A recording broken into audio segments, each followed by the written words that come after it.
Good morning, ladies and gentlemen. It's my very great pleasure to welcome you to the second day of the Vienna Congress. My name is Evelyn Baer, and I will be your host of the second day. You're going to have a brilliant Congress, and you will for sure take a lot home with you. The Vienna Congress is a think tank where the world's most pressing issues are being discussed. After 2 years of facing uncertainty and global turmoil due to COVID-19, the world is slowly emerging from the pandemic.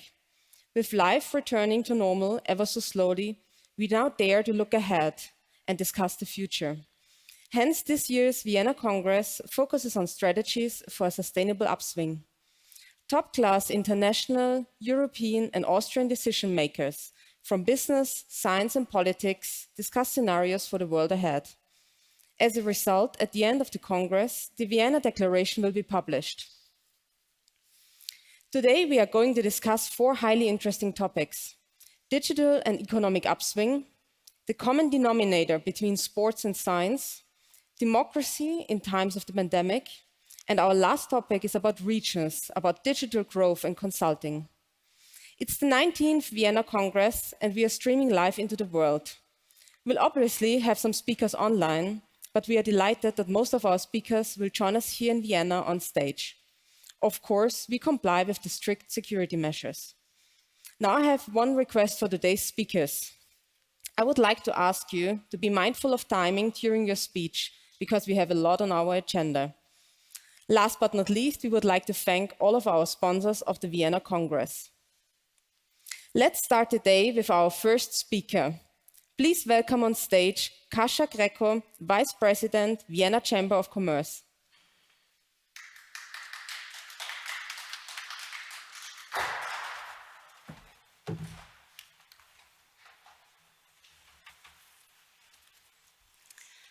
Honorable, distinguished guests, it is my privilege to share this morning a few words with you. Save the future is the topic of this year's Vienna Congress. And as every year, I'm impressed by the power, by the international power that David manages to bring up on stage here every year.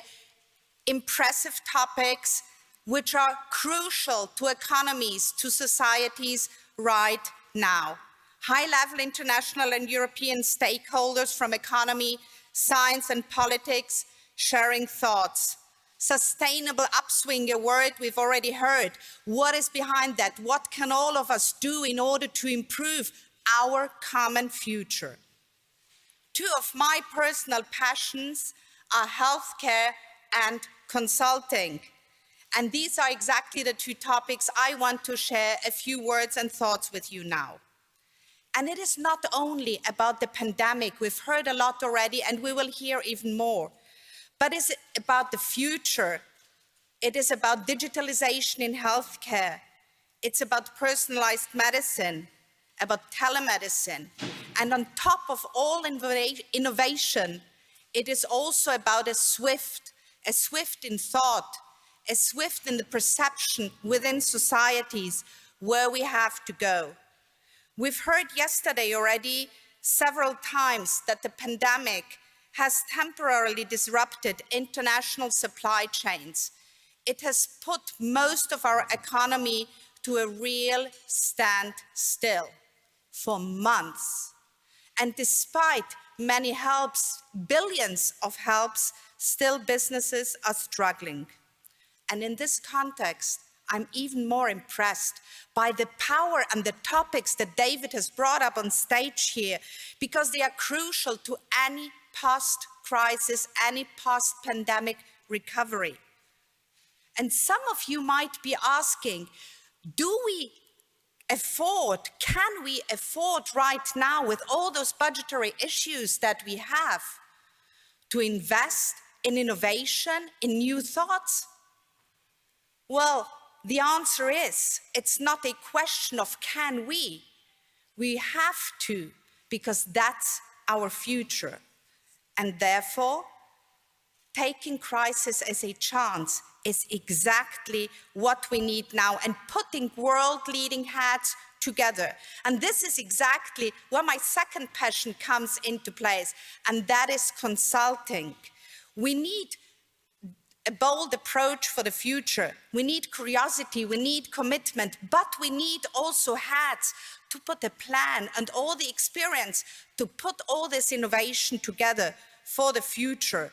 It takes for digital transformation, it takes for having thoughts, putting healthcare, people, communities, societies all together. And we all know 1 million countries is 1 million thoughts. 1 million scientists is 2 million thoughts.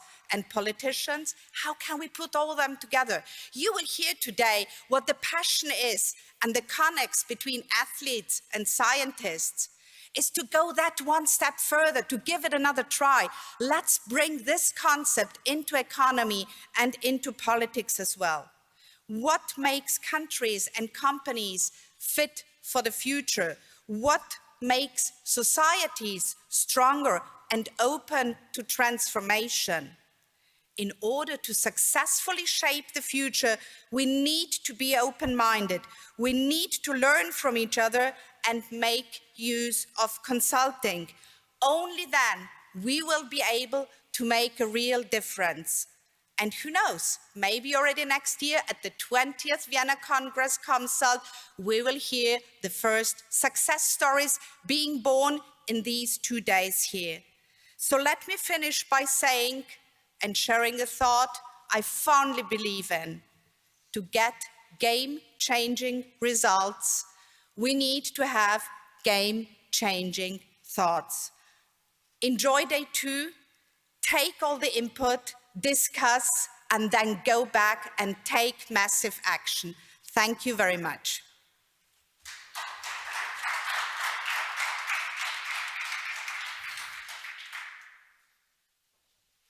Thank you very much, Kasia Greco. Our next speaker is Matthias Löbich, Chairman of European Federation of Management Consultancies Associations.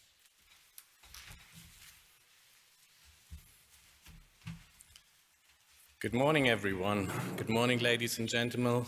Good morning, all the guests in the room. As you all are aware, the Vienna Congress is a well-standing institution and think tank. And this year's motto, Save the Future, is really, really important for all of us. We are living in challenging times. The changes have come so fast, no one ever would have believed in. Looking back 2 years, we have been living in challenging times already, but a lot has been stable. The economy has been growing, the movement of goods and people was more or less seamless across the world, and the productivity and the globalization has been lived. Nevertheless, within 2 years, things have changed dramatically. People from one day to the other needed to embrace the digital world, digital technologies, living and working with digital all around ourselves. And consultants have in the past been part of that journey, have started to help not only the companies, but also the society to understand the effect of digitalization, of digital transformation. And I personally also didn't believe how quickly we would be able to embrace this new technology and still continue to be as productive as before. Nevertheless, we also saw that due to the pandemic, a lot of shortcomings were present. The way how supply chains have been set up, how countries and businesses were reliant on stable supply chains, were reliant on the way of working, were reliant on the people and the communication. All that suddenly became obvious that we need to rethink the current business models. And this is not only related to how we use and leverage digital technologies going forward. It has also, I think it has also become obvious that going forward, the old way of working is not the right thing. We need to think ahead and working in a sustainable way, taking risks out of the global economy and the interlinks between that is one of the key priorities looking forward. And I think that's a very, or we still live in a constant changing world. Therefore, that's where we as consultants can help, and we are willing to do so. And I'm looking forward to today's discussion to discuss all the challenges ahead and how we can master them together. Thank you.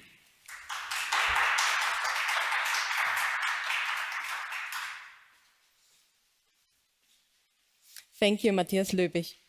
Please now welcome on stage David Unger-Klein, initiator of the Vienna Congress com.sult.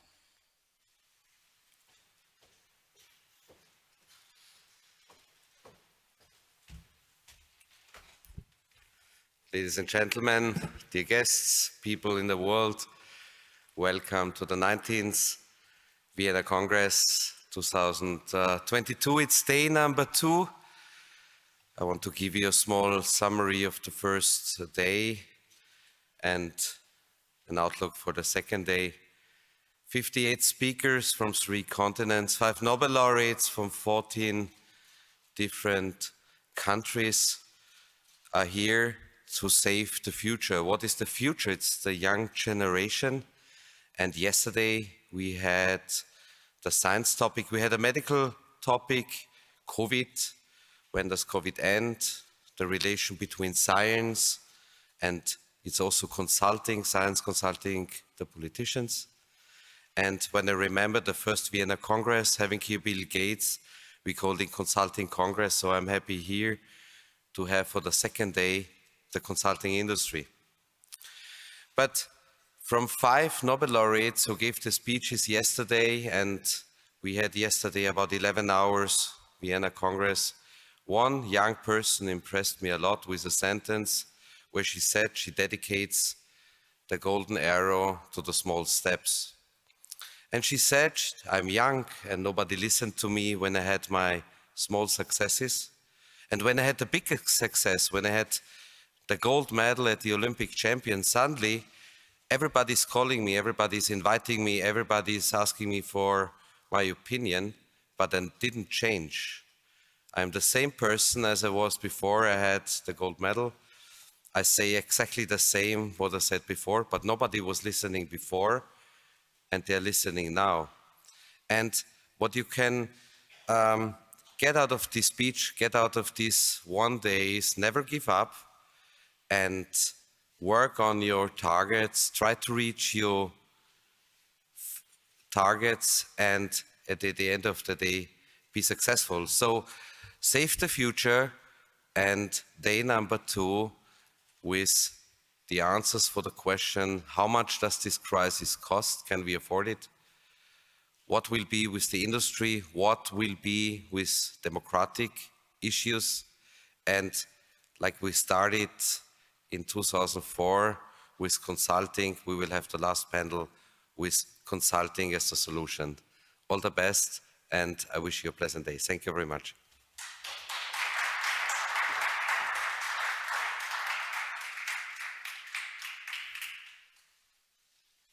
Thank you very much, David Unger-Klein. Let's kick off today with our first focus topic, upswing. We will first hear 2 introductory notes, followed by a panel discussion on digital and ecological transformation and new paths in economic policy. First, we will watch an introductory message from Magnus Brunner, Federal Minister of Finance of the Republic of Austria.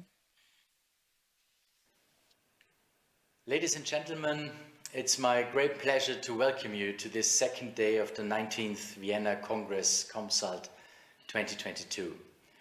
I was asked to give you a brief overview of the aspects that I, as Finance Minister of Austria, perceive as the biggest stepping stones in this whole venture that can be coined as a sustainable upswing. As with any big endeavor, before we start any journey, we need a good, solid strategy. This undoubtedly also goes for this topic, and this is why conferences like this one are so important. Let me start with some positive news. Although the past 2 years have been hard, to say at the least, Austria is most definitely experiencing an upswing.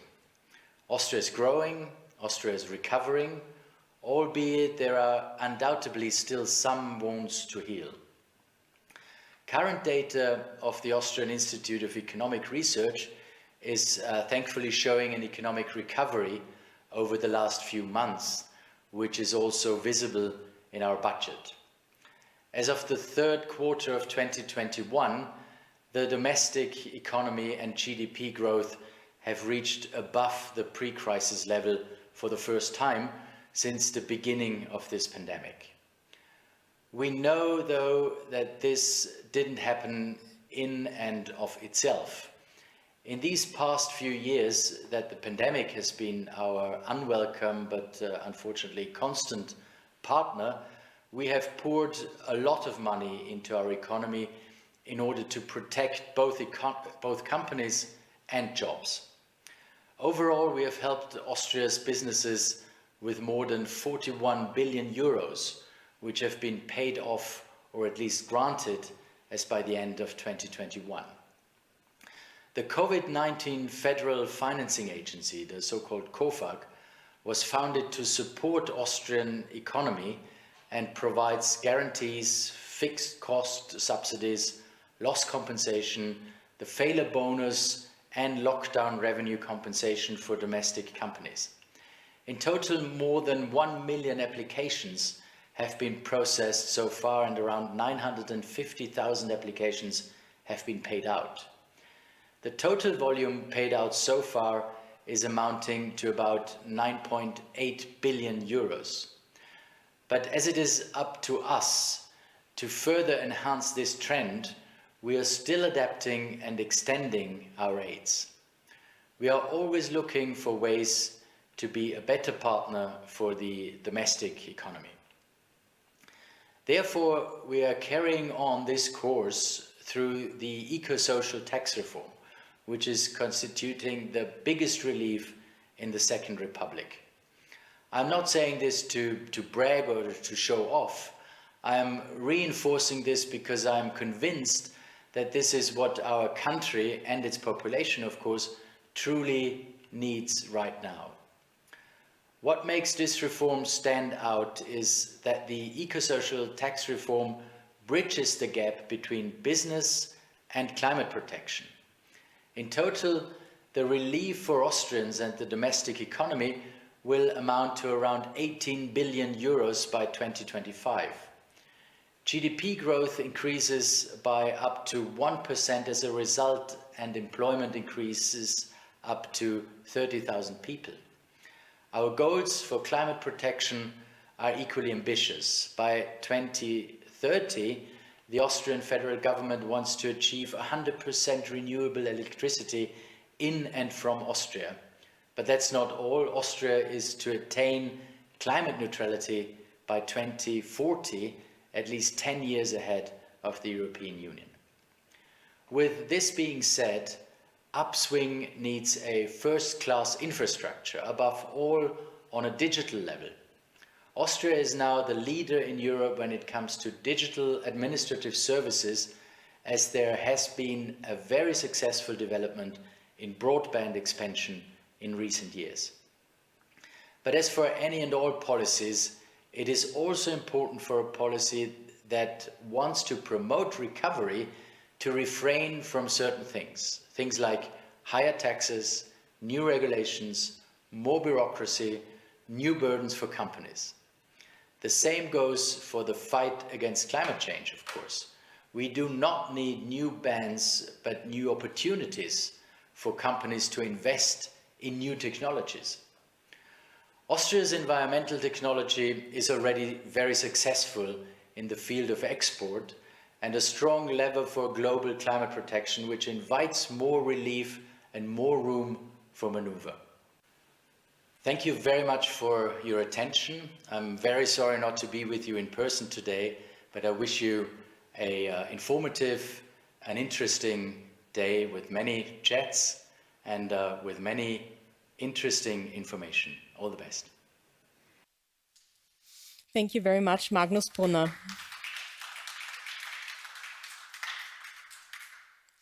Please now welcome on stage Ian Beck, Professorial Research Fellow at the European Institute, London School of Economics and Political Science.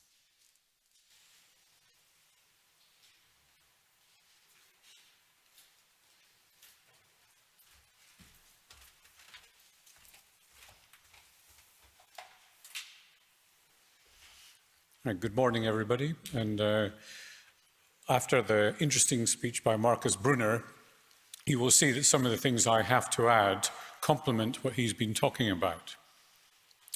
I've given myself my own title, which I can just about see. Maybe you could switch the screens here for me. That's better, thank you. About trying to bring together the health and economic imperatives that we see as a result of dealing with the pandemic. Because what they tell us is the role of the state is now very different from what we've been used to in the past. We're in Austria, so naturally I have to start with the godfather of Austrian economics, von Mises. And you see here the words he used in one of his famous books, Nation, State and Economy. I read this out in case it's not visible to everybody. In the world crisis, whose beginning we are experiencing, all peoples of the world are involved. None can stand alone. None can say that its cause too will not be decided along with the others. Now, what was von Mises talking about? Well, it was the First World War. The First World War, as we know, ended with all kinds of calamities.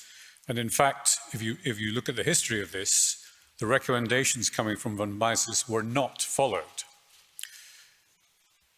A pandemic, if you stop to think about it, is also a form of war. We know who the enemy is. The enemy may be tiny, it may have spiked figures on it, a virus, but it's still a common enemy. It's a common enemy that requires us to think, how do we deal with it? Because the resources that need to be mobilized to deal with this are massive. You just heard from Markus Brunner the unbelievable figures for the amount of money that is being thrown at dealing with this crisis, not just in Austria, but everywhere. And that in turn means that people have to sacrifice something both to fund it and to follow the rules that have been put in place. We need to think differently. The answers that we have to find were not in the playbook for those who were dealing with crises in the past. We also then need to think about what happens when it stops. I mentioned that von Mises' book was about the aftermath of World War I. We in turn need to consider what happens once this pandemic recedes sufficiently to be classified no longer as a pandemic, but perhaps as an endemic disease. And that then raises a number of questions for us. What do you do about all these exceptional measures that have been taken, be it in fiscal policy, as we heard from the finance minister, in monetary policy, as we hear from governors of central banks, some fighting each other about the best way to deal with it, the costs that are left behind that we have to clean up, and how do we ensure that next time a crisis strikes us, whether it's a pandemic or any other crisis, we have the resilience in our systems to cope with it. This, for the state, and this, as I say, this is my underlying theme today, for the state, this implies that it has to rethink how it operates in the ways in which it deals with the public and with the business sectors. So what are the changing roles? It looks to me as though what we're seeing at present is a reversal. For, 20, 30, maybe even 40 years, we've had a vision of the state, which is for the state to step back a bit from what it used to be. I know we're in the heartland of Austro-Keynesianism, but Austro-Keynesianism faded out quite some time ago. There's also been an emphasis on the market in many of the approaches to the state. Is that receding? What we've seen is a massive use over the last 2 years of deficit spending to bolster economies. And that in turn has fueled various forms of intervention by the state in the way in which we operate. Large amounts thrown at investment in finding new treatments, in finding the successful vaccines, rolling them out. Acceptance by the state that it has to play a fundamental role in ensuring that the economic shocks that result from the pandemic are cushioned, that workers, companies, all economic actors receive some forms of support for this. In parallel, we're seeing the state being obliged to think differently about how it does things. You heard once again the Finance Minister referring to the rolling out of digitalization. This is massive. But there's also a question here, which I know is very sensitive in this country, about compulsion. Should vaccination be mandatory? What about all the other liberties that we've taken for granted for many years, which are being eroded because of the need to fight the pandemic? And with digitalization, what we're seeing is a revolution in the way in which certain services, particularly in healthcare, are being delivered. 3 years ago, it would be inconceivable to me that I would have a telephone consultation with my doctor. Now it's routine. We know that the digital delivery of prescriptions is something that's happening regularly. So this raises to me what the state has to do. How does it simultaneously achieve a successful health outcome, suppressing the virus, but at the same time succeed in making economic activity keep going, be able to bounce back when things are eased and so on. So the first thing in this is that under health policy, we've seen a whole range of different forms of intervention. Prevention arising through the combination of vaccines, various forms of lockdown, social distancing measures, everybody in this room very obediently wearing their FFP2 masks. This is the kind of thing that has been imposed. Then there has to be the new approach to treatment. Treatment has been reinvented as we go along, and that reinvention itself is part of the policy. But part of this as well is social. It's health policy has to persuade the public that what's being done is in its interest. And that is not an easy task. Public understanding of all these things matters. In economic policy, how do you mitigate a recession in the economy that's been deliberately engineered, which is what happens with the lockdown? Loans, labour market measures of various sorts, stopping job losses, funding research, these are all part of this. But at the same time, you need to think, is this particular regulation or that particular regulation still necessary? And what I'd also draw your attention to is the feedback loops in all of this. One such feedback loop is that if you have a healthy workforce, then it's easier to sustain the economic dimension of dealing with the crisis. But if you have a healthy economy, a strong economy, that in turn enables the health sector to deal with the crisis far more readily than if it was constrained for resources. So these feedbacks seem to me to be a vital part of understanding this. It's not a choice between a health path and an economic path. It's a reconciliation between the two paths that we have to look for. Now, another question that I think deserves to be posed is whether there are longer-term effects of COVID. We know, the doctors in the room I think will agree with me in this, that there is an identified economic health long COVID. Symptoms persisting for many months after the disease itself has passed. But in economic terms, these could be the following. Certainly for the public sector, the massive spending that's gone on has led to much bigger public debt. And dealing with these public sector deficits and the debts that they lead to is going to be a difficult task. Maybe not today. Monetary policy is very, very relaxed. Their interest rate coming from Frankfurt is virtually zero, so there's no real problem about financing today. But we know that inflation is lurking in the background, and at some point there will have to be a monetary policy reaction, and as interest rates rise, the cost of servicing debt in addition will rise. For some countries it's more of a problem than others. Those that are very heavily indebted, and they tend to be south of Vienna, will be the most affected. Those in the north will want the interest rates to normalise as soon as possible. There are also sectors which are going to suffer their own form of long COVID. We don't quite know whether transport, tourism and the related sectors will recover to anything like the level of activity they had prior to the pandemic. In part, this is because there are ways in which we can do things that are different.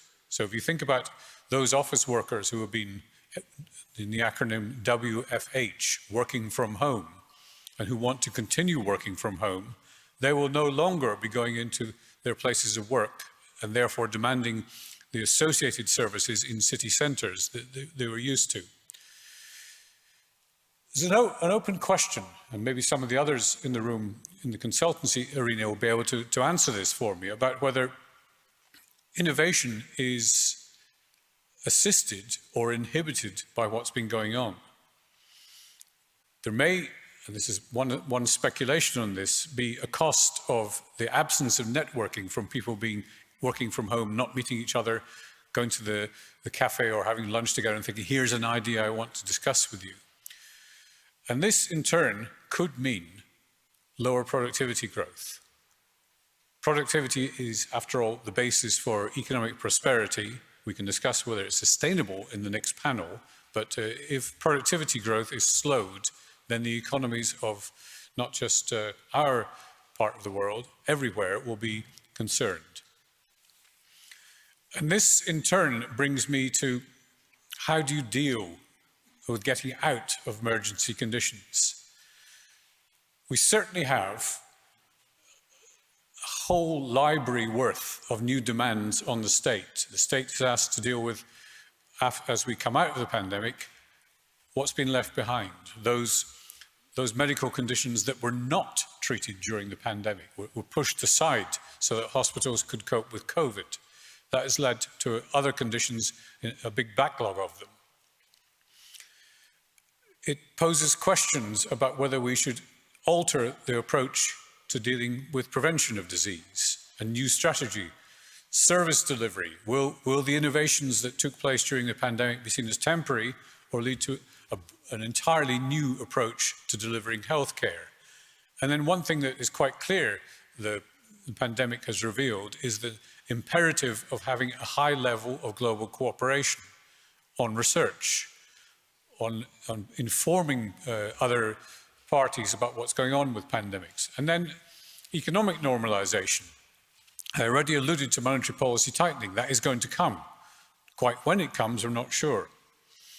There will also, at some stage, be a need to think again about the forms of fiscal discipline that have been prevalent in most European countries, fiscal rules, the limits on deficits and so on. But one other thing that was relaxed during the pandemic was what is called in Brussels speak, state aids. The restrictions on using state aids to bolster companies which were suffering were all suspended during the pandemic. Do you reintroduce them and say you can no longer subsidize companies? If so, what happens to those companies which have been staggering on during the pandemic, but which may lose their credibility once they have to fight for under normal conditions? And then more broadly, I'm calling this section of discussion societal norms that covers a wide range of things. Who in future is going to be responsible for dealing with the things that give rise to economic crises? The incentive structures. Is business incentivized in the right way vis-à-vis the state? Is the state incentivized in the right way vis-à-vis citizens? And, naturally, to complete the trilogy, citizens vis-à-vis business. We know that there are going to be new risks. And one concern that's been expressed in many quarters is that of rising inequality being a consequence of the pandemic.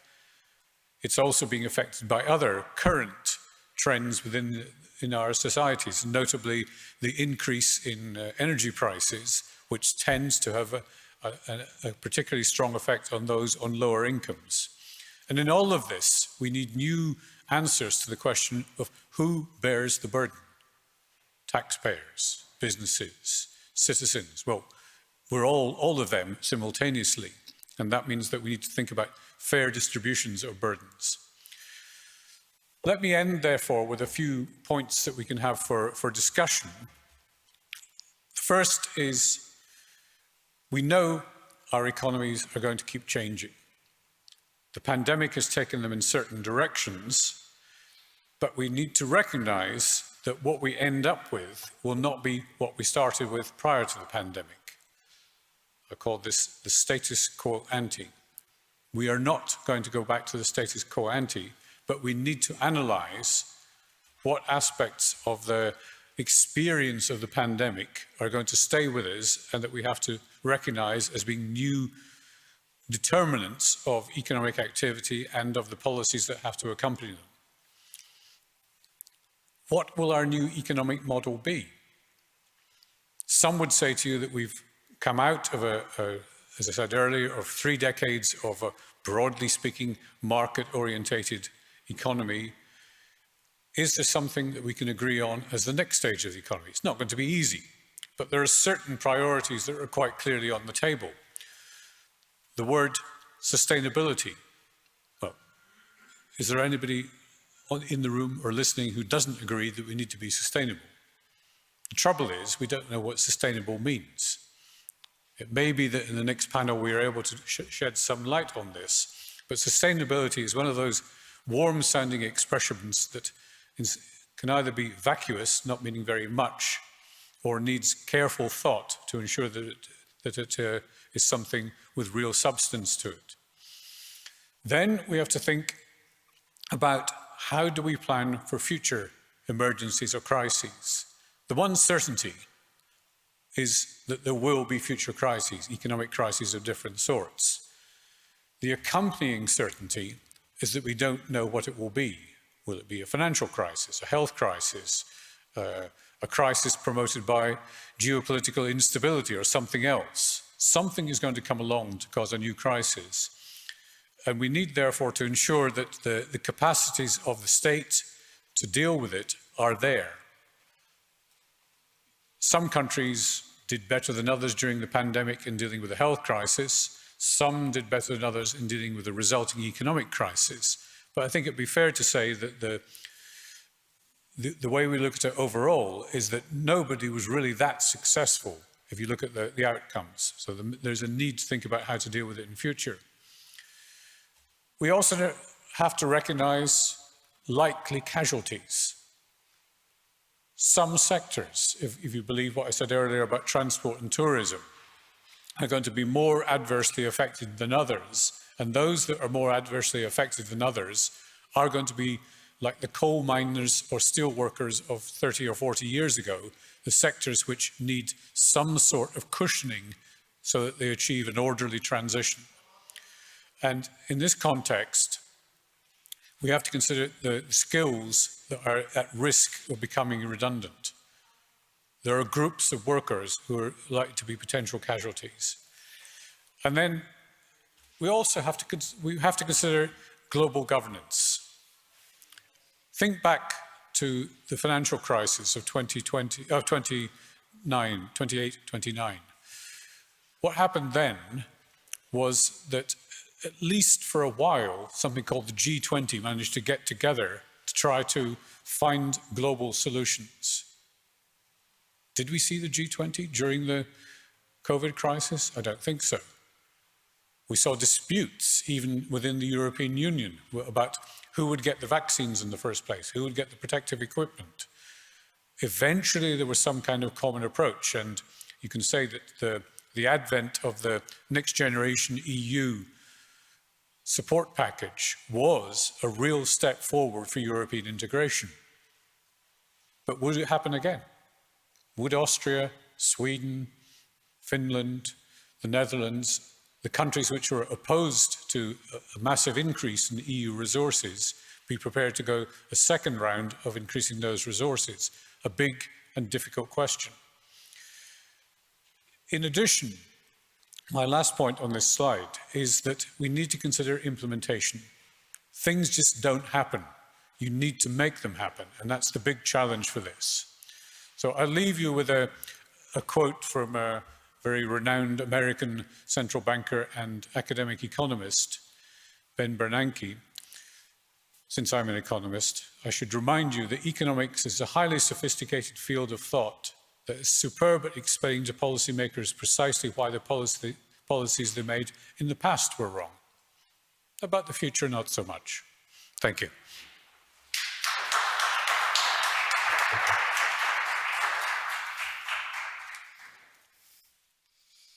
Thank you very much, Ian Beck. Now we are coming to our first panel discussion of the day on digital and ecological transformation, which will be moderated by Maximilian Scher, partner and practice leader, strategy and innovation at Arthur D. Little, Austria. He will discuss, together with our prior speaker, Ian Beck, who will be joined by Philipp Blond, founder and director of Respublika, Bernhard Felderer, former president of the Austrian Fiscal Advisory Council, and Sebastian Kummer, head of Institute for Transport and Logistics Management at the Vienna University of Economics and Business. And they will further be joined by Günther Ofner, member of the management board of the Vienna International Airport. Please join me on stage, gentlemen.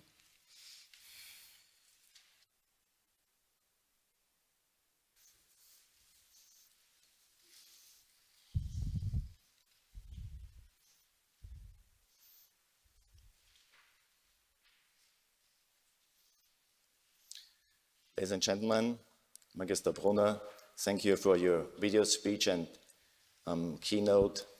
Ian, thank you for your inspiring keynote and a lot of questions that we can and should discuss when we think about growing better into the future.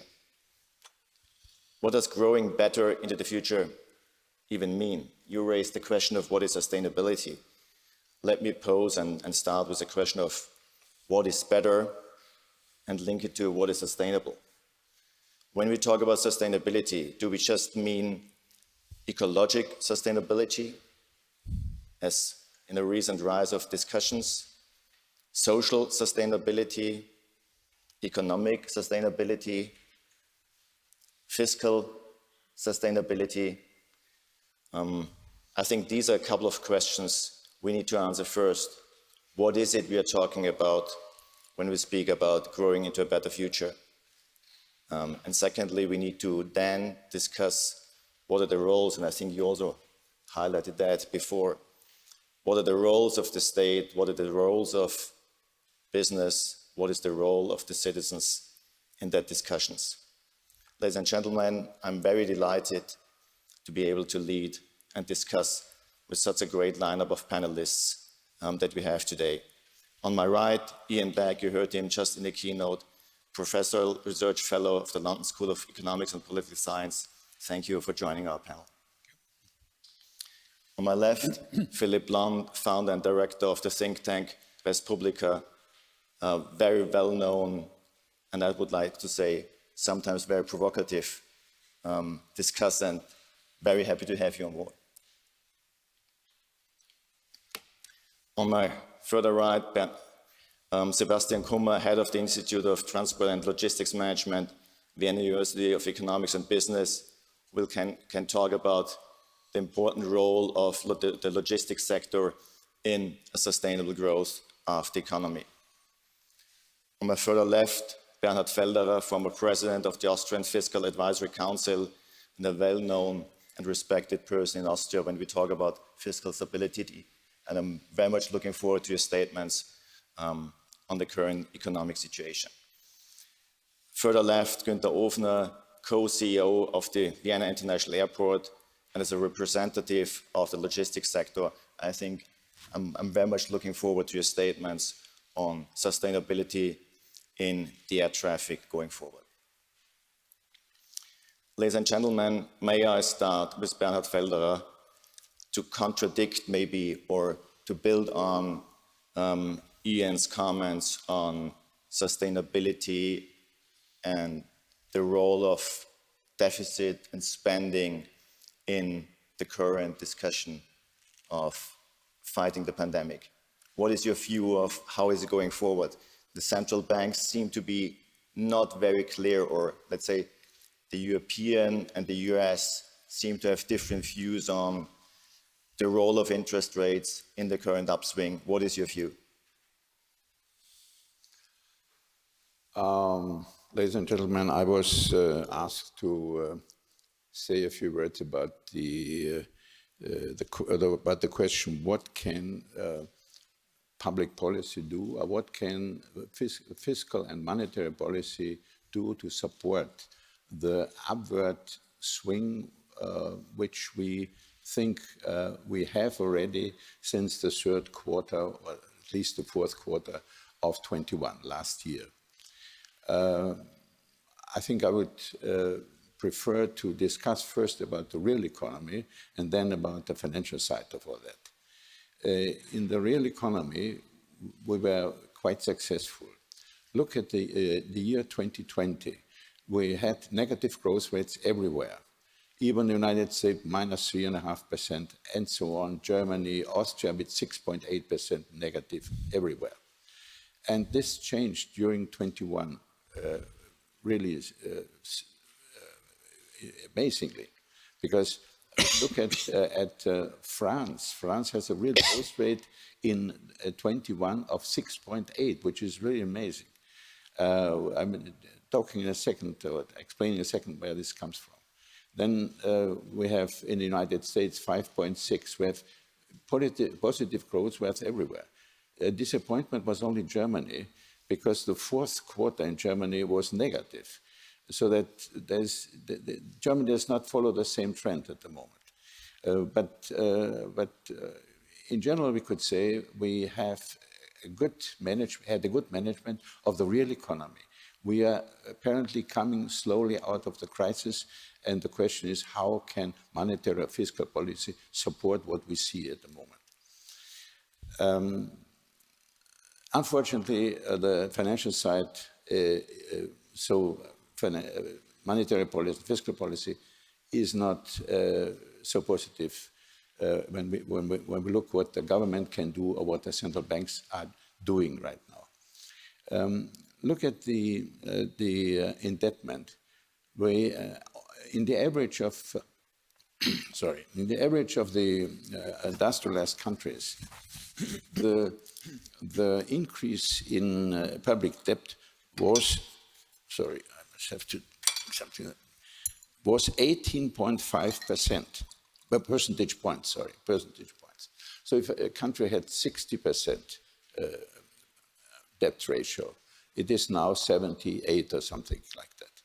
And now we see debt rates which are in the high 80s, 90s, and with Italy from 140 to 160.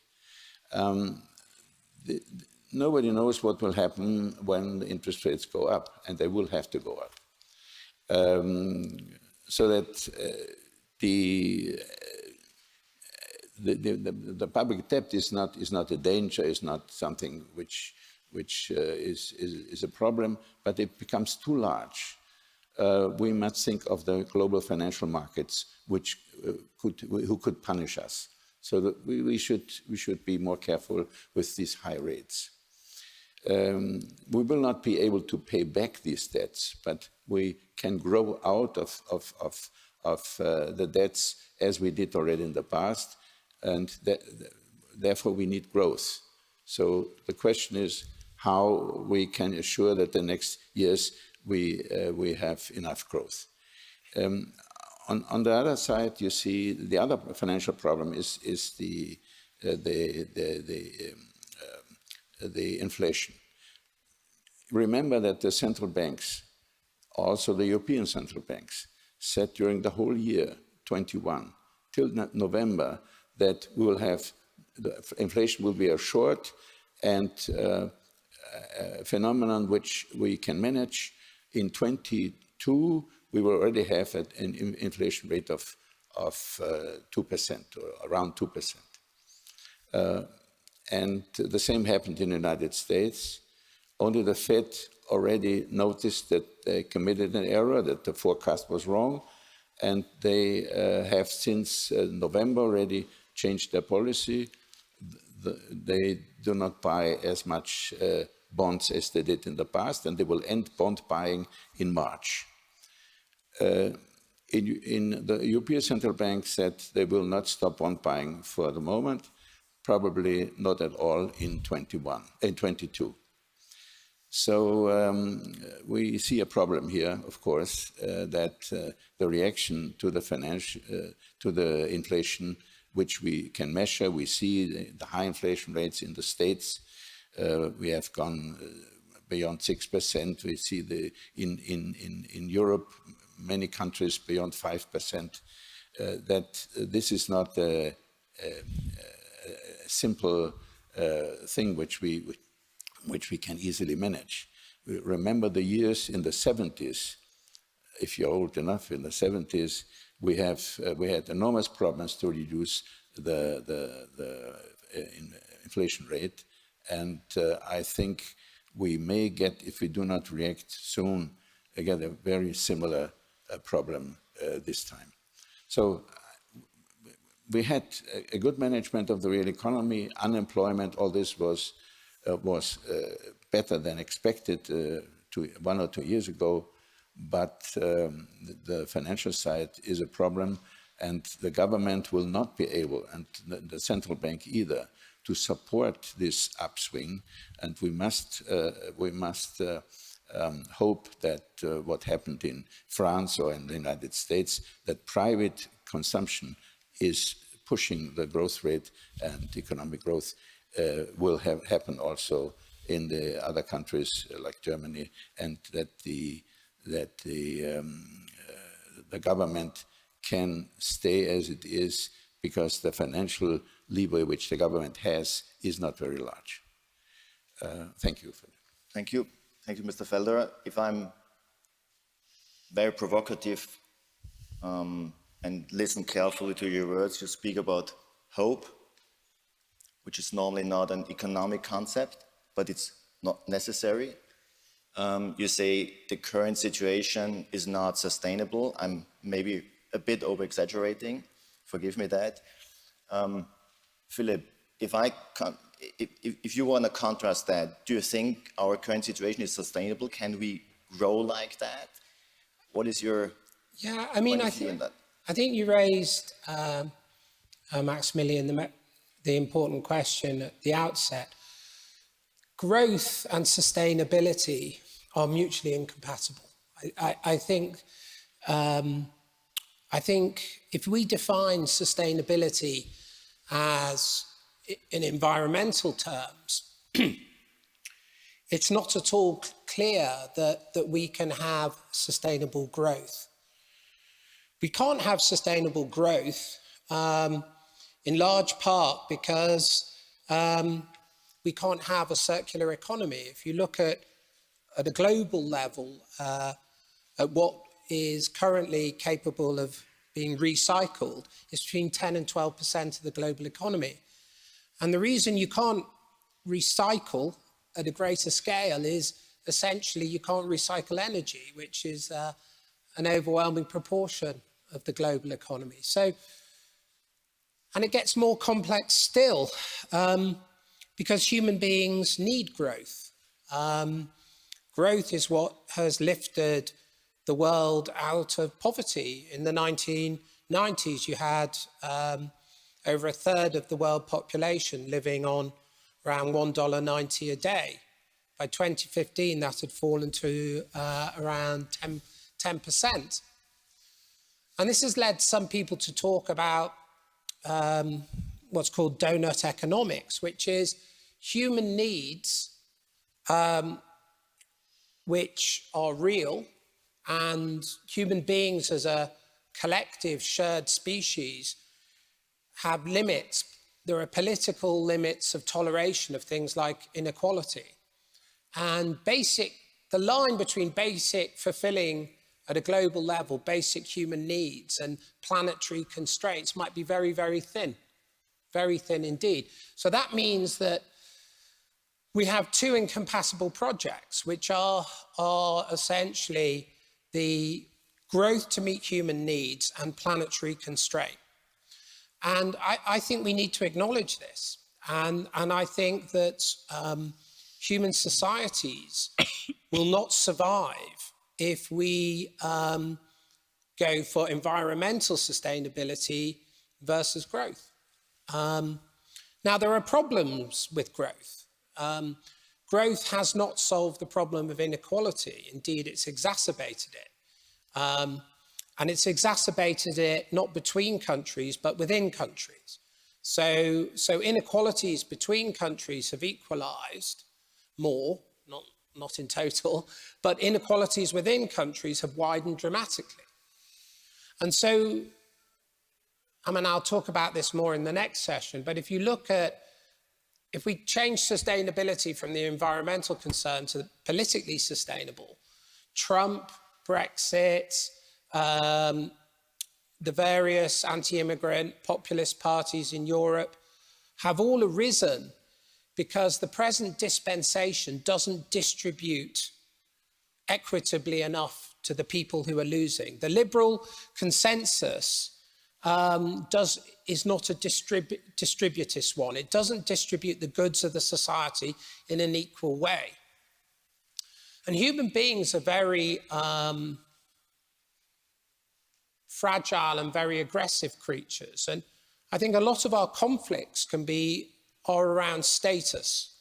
And the liberal consensus has produced a stripping away of status from ordinary people, from working class people, from ordinary families, and have rendered their jobs not just precarious, but without status or without meaning. And so if you look at the Trump phenomenon, the voters for Brexit and numerous populist parties, they are people who've all lost out from the elite liberal consensus that has governed Europe and the West for 3 generations now. And they're not going away, and we don't have a political response to them. So we're in conflict. So we have a conflict between political sustainability and environmental sustainability. And immediate concerns always trump long-term concerns, in my view. So that immediate governments will not be able to prioritize environmental sustainability against the political sustainability of their own governments. So we see this in Britain, for example, with the rise of natural gas prices, the spike in energy prices, and we see it across the whole of Europe. And there's immediate pressure to alter the very high cost of introducing various green levies and green technology into the sphere. This will be repeated everywhere. And so I think that we need to stop talking pious nonsense about sustainability and recognize that various sustainabilities for discrete systems are in conflict with one another. And it's actually politically very difficult, i.e. it won't happen, that we will resolve this. So what will this mean? I fear this will lead to greater degrees of fragmentation and conflict within our societies. I think it means we won't meet the global targets for climate mitigation. And the climate crisis will move from immediate to an immediate crisis, which we won't be able to address. There was an interesting article a few months ago in the New York Times that had a very benign assumption and a radical conclusion from that. It said, let's assume that we keep within our 2-degree target. Even that is not enough if we hit that target to stop temperature rising, because the processes that are in hand are so extreme that the temperatures will need to rise. And they painted a picture of vast technological intervention into the planetary sphere, from seeding clouds to allow cooling, to finally, if we can possibly do it, creating mass carbon capture on a global scale. And I think if we're talking about futures, that's much more likely than any other future. The prospects of growth are hardwired into our economies. People in Africa are not going to accept that they have to have a lower standard of living that then they can see on television is present in Europe. They are not going to accept this. We have to deliver a similar level of human need to the entire global population, since we know historically migration flows cannot be controlled, and they always happen and they always destabilize. So we're in a very, very difficult situation, I think, and I don't think we can hide from it, whereby our immediate goals and our intermediate goals are in conflict, and they are in conflict with our long-term goals. So what's going to happen? Normally in human history, what happens is the strongest force wins out. And so I suspect that the need for economic growth will always win out, and then we will have mass adaptation. But we still haven't solved, and we don't look like anywhere near close to solving, the problems of mass oligarchical capture, or the capture of the goods of society by the very, very top of the top percentage of the population. Most of us in the West are living in rentier economies with offshore aristocracies who avoid tax and amass ever greater fortunes that seem immune from national legislation or taxation.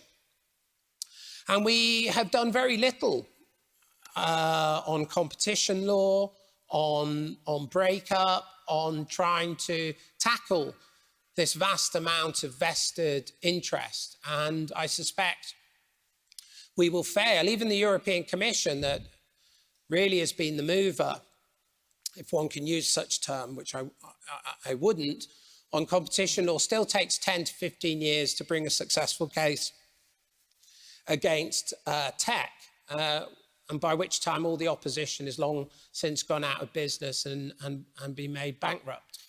Philip. So to finish and conclude, I don't see any of our politics at the moment tackling the vested interests that mean that things will dramatically change. And I think that what that then means for the future is unremitting conflict that makes the last few years look quite benign. Now, to try and imagine something else, I think it's also true in human history, that actually in such situations, new philosophies, new forms of shared identity emerge. And we've seen this time and time again. And unless or until we can start forming new global philosophies, that isn't just liberalism, which only serves the elite, but actually create a new value system of solidarity that emerges from our petty nationalisms, we are not going to solve the endemic conflict that faces us. And that, I'm afraid, is our situation. So in the end, you're drawing frankly, a very dark picture, and not growing better into the future. I hear you saying growth is necessary. I hear you saying growth is inevitable. We will grow further, but it will lead to further inequality and turmoil on that, which, in my view, brings me back a bit to Ian and your discussion about the incentive structures. Do we have the wrong incentive structures?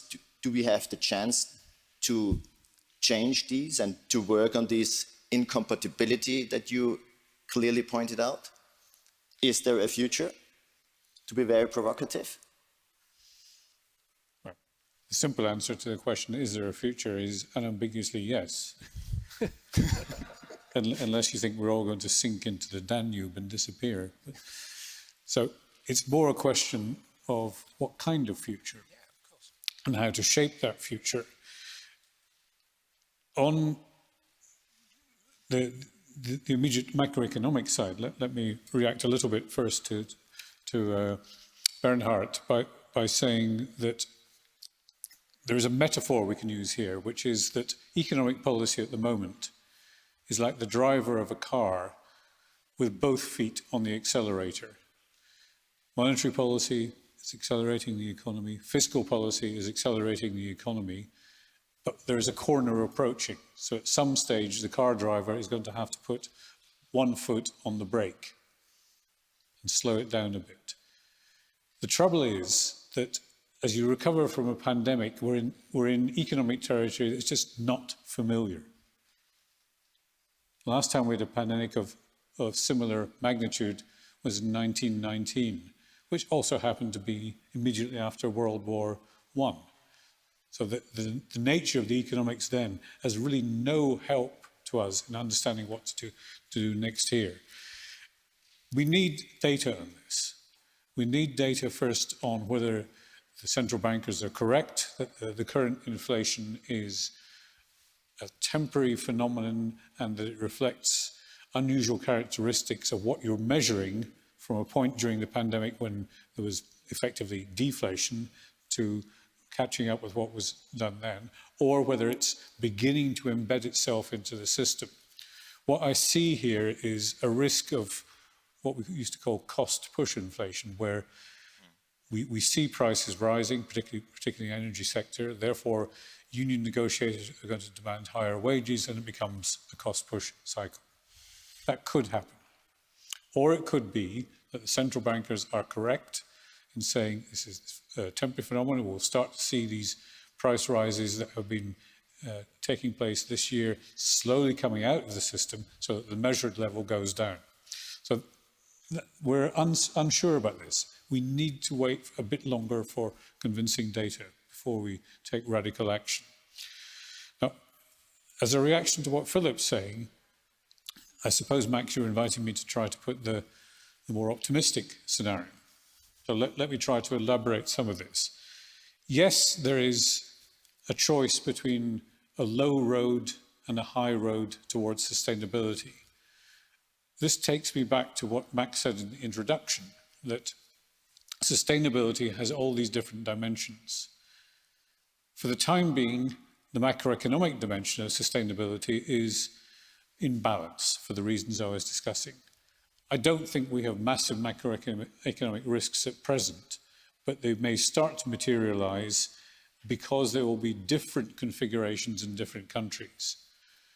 Nobody, I think, is going to say Austria, Germany, other Northern European countries are at risk of macroeconomic unsustainability. There is a risk further south.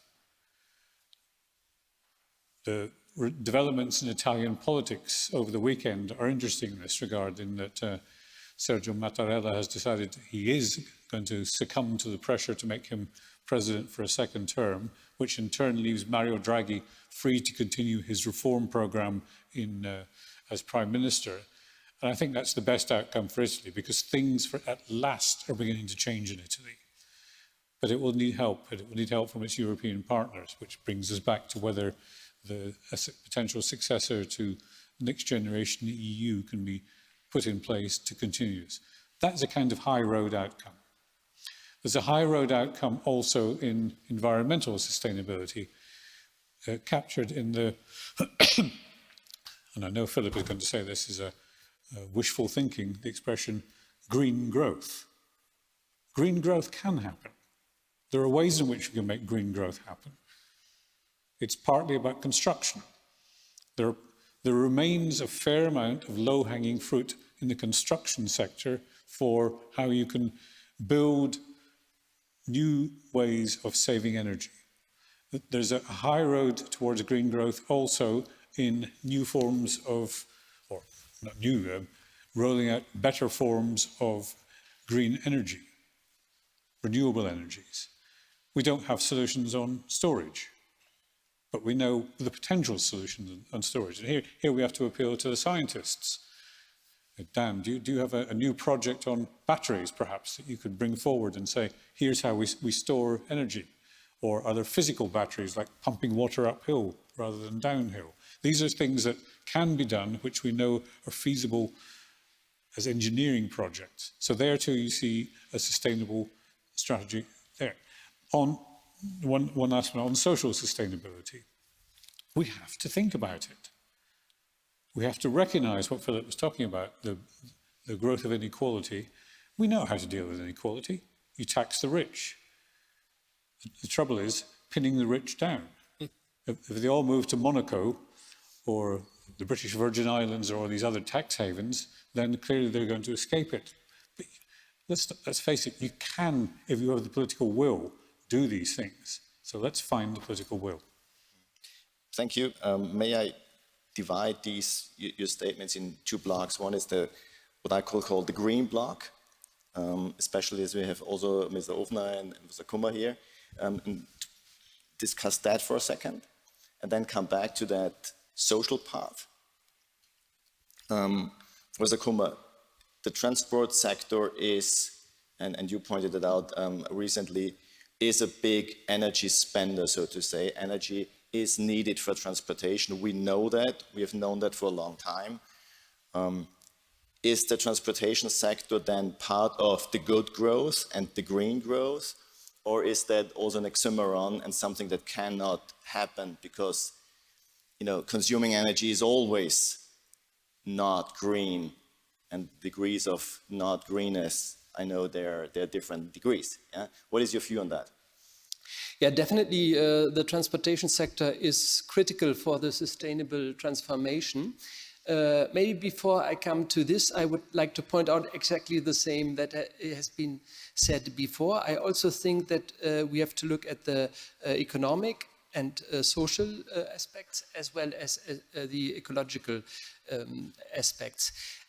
Transport and logistics, at least for the goods transport, was a winner in the crisis and showed quite impressively how resilient this sector is, and also it switched very quick to a growth rate. In many sectors, for example, courier and online shopping, we see a big growth and a need for a lot of people who are working there. So I think that worked very well.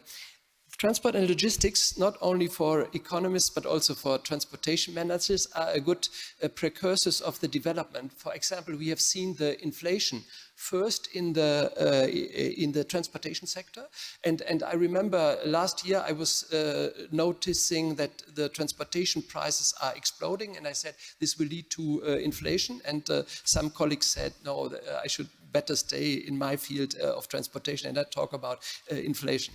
It also, I think also the upswing in the transportation sector was a sign that it will come. But, and now I come to the risks, the microeconomic risk. From the point of view of logistics, the crisis is not over yet if China continues to stick with the zero COVID policy. Because if really the virus spreads in China and they will close all the ports, we will have tremendous problems on short term. And that leads me to the question, or let's say also my idea, that we have to discuss how to become more independent from China. And this is also from the European perspective a very important role. So, and the geopolitical challenges with China and Russia and US are also very much interrelated with the sustainability path, which I would like now to come to. Why? Because if the European Union makes mistakes in our sustainability policy and we are harming our economy too much, I think the remarks of Philip were going in the same direction, then obviously China and also the US will use these mistakes to wipe out our industry. And I think Trump was mentioned. One of the ideas of Trump was the reindustrialization of US. Our idea in Europe is, at least for many people, that we would like to stay an industrialized country and grow also there, and not only have growth in sustainability. Now I come to the challenges of transport.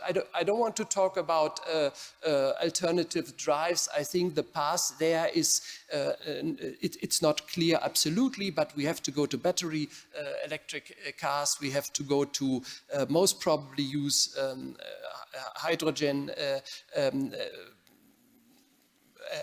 drives. So, and there's a lot of challenges related to that. But I'm a bit worried that the assumptions of the Green Deal and of our idea of becoming sustainable in Europe are related to hypotheses that are unliterally aimed or maybe even dangerous. And one hypothesis is the world will follow us. And we see that even within Europe, the European countries are not following Germany and Austria, because and this is something that I think we have a challenge, that we have a bit of a romantic view of this area. So I heard Markus Brunner and appreciate him very much, but there's a famous cited of Goethe which says, "Die Botschaft höre ich wohl, allein mir fehlt der Glaube." I hear the message alone, there is a lack of faith.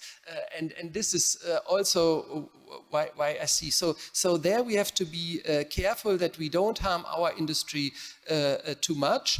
And the second is, and now the states tries to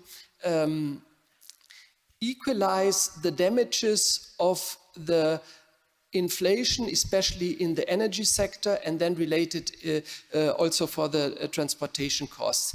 And I think that there is a lot of risk in this. And the assumption that if only if only the politics are pushing sustainability by having new regulations, that this assumption that the market will react accordingly and we will find solutions, that is a very dangerous situation. Not so much for the transportation sector, because the transportation sector and logistics will be the last who will be wiped out. We have a very competitive situation in this sector, but I'm a bit worried of the energy consuming other energy consuming industries. Yeah, the transport sector has the advantage that it's a service, and so we cannot subsidize these industry from worldwide. We can do, but there's a level, equal level of equal play field there in the international transportation, and within Europe also more or less the foreign competitors cannot use this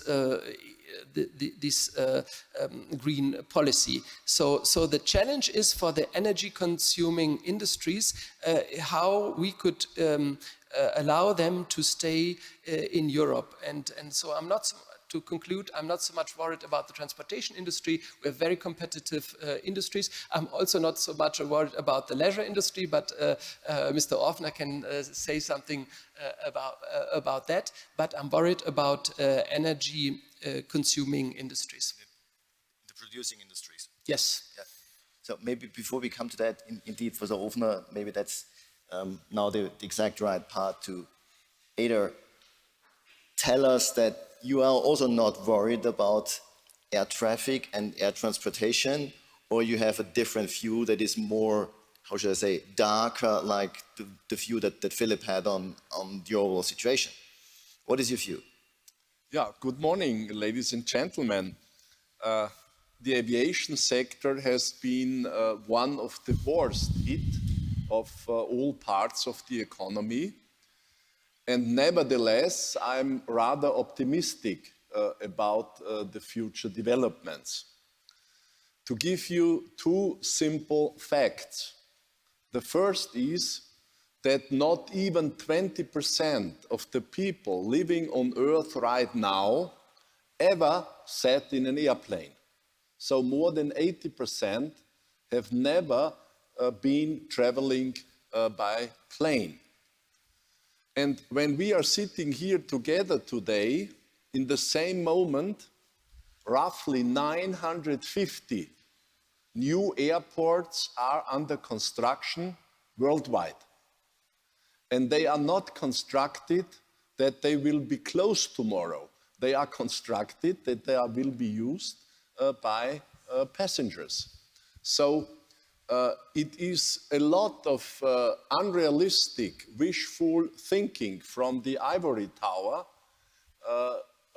preaching somehow restrictions and hoping that people will not use airplanes in the future. We will see the contrary will happen, and I fully agree in that aspect with Mr. Blond and what others said on the panel.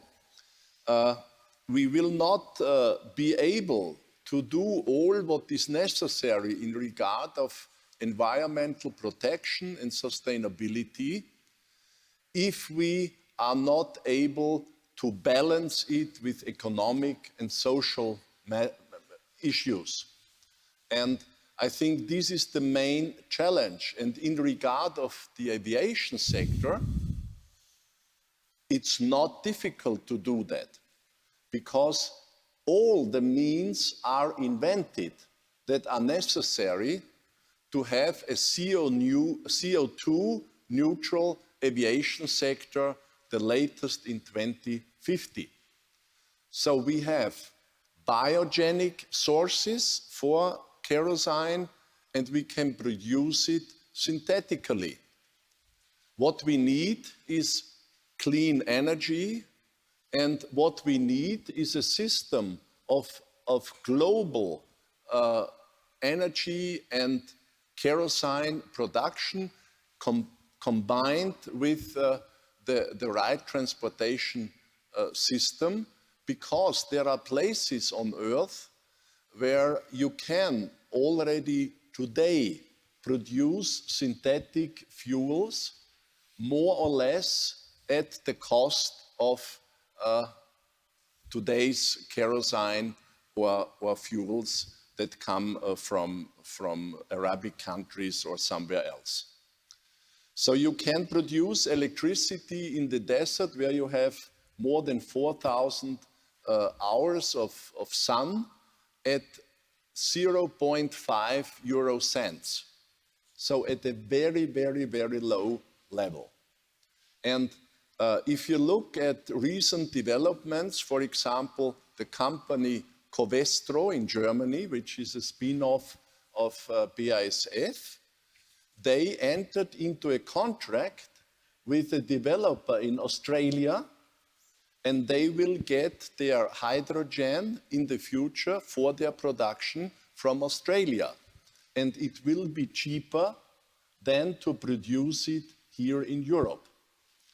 So finally, I think that this path to sustainability, if it is accompanied with growth and with social protection, will be a source of additional growth and has not to cool down the aviation sector as such, and will offer more people than today to travel. And what we learned in the last 24 months is that despite the problems of Corona, the wish of people to go abroad and to go on holiday has not waned. On the contrary, the last survey we saw just recently was that for the summer 2022, more people want to go on holiday abroad than measured ever before. And maybe we will see a very, very strong summer. So I do not agree to those who think that catharsis will be the way into the future. On the contrary, I think the technology and the right use of technology will bring us into a brighter future. And I can finally give you a personal example. I was 17 when I read The Limits of Growth from the Club of Rome. And the book was really frightening me. And I thought, in my lifetime, the world will go bust. If you look into the book today, you will not find one single prediction of this report that became real. Not one single prediction.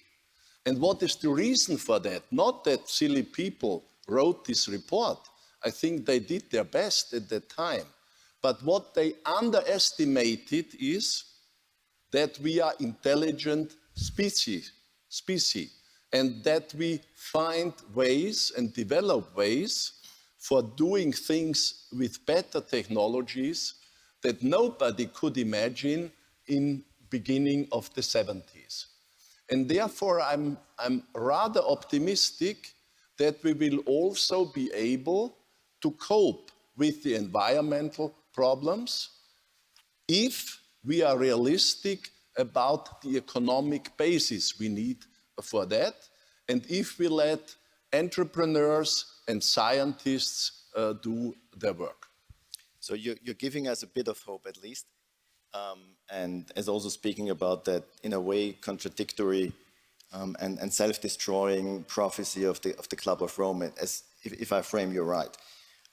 We only have like 10 minutes left, so I would ask you all then to have, let's say, 1 to 1.5 minutes final statement. And Philip, I think you were kind of... Well, I wanted to agree with Gunther. I think he's right, and this is the point I was trying to make. There is no way the global population will accept anything other than a middle-class life. And I think that is politically irresistible. And I think that what we underestimate, again, I agree with Gunther, is human adaptability. But we will need to intervene at a planetary level in order to mitigate the climate rise that's coming. And we will need to actively develop technologies to cool the planet. I remember the debates about peak oil. Do you remember those? Oil's going to run out, the world's going to end. And we produced an enormous gain in renewables. The one bit of technology we need is battery storage at grid level. But I'm sure we'll do that. But the real unsustainable point is the distributional one. If you look at the environmental impact on water, for instance, in sub-Saharan Africa, I remember reading security reports that something like 20 million people will be on the move. This is what I meant about one can't be sanguine. I think we're going to breach all the environmental limits we have. I think we will mitigate them in the way Ian's talked about. But what seems to me to be currently unmitigatable, if you forgive my language, are the distributional consequences. We simply lack the political and global and governance ability to deal with, for instance, mass migration flows that environmental change is going to cause.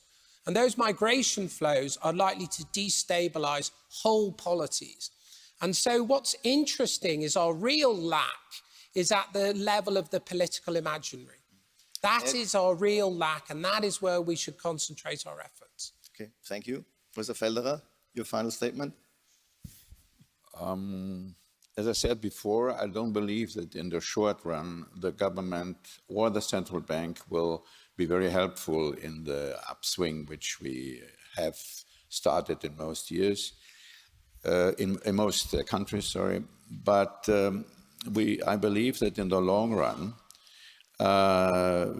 there's a lot to change. There are a lot of, some things have been mentioned here. I do not think that the government will, the share of the government will increase forever. We have seen more administration in the last 2 or 3 decades. This is a way which cannot continue forever. We have to see what happened now.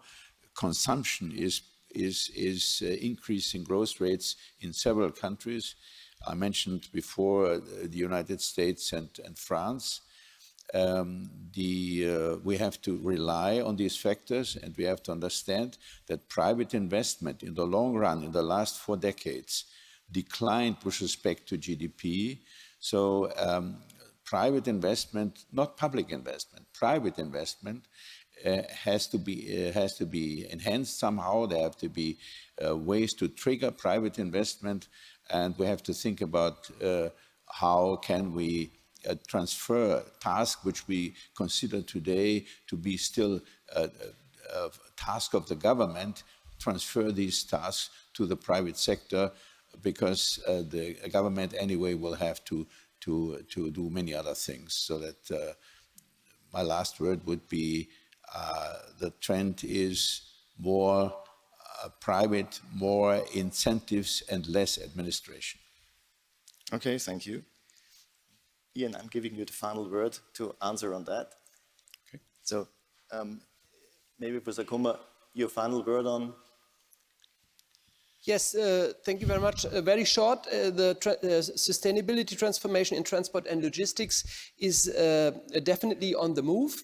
I think we see a move towards alternative drives. We need sustainable road and railway. We need public transportation as well as individual transport with the car. And I also agree with Mr. Hofler and also Philip Blond that the key is the green energy to sustainable transport. And the green energy obviously is a challenge for electricity storage and the networks. And so if we want sustainable transport, we have to work on green energy, electrical storages, and sustainable networks, energy networks. Professor Ofner, I think storage is a tricky part for you in the airplane, but your final word? Yeah, I mean, electricity will not be the mean for planes on a longer distance and long distance flights because batteries are too heavy. So the path there should be synthetic kerosene, which is invented. So we have not to wait for specific innovations. It can be realized very soon. And the necessary precondition is that you have enough clean and cheap energy. So the production will be concentrated on places on the earth where you have a lot of sun available. And this is the path to aviation, more or less CO2 neutral or CO2 free. And I'm relatively sure that this is the path we will see in the next 30 years. The challenge, and again I have to agree with Mr. Blond, is that not only Europe is following these ideas, but we can coordinate a global approach, because Europe is now accounting for, I think, 8% of the CO2 of the world, and this will even go down until 2030 to 6%. So whatever we do will not save the planet, except we offer the best technologies and we give other regions in the world the chance that they also opt for a more sustainable transportation system, because we offer them the right products and very bright ideas. They will adapt. Thank you. So again, it's about innovation and technology. Yeah. Ian, your final word. I think we heard about private investments, more private investments, meaning probably more incentives or better incentives. What is your final view? Okay. One quick comment on the demand for air transport as opposed to the manner in which it's delivered. One phenomenon that we've observed during the pandemic has been the very explosive growth of teleconferencing of different sorts, Zoom. in other words. And the question then arises for the air transport industry is whether the substitution effect of other means of communication is going to mean that business travel does not recover in the way it used to. And I note in passing, having gone through all the effort of trying to find my flights here, that British Airways, which used to have 2 and maybe 3 flights a day to Vienna, is now down to 4 flights a week. Yeah. So that made life difficult for all of us. So there's an open question about whether substitution of alternative means of meeting is an issue. My main conclusion on much of the discussion we've heard is that what the dimension of sustainability that we've not really addressed is implicit in what several people have said, and that is political sustainability. Can we engineer the politics to enable the sustainable approach to apply? So that would be my principal conclusion. However, I should let you into a secret. Your moderator insisted we all try to find a soundbite to finish with. So my soundbite is 3 I's. I1, you've already had incentives, so I won't use that one. I1 is innovate. I2 is invest in people. And I3 is implement intelligently, which is double I. Thank you. Very nice, I would say, pre-closing statement. If I reserve the right to speak 2 more sentences or so. I think what I hear from you is innovate and implement intelligently. My eye on that is really innovation is the only means we have to preserve our economy, our political stability, and maybe, hopefully, even if you have, Philip, a darker picture of the future, also address inequality. My view is that mankind has invented the satellite, the internet, vaccines. We haven't spoken about Corona in that panel. So the future can be bright, but I think your final statement is also the one I would like to do. We have to do it. We have to innovate. We have to work forward. Otherwise, your dark picture will become truth. And I would like it to be a self-destroying prophecy as the Club of Rome prophecy in a way. We're not very good at political innovation. Yes. That's the problem. So maybe that is coming back to you, that the final one, innovation is not only on a political level, innovation is also on a private level, on the entrepreneurship. And I think what I, as a meta theme, get out of that panel is more innovation in companies, more innovation, more entrepreneurship. That will drive us into a better future, not only political innovation. Thank you, and thank you for the discussion.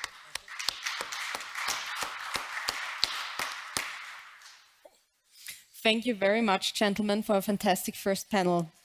Now it's time for a short break. May I ask you all to be back at 5 to 11 so that we can start on time? Thank you very much.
speakers will discuss what sport and science have in common.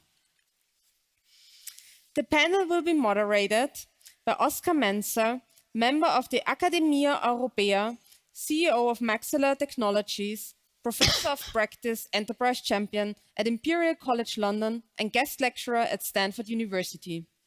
He will discuss together with Susan Francia, Associate Director of Business Development at Drilling Biotechnologies, two-time Olympic and five-time world champion in rowing, Anna Kiesenhofer, mathematician and researcher at EPFL Lausanne and Olympic champion in road racing, Werner Kuhn, Director Business Development at SK Rapid, and Dan Schechtmann, Nobel Laureate in Chemistry and Vice Chair of the Advisory Board of the Vienna Congress.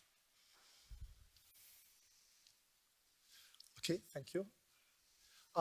It is a tremendous pleasure to be here and moderate this panel of such distinguished scientists, as well as sports people, and of course people who are on both sides. I would like to start with maybe the general introduction of what we share between science and sports. We share a passion for excellence. We share a back and forth between teamwork and individual accomplishment. And of course, we share a desire and an urge to look for the path to the top. And so our topic for today is the path to the top, or paths to the top, different ways that one can get there.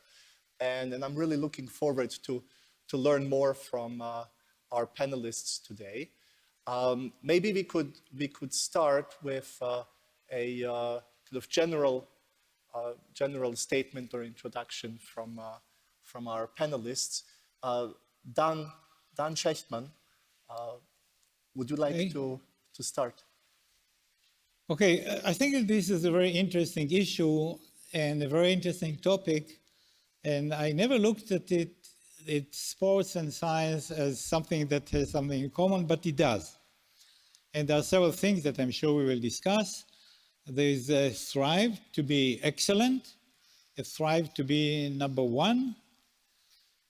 Both subjects include teamwork, like football, you need a teamwork, but sometimes you are individual and you run as fast as you can to be number one.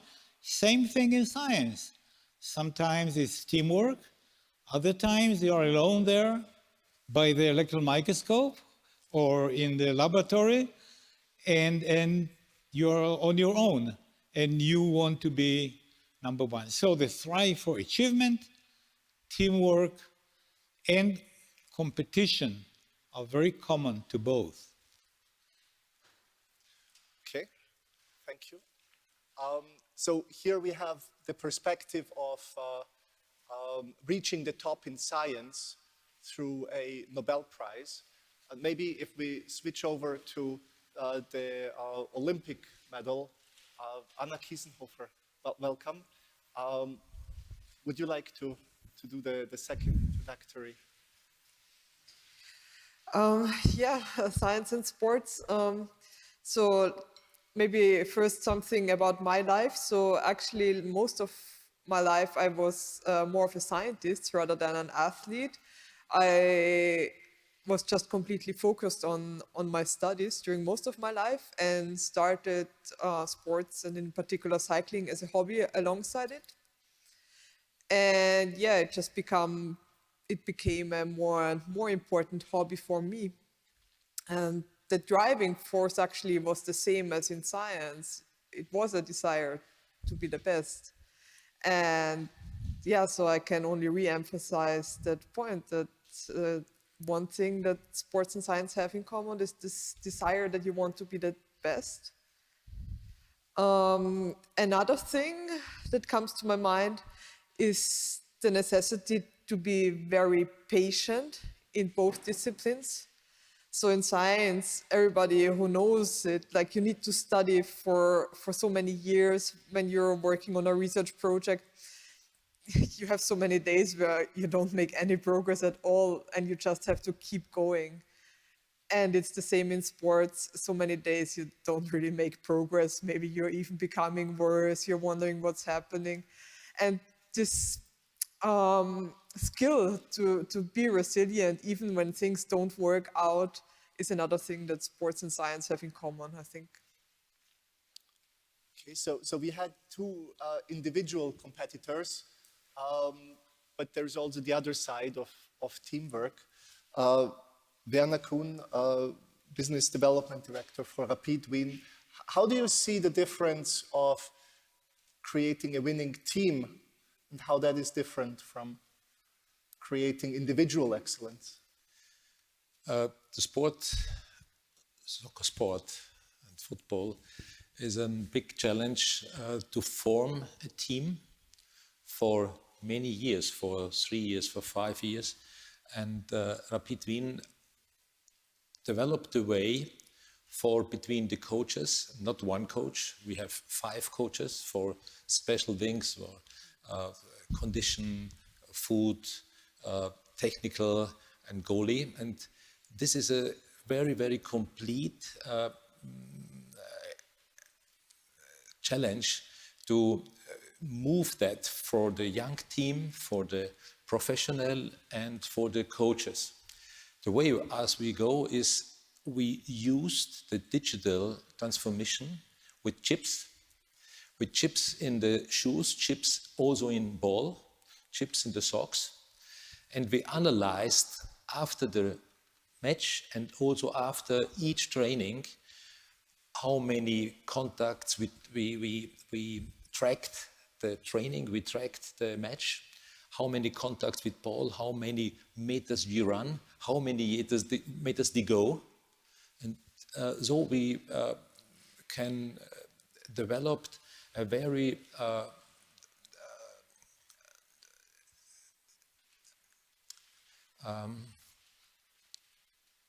transparent result of training and also for the match. Okay. And this is the way why we found between the coaches, some coaches, and also in the team, for the team. Okay. So Susan Franz, yeah, also spanning the top in science as well as in sports. How do you see competition being the same or different in science now where you are in the biotechnology and sports where you've reached the top as well? Yeah, actually, something that Anna said yesterday in her speech really kind of resonated with me. And she said that hard work is necessary for success, right, to reach that top. But hard work does not guarantee success. And so I think that's a really important point. You know, there are so many setbacks that we experience as athletes, and being resilient, and also, you know, in science, and, you know, listening to my mother's story. So my mother's Dr. Kariko, who was here speaking yesterday. And so just that importance of picking yourself back up and figuring out, okay, what can I do better? How can I train smarter? And really, you know, if you have that goal in mind, you're going to keep going. You know, so just that aspect of pushing yourself, and the team is always helpful. Seeing the people around you supporting you, and the team is very important in science as well. You mentioned something really, really important that ties back to what Dan Schechtman said yesterday, which is how we deal with failure. Dan, what is your secret to dealing with failure? Dealing with? Failure. With failure. Well, you may remember from my talk, the slogan, failure, okay, start again. In my field, which is science, failure is not something that is great or affects you very much. Failure is something that happens every day. You do an experiment and it fails, okay.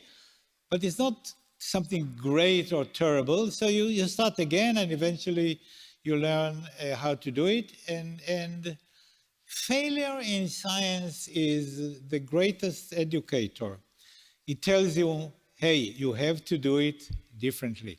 And I'm sure that in sports, it is the same way. You run the marathon and you didn't do very well, and you ask yourself, what is my problem? So, well, my problem is that I ate a large breakfast before the marathon. Don't do it again. Okay, so you learn from failures how to do things better. And in science also, people prevent you from failures in a way, because if you send a paper for publication and it's not accepted, there is a reason for it. That people say, hey, this is not good science, try again. So failure, okay, start again. So maybe getting back to the bridge between science and sports, Anna, how do you perceive failure and the recovery of failure different between mathematics and bicycling? If you fail in a sports event compared to getting a rejection for a paper from a conference? Yeah, I don't know. I really loved what Dan just said about failure being the greatest educator, and yeah, I cannot agree more about that. I don't know. I wouldn't really distinguish between the two disciplines there. There are other things that might have a greater impact on how I view the failure, like in a cycling event, for example, if I personally messed up or if there was something outside my control that kind of made me fail. And in the same way, if I have a paper rejected, it can also be like either I say, okay, maybe the referee is right and there's really an error, or maybe I feel like, oh, they're unfair. So it might actually more depend on something like that. I guess otherwise failure would be more or less the same to me in both fields. So, Susan, clearly failure is something we all need to deal with. How do you improve the speed of dealing with failure? How do you get better at taking it and recovering from failure? Because it's really not the failure itself, it's the recovery from failure. Yeah. How do you get faster and better at the recovery from failure?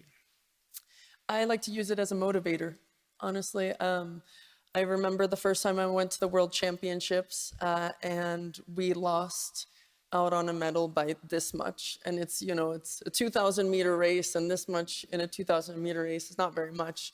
And I have to tell you, I thought about that loss every single day for the next year after that, that I don't want to be on the losing side of that close of a race. And so I think it's a big motivator, and again, taking those as those learnings. And also, this is where the difference between some athletes and, also even some scientists, whether you have that loss and you say, you know what, I'm done and I can't recover from this, or, the person who then is like, okay, this is how I'm going to get better, and I will keep learning and using that as my fuel for my fire to come back even stronger. Yes, so perseverance. Yep, absolutely. And not giving up. In a team, you have many people, Werner. How do you motivate people after a loss?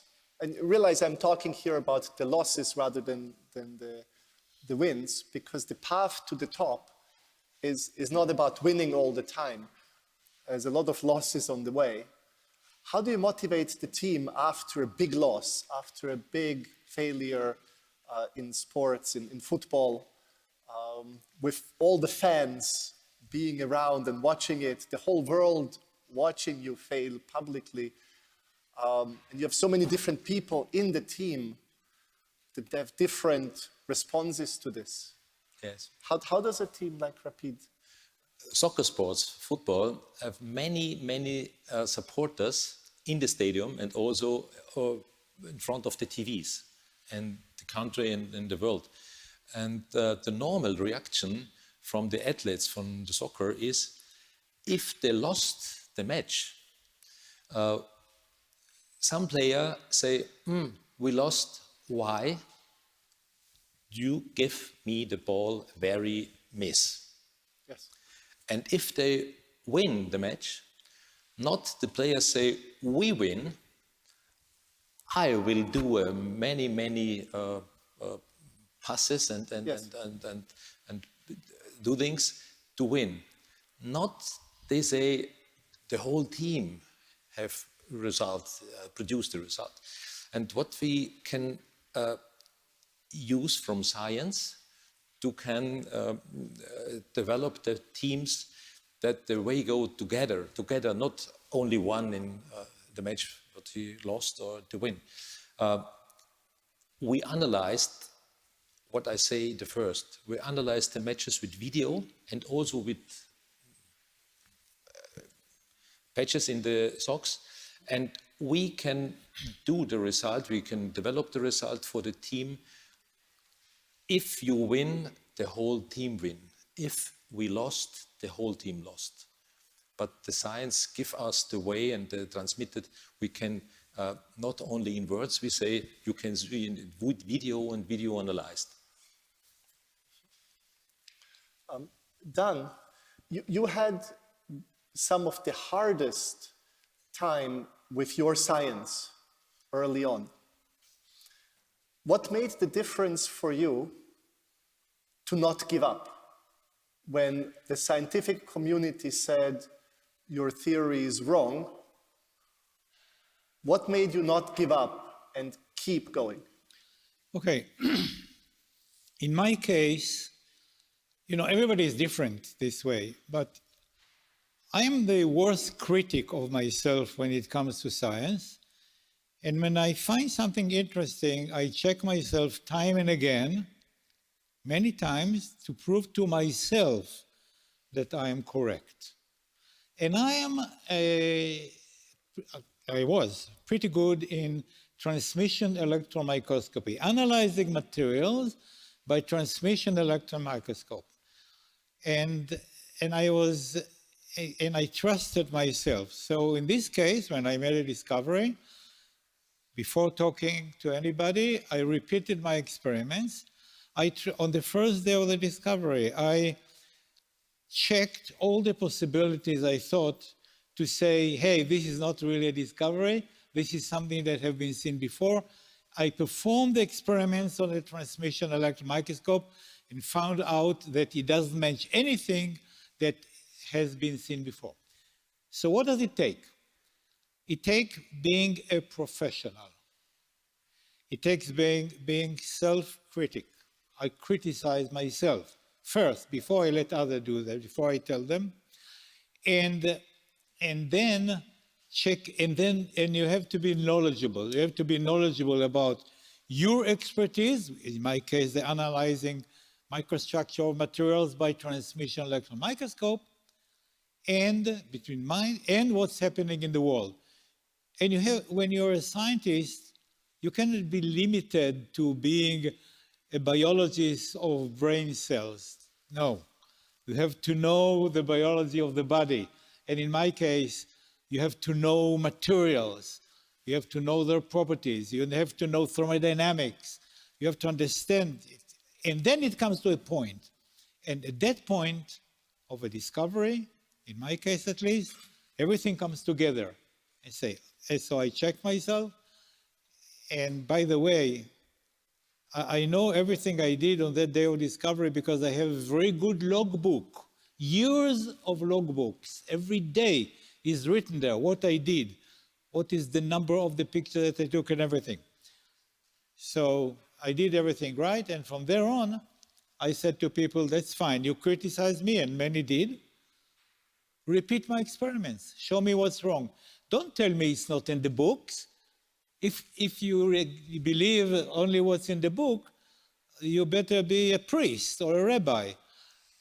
if you're a scientist, you want to write the new book, so you want to make discoveries. So this is the case. I trust myself because I'm a professional. I criticize myself. When I come to the conclusion that I'm okay, hey world, this is what I found. Okay, excellent. So to repeat, we have trust in yourself, being a professional, having the expertise to do it, of course, and the knowledge it brings together. I would like to ask Anna maybe to add to that. Do you believe it helped you to be a mathematician, to win the gold medal at the Olympics? Does your performance in sports help you to be a better mathematician? And how does that happen? Mm-hmm. Yeah, so my scientific career before becoming a cyclist definitely helped me to win this gold medal. I would even go so far as to say that I wouldn't have won it if I hadn't been a mathematician first. Because the way I approached sports was just very different from other people. And being different can be a problem. First, you're laughed at because you're doing things in a different way. But being different also makes you unpredictable. You have different assets in the end. And that's the way I approached sports. So I trained in a different way. My race strategy was different and surprising for other athletes. And that's why I managed to get this surprise win. Also, I had this analytical mindset coming from science, being critical, not believing everybody. Just because there's a person who calls themselves a coach, it doesn't mean that they know everything. So this critical mindset actually helped me to devise a good training plan that worked for me. Yeah, on the other hand, so going in the other direction, how does sports help me in science or even more general in life? There are some things I learned in sports, like for example, teamwork. So even if I'm riding alone, sports made me more aware that I really need other people to perform at my best because I just cannot know everything and be an expert everywhere. And to be honest, in mathematics, at first I always tried to solve all problems on my own and I didn't dare to ask other people for advice. And that's really something I learned in sports, to seek advice, learn from the best, and don't be intimidated by others who seem to be better. Just ask them and seek this exchange because you will learn something. Okay, thank you. That is giving everybody a lot to think about. Susan, you grew up in a home full of science, as we are all imagining. Did that help you? Which impact did that have when you were there at the sport events to try to reach the top in sports? Yeah, you know, there are a lot of similarities. And a lot of it has to do with like this fight. And I would see my mom fighting for grants and really pursuing her passion. So, you know, I don't want to say it was an easy transition for me, but it was almost more natural that, oh, of course, if I really believe in something and I believe that I can be the best in the world at something, even if it sounds as crazy as rowing, then yeah, then of course I'm going to go for it. You know, and kind of what Dan was also saying, that self-belief it is really crucial in that. And also, as Anna's saying, you know, teamwork is very critical, and especially in rowing where you have 7 other athletes around you. And I've found that now in my corporate job, working at a biotech, it's really important to know how to work with different personalities, and different people are motivated by different things. And so I've found that has really helped me grow and, you know, accelerate rapidly in my my new professional career, because of these learnings that I got from rowing. That's excellent. Yes. So then on the team side, back again, Werner, what is the advice that you would give to young people who want to become a top football player? You see them come into the team with probably good things and bad things, but if you can send a message to much earlier to teenagers, to younger children, to the parents who want their children to become top football players, what would be your advice? What should they focus on?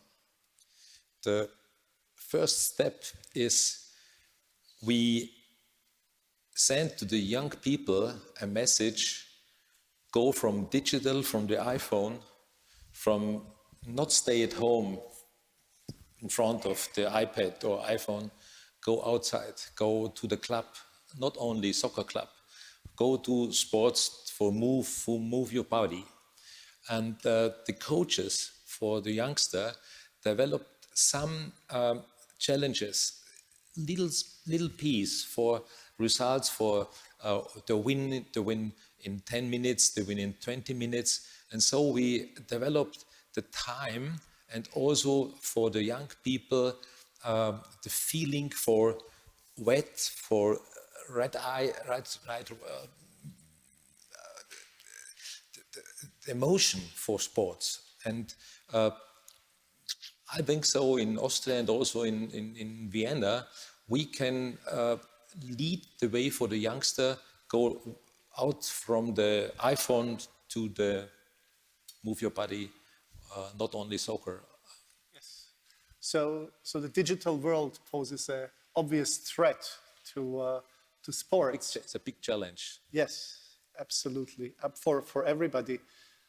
Dan, we learned that self-confidence is really important for both sports and science. Yes. I think Israel is probably one of the world leaders in self-confidence. Yes. How do you do it? You want me to comment about the Israeli self-confidence? Yes. Okay. Now I speak for the nation. Responsibility. Okay. Yes, Israelis have self-confidence, sometimes too much. But in many cases, it is very helpful. Sometimes, some people call it chutzpah, which may being not very polite, but very straight and move forward. Israel is a country that sits within a hostile environment of other countries that don't like us at all. And over time we survived, and we did that, Israel did that by developing a system in which, number one, we can defend ourselves. This was job number one. Number two, we created excellent health system. Number three, we have good higher education. We don't have good lower education. This is a problem in the country, and I talk a lot about that.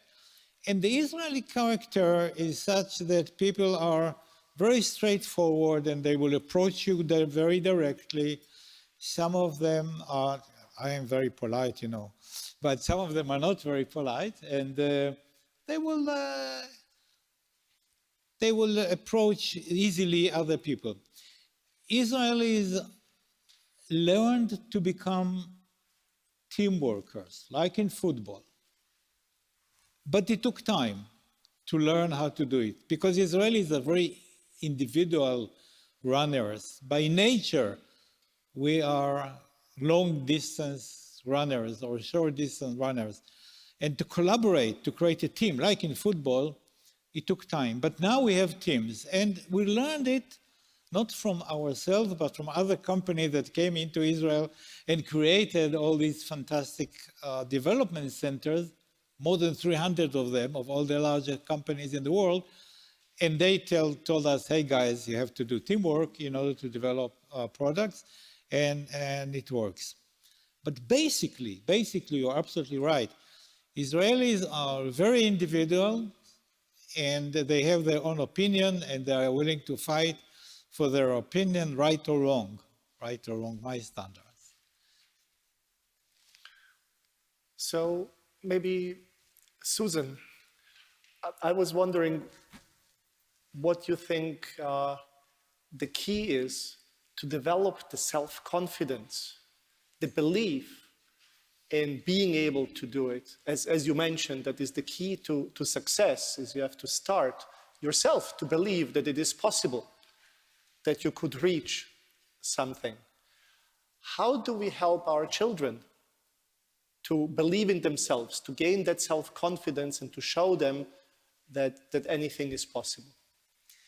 Yeah, it's, I would say it's definitely a challenge, and I think you're right, it does start from an early age, but I think, a lot of it that can be outside, but I think a lot of it is also intrinsic. It's within us, and I think when kids see success, and maybe there are kids who the parents keep trying to say, oh, you can be better, but for some reason the kid it doesn't transfer. I think the biggest success that I've seen, and I was a coach also, was when the athlete themselves figured it out on their own. That, oh, actually, if I do this better, if I work a little harder, oh, wow, all of a sudden I'm in the top boats and I'm succeeding. So I think a lot of it comes with your own lessons, your own experiences over time. And again, it comes back to, that goal. Do you want that ultimate goal of, okay, to go to the Olympics? And then, all right, what do you need to do to reach that success? But again, I think it starts with that initial inherent, seeing that happiness and that joy of okay, wow, I did this and I saw this result. But again, I keep coming back to what Anna had said, that the hard work does not guarantee the success. So it's just how you keep making that path. So at some point, we need to convince ourselves that we can reach a certain goal. Anna, on your journey to Olympic gold, do you know an event in your life that triggered it, where you said, I believe I can do this, I believe I can get to the Olympics and compete on the international level? Or was it a gradual process? Sometimes there are individual events that make us start to believe something. When did you start to believe? For me, it was definitely a gradual process.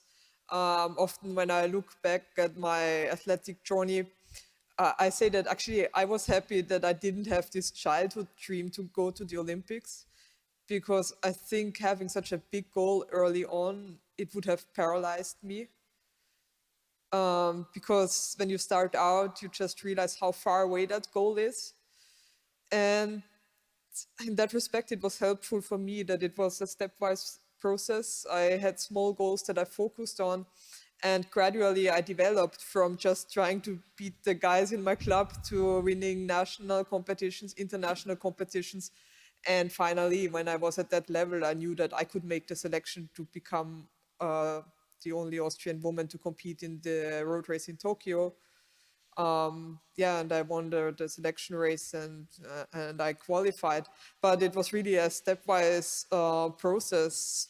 And this belief in myself, it also developed gradually. As Susan said, it's success that breeds self-confidence. I had these small goals, I succeeded in some of them, of course not all of them, but every little success, it builds this self-confidence, it makes you who you are, the obstacles you have overcome to reach some of those small goals, they build your character, your self-confidence, and you start believing I can do it.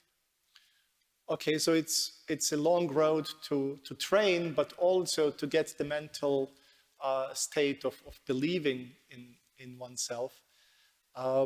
So now that you have the Olympic gold medal, I guess the next part would be the side on mathematics to get the Fields medal. Have you set your your sight on that. I believe, if I'm not mistaken, that we don't yet have a Fields medalist with an Olympic gold medal or an Olympian with the Fields medal. Yeah, you know, I have trouble with those goals that are so idealistic. Like, I mean, people, they think like Olympic gold is the greatest thing in sports and Nobel Prize is the greatest thing in science. And I find it's counterproductive to get hung up on those big names like Olympic and Nobel Prize and so on. So I would definitely not formulate this as my goal. Okay. I mean, it's a great thing. I mean, it's not that it's not great to have an Olympic gold medal, but I wouldn't get hung up on it. All right. So then getting back to team sport. Yes, Dan. Let me add one comment to your previous question about self-confidence. In Israel, I realized that really the basic confidence of Israelis comes from the Jewish mother. A Jewish mother tells the child, you are number one. You have the greatest brain. You are wonderful. You're great. Anything you say is fantastic. And this brings self-confidence. The early years of one child and the way the mother, sometimes the father doesn't have much time, the way the mother talks to the child gives him self-confidence or eventually self-efficacy. I can do it. I can make it. I trust myself. I can do it. So it's the Jewish mother. In some other cultures, this is not the case. Take, for example, South Korea.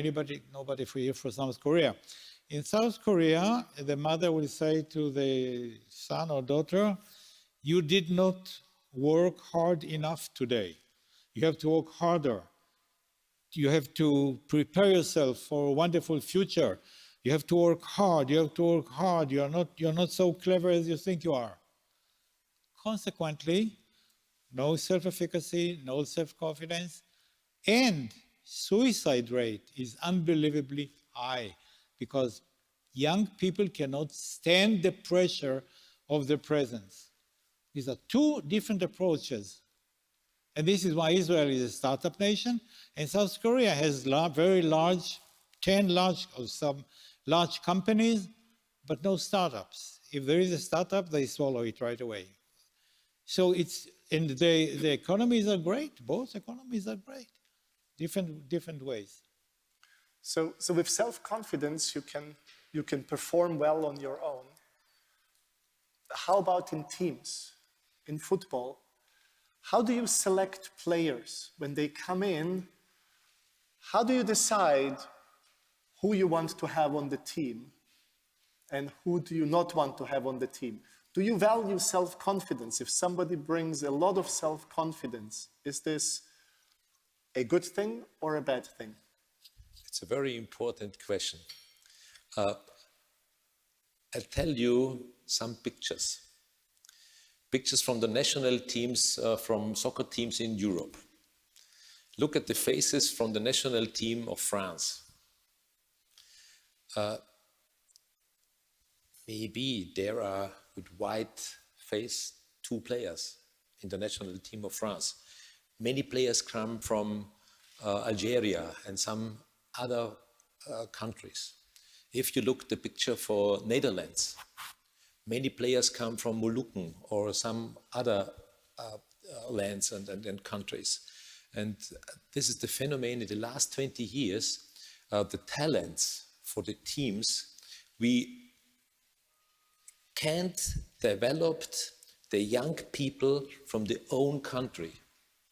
They don't want to go to a club to run and wet, but the other countries from say Spain or something, the young talents, they are hungry, not in their own country. They come from Africa, Molukken, in Austria, they come from the old Yugoslavia. And this is the challenge we must find a way we must develop talents from their own country. I can't give you just now an answer about this phenomenon. The other young people from the other countries, they are more hungry for go to sports, for wet and different. But only this is the target group in soccer, in football. So self-confidence on the one side, being hungry, of course, on the other side.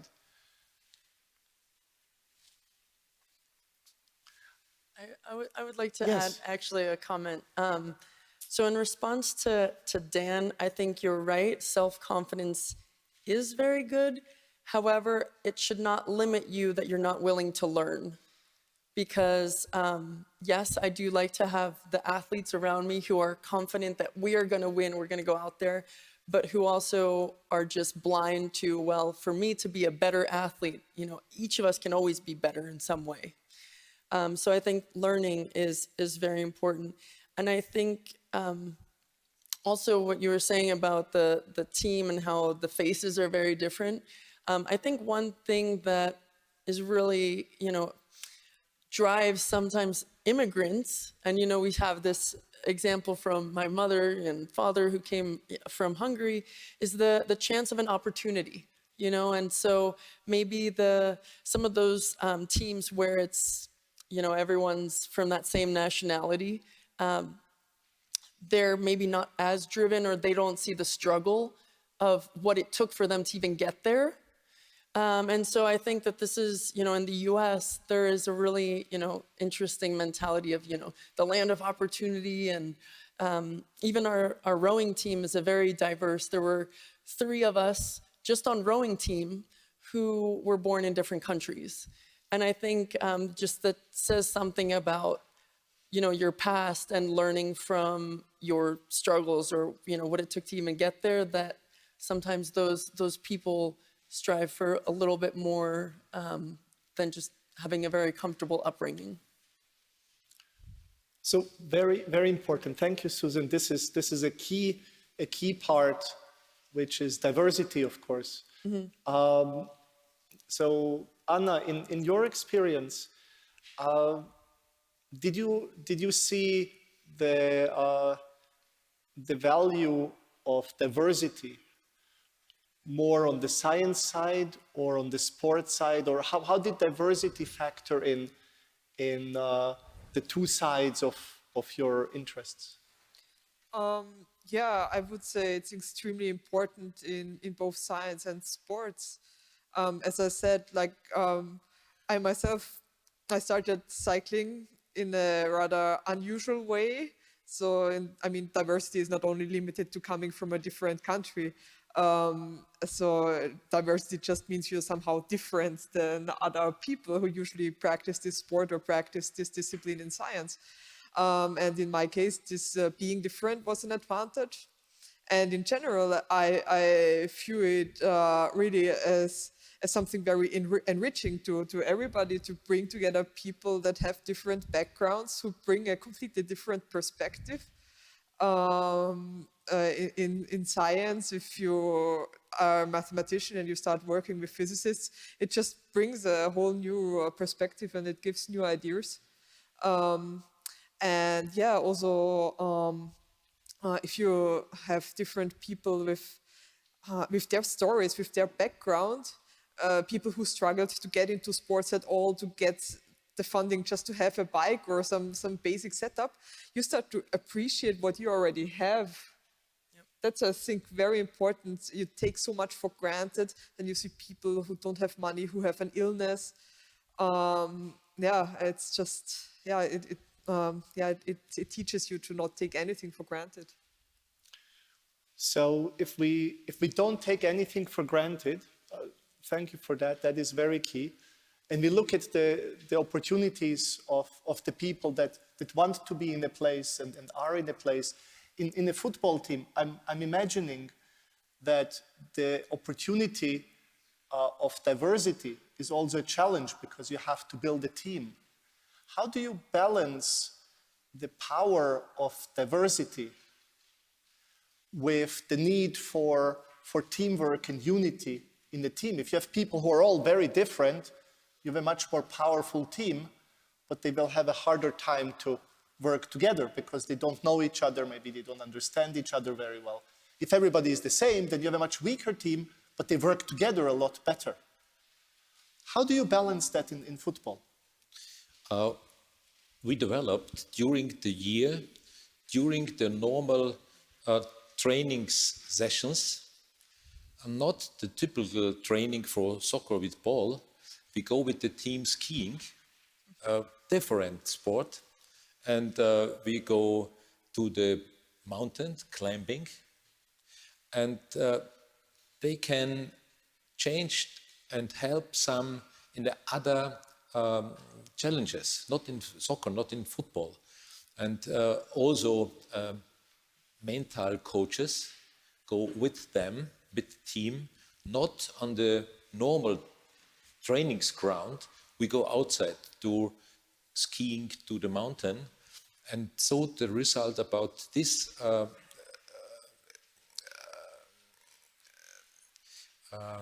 challenges with other sports events, that is the way we can form and develop the team to go to the match and to the next challenge. So that is activities that bring Different people activity. together. Yes. Dan, have you seen any team building activities and group activities in science? In science, as we go to conferences, as we have different meetings. Okay. What are the similarities to sports in teams? So, you know, the largest groups in science work in accelerators. There is a team of hundreds of people that perform one experiment that tell us something about fundamental particles and things like this. So these are very large teams. Other teams work for space explorations, to build, to design and build those spacecraft that go and land on the moon and on Mars and investigate. So these are great teamworks.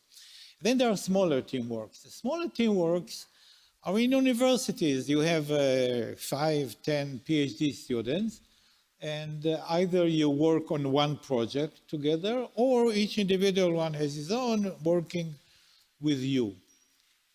Neither of these is my case. I am an individual, and all my good papers I have done myself, alone, in the darkness of the transmission electron microscope. Yes, I have many more papers with my students, but these are not first-line papers. The first-line papers, I did myself. I'm not a team player. I am not. But other people, of course, are. I'm not good at that. I trust myself and I do it myself from A to Z. You see, when you do transmission electron microscopy, one of the most important things is to prepare the specimens. And many people have their students prepare the specimen, not me. I do it like I work as a professor, but as a postdoc. I prepare everything from A to Z. I do the whole thing from A to Z by myself. But I'm not an example for everybody. Most people don't work like this. Most people do work with the students and perform joint research and publish joint papers with them. I did so too, but this is not the best work I've ever done. Right. So two paths to the top then, if I can summarize. Two paths to the top. One is to be an individual. The other one is to go through teamwork. Yeah. Maybe a question to the biology side of things. Susan, now working in the biotech, do you believe that for children, being individual competitors or team players, is it a natural born-in feature, or can it be learned or adapted? Yeah, I mean, it's both. You know, it's not either or. But I think learning to be a part of a team as early as possible is absolutely critical because, you know, maybe not just in sports, but in life, you really need to be able to work together if you want to achieve your common goal.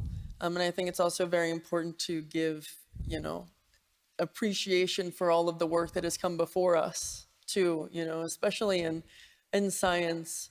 You know, we're basing all of our knowledge off of, you know, hundreds of years of other people's work and research. So I think it's important to give thanks, but also realize that even though you're saying there might be two paths, I mean, there really is a lot of getting to that success is helped by people, by a community. So back to the dichotomy, there's only one path, which is working in a team. Of course, on the other side, we have no teamwork, working alone by yourself and doing everything yourself. Anna, what do you think? Bicycling, you're alone on the bicycle. Nobody can push the pedal for you. How important is it? You mentioned differentiation. You were different than all of the others.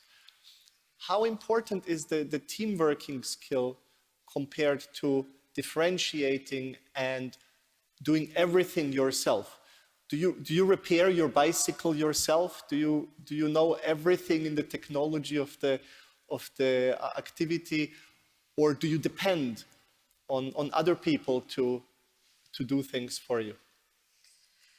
Yeah, it's a hard topic, and it has been a bit of a learning experience for myself. So at the beginning, I built up my whole bike myself. So I was like that, everything from scratch myself, training plan from scratch myself.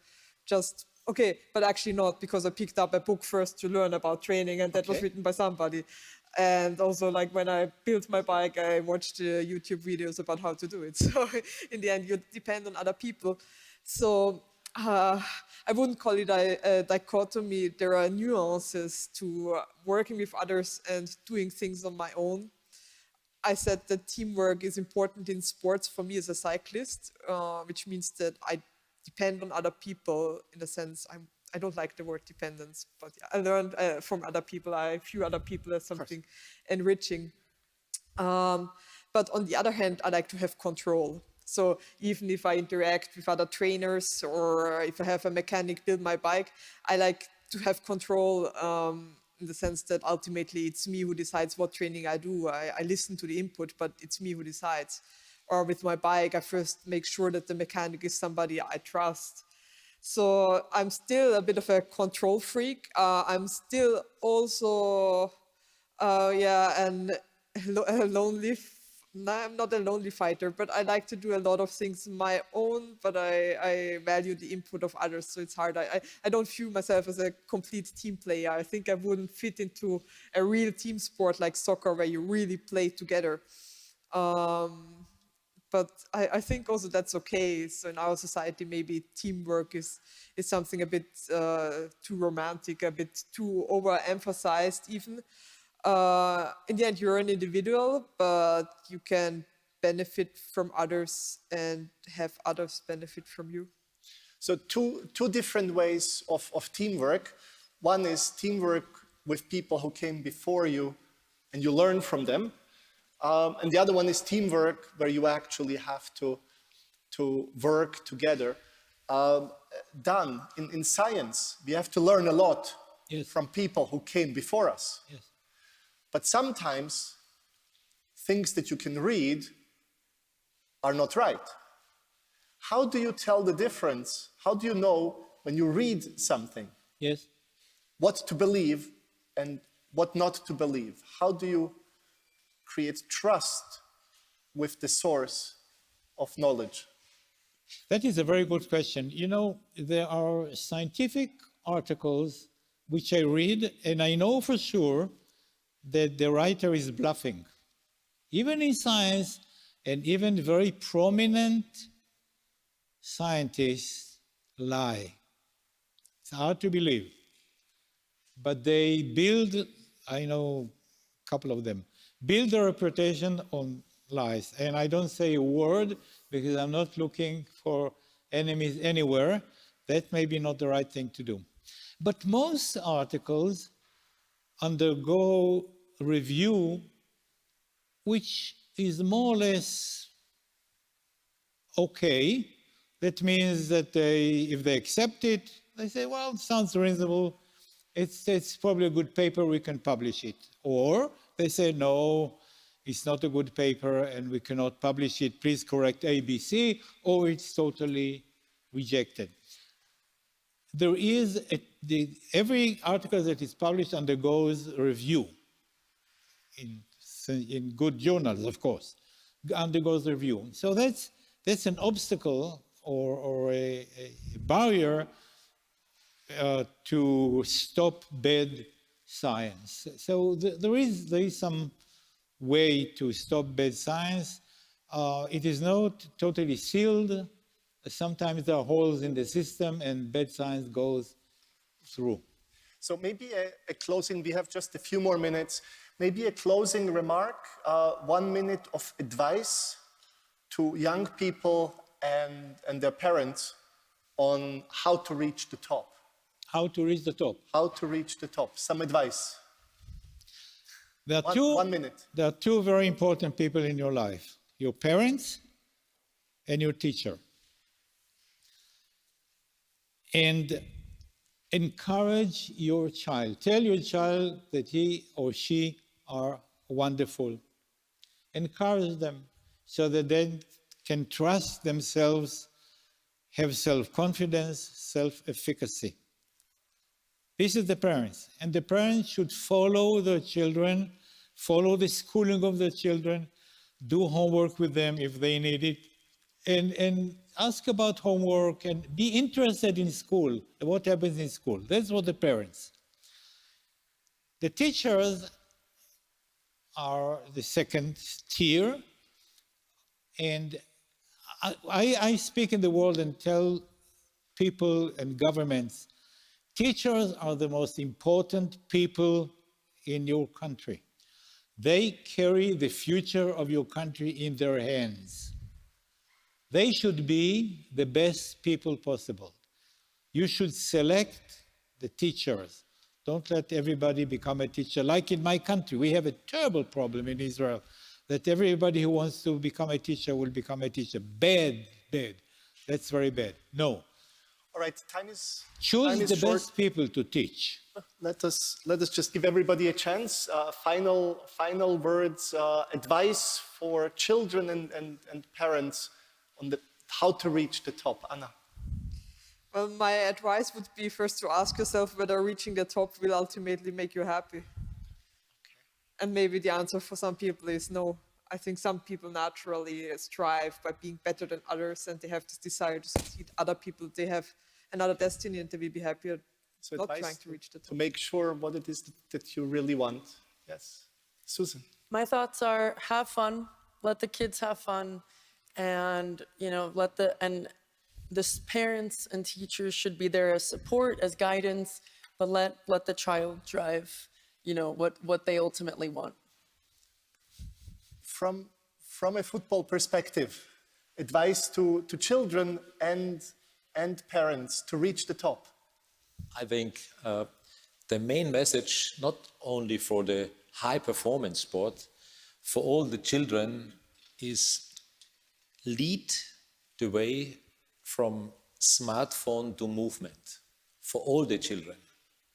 That is, I think, a very, very important message for the future. Wonderful. What an honor to be here with the panelists today. Thank you so much for sharing all of this experience and knowledge and perspective. And thank you, everybody. This is the end of our panel. Thank you very much.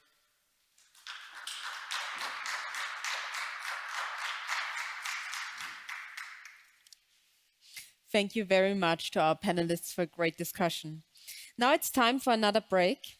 May I please ask you to be back at 12 so we can start on time. Thank you.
Welcome back.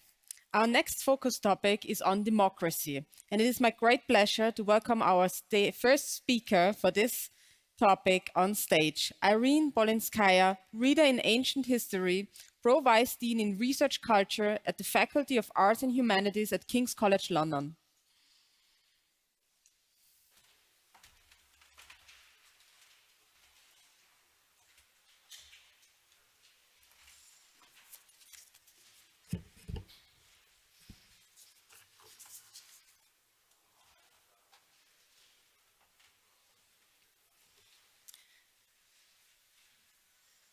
Good afternoon. I would like to begin by thanking the organizers of this Congress for inviting me. It's a privilege and a pleasure to be here. Now, I'm an ancient historian. I teach Greek and Roman history, and I study these subjects. As a historian of antiquity, I spend most of my time thinking about the world that existed 2,000 years ago and more. So you may ask, what is an ancient historian doing at a Congress which is so much focused on the present? Does a historical perspective have anything helpful to contribute to addressing the challenges of the present, especially the challenges the democracies face in the time of the COVID pandemic? I don't think, contrary to common opinion, that history holds ready-made answers to our modern problems. Perhaps we could say it contains some lessons for us, but if it does, what those lessons are may vary greatly depending on who looks for them. The past is a huge warehouse where anyone can find anything to soothe or to increase one's worries about the present.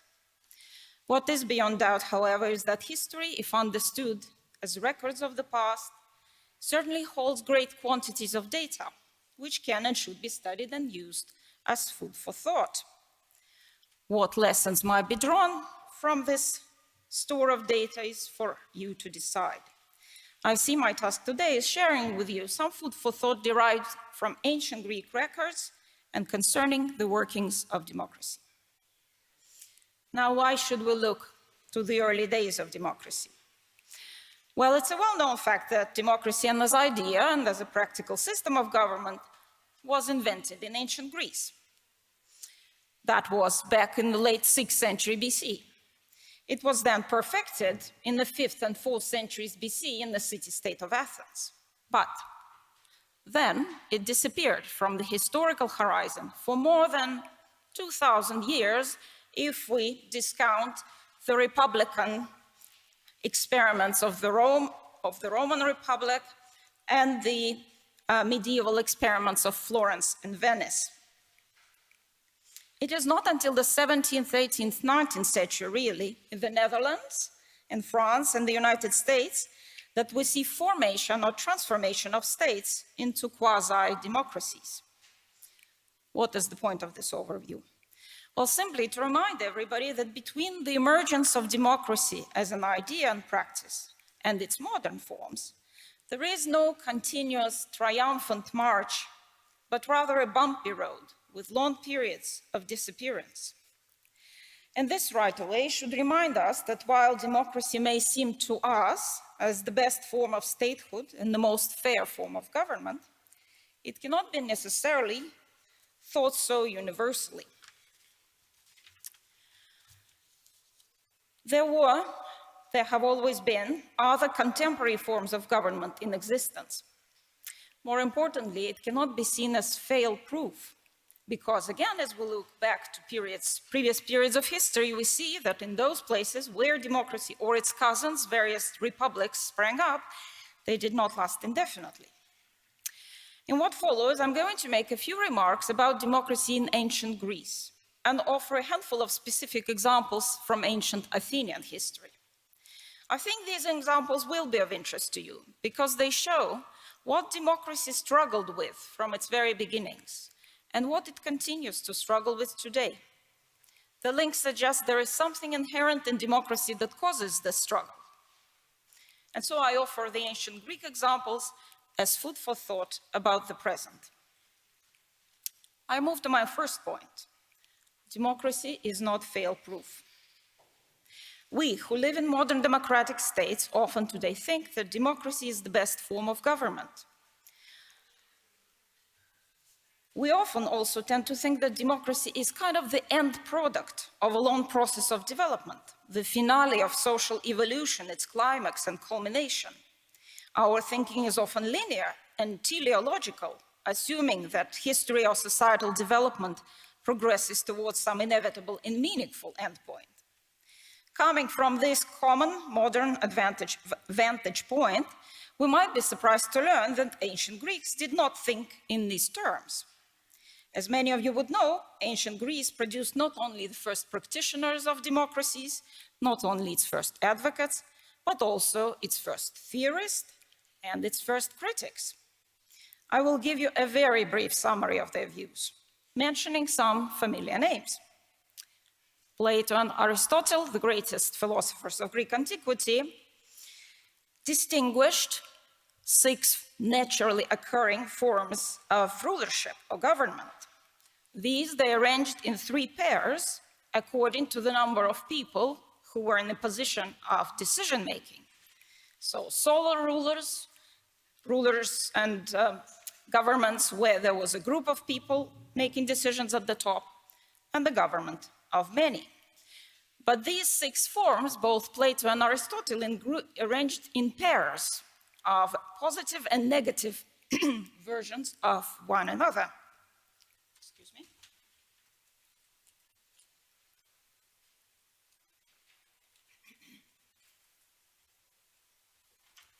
So of these 6 forms of government and 3 pairs, they distinguished one with a sole ruler and its positive and negative versions, monarchy and tyranny.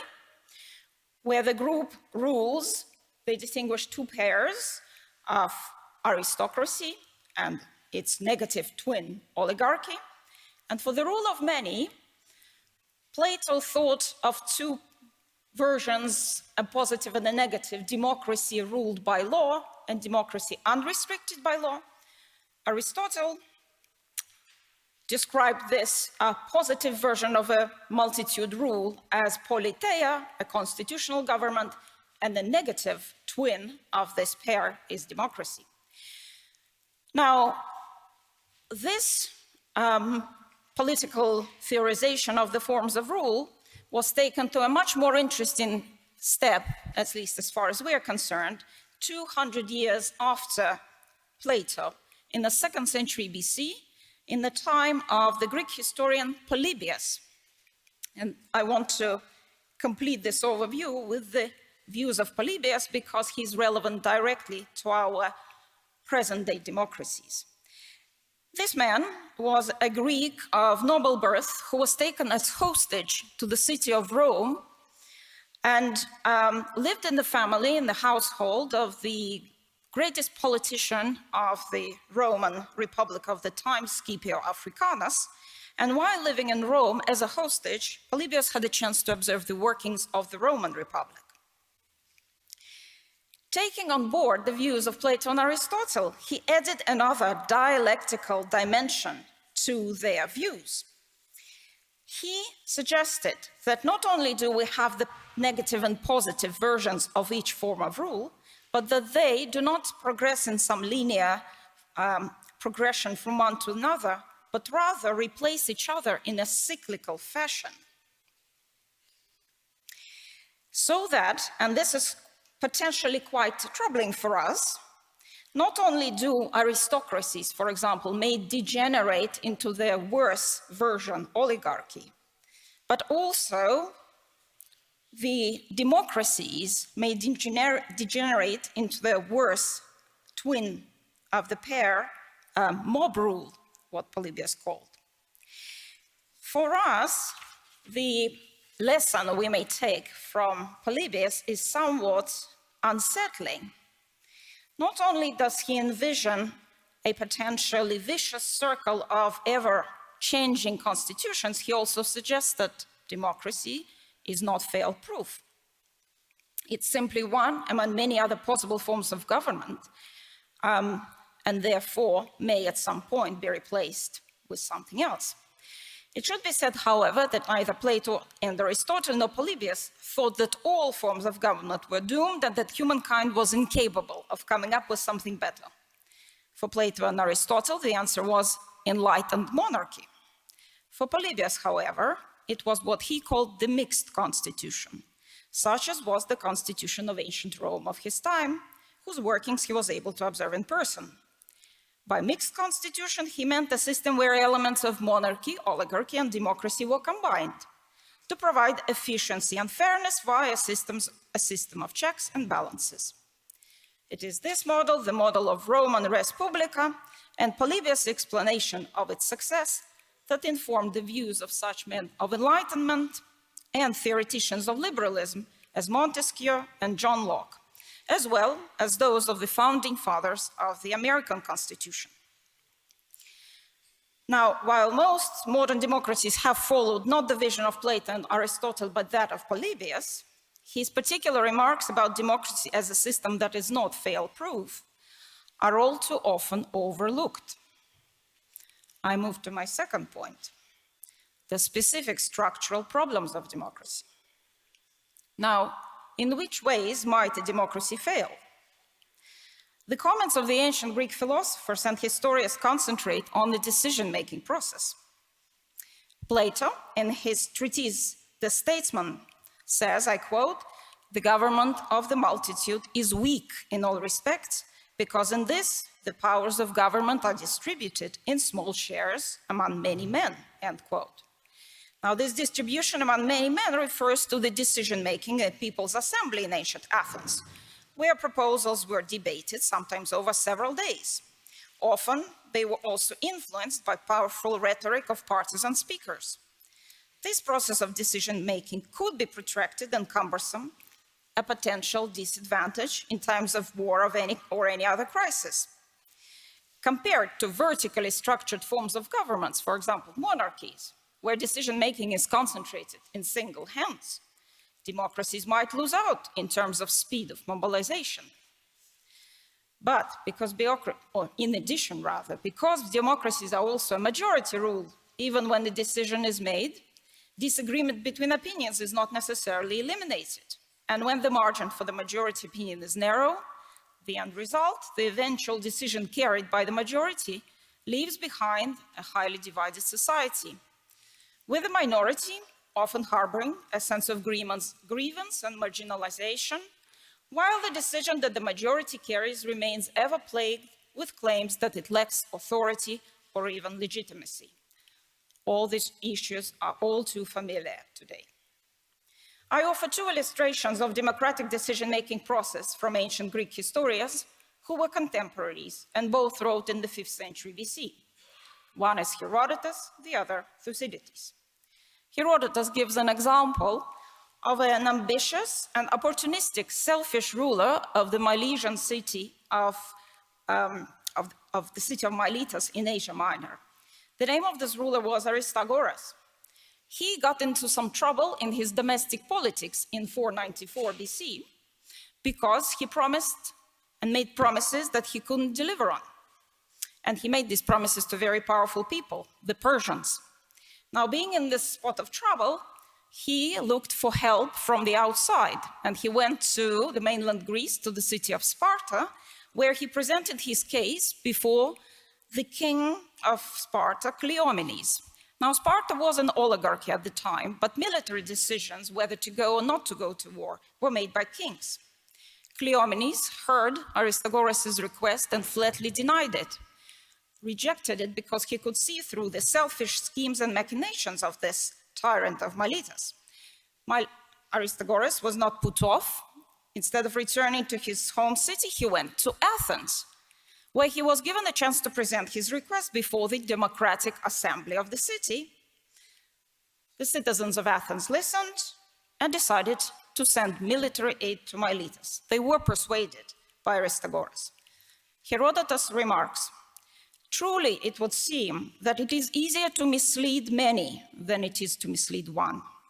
For Aristagoras could not mislead Cleomenes, king of the Spartans, one single man, but 30,000 Athenians he could."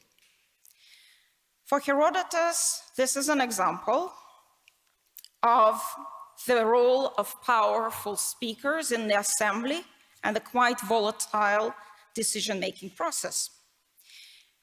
Thucydides gives us another very powerful example of the workings of the Athenian assembly in the decision-making. This example comes from the later half of the 5th century during another war, the Peloponnesian War, in which Athens fought to protect its large network of tribute-paying allies against Sparta, who ostensibly wanted to liberate those suppressed Athenian allies.